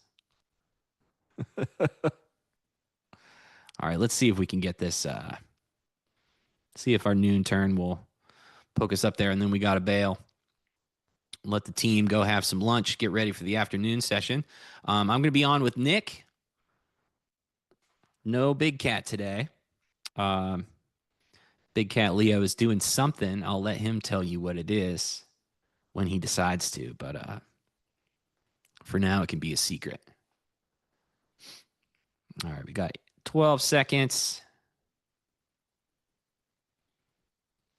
We either vanquish our 920 guy or me and Fly here are just going to trade these contracts all day. One of these two things are going to happen.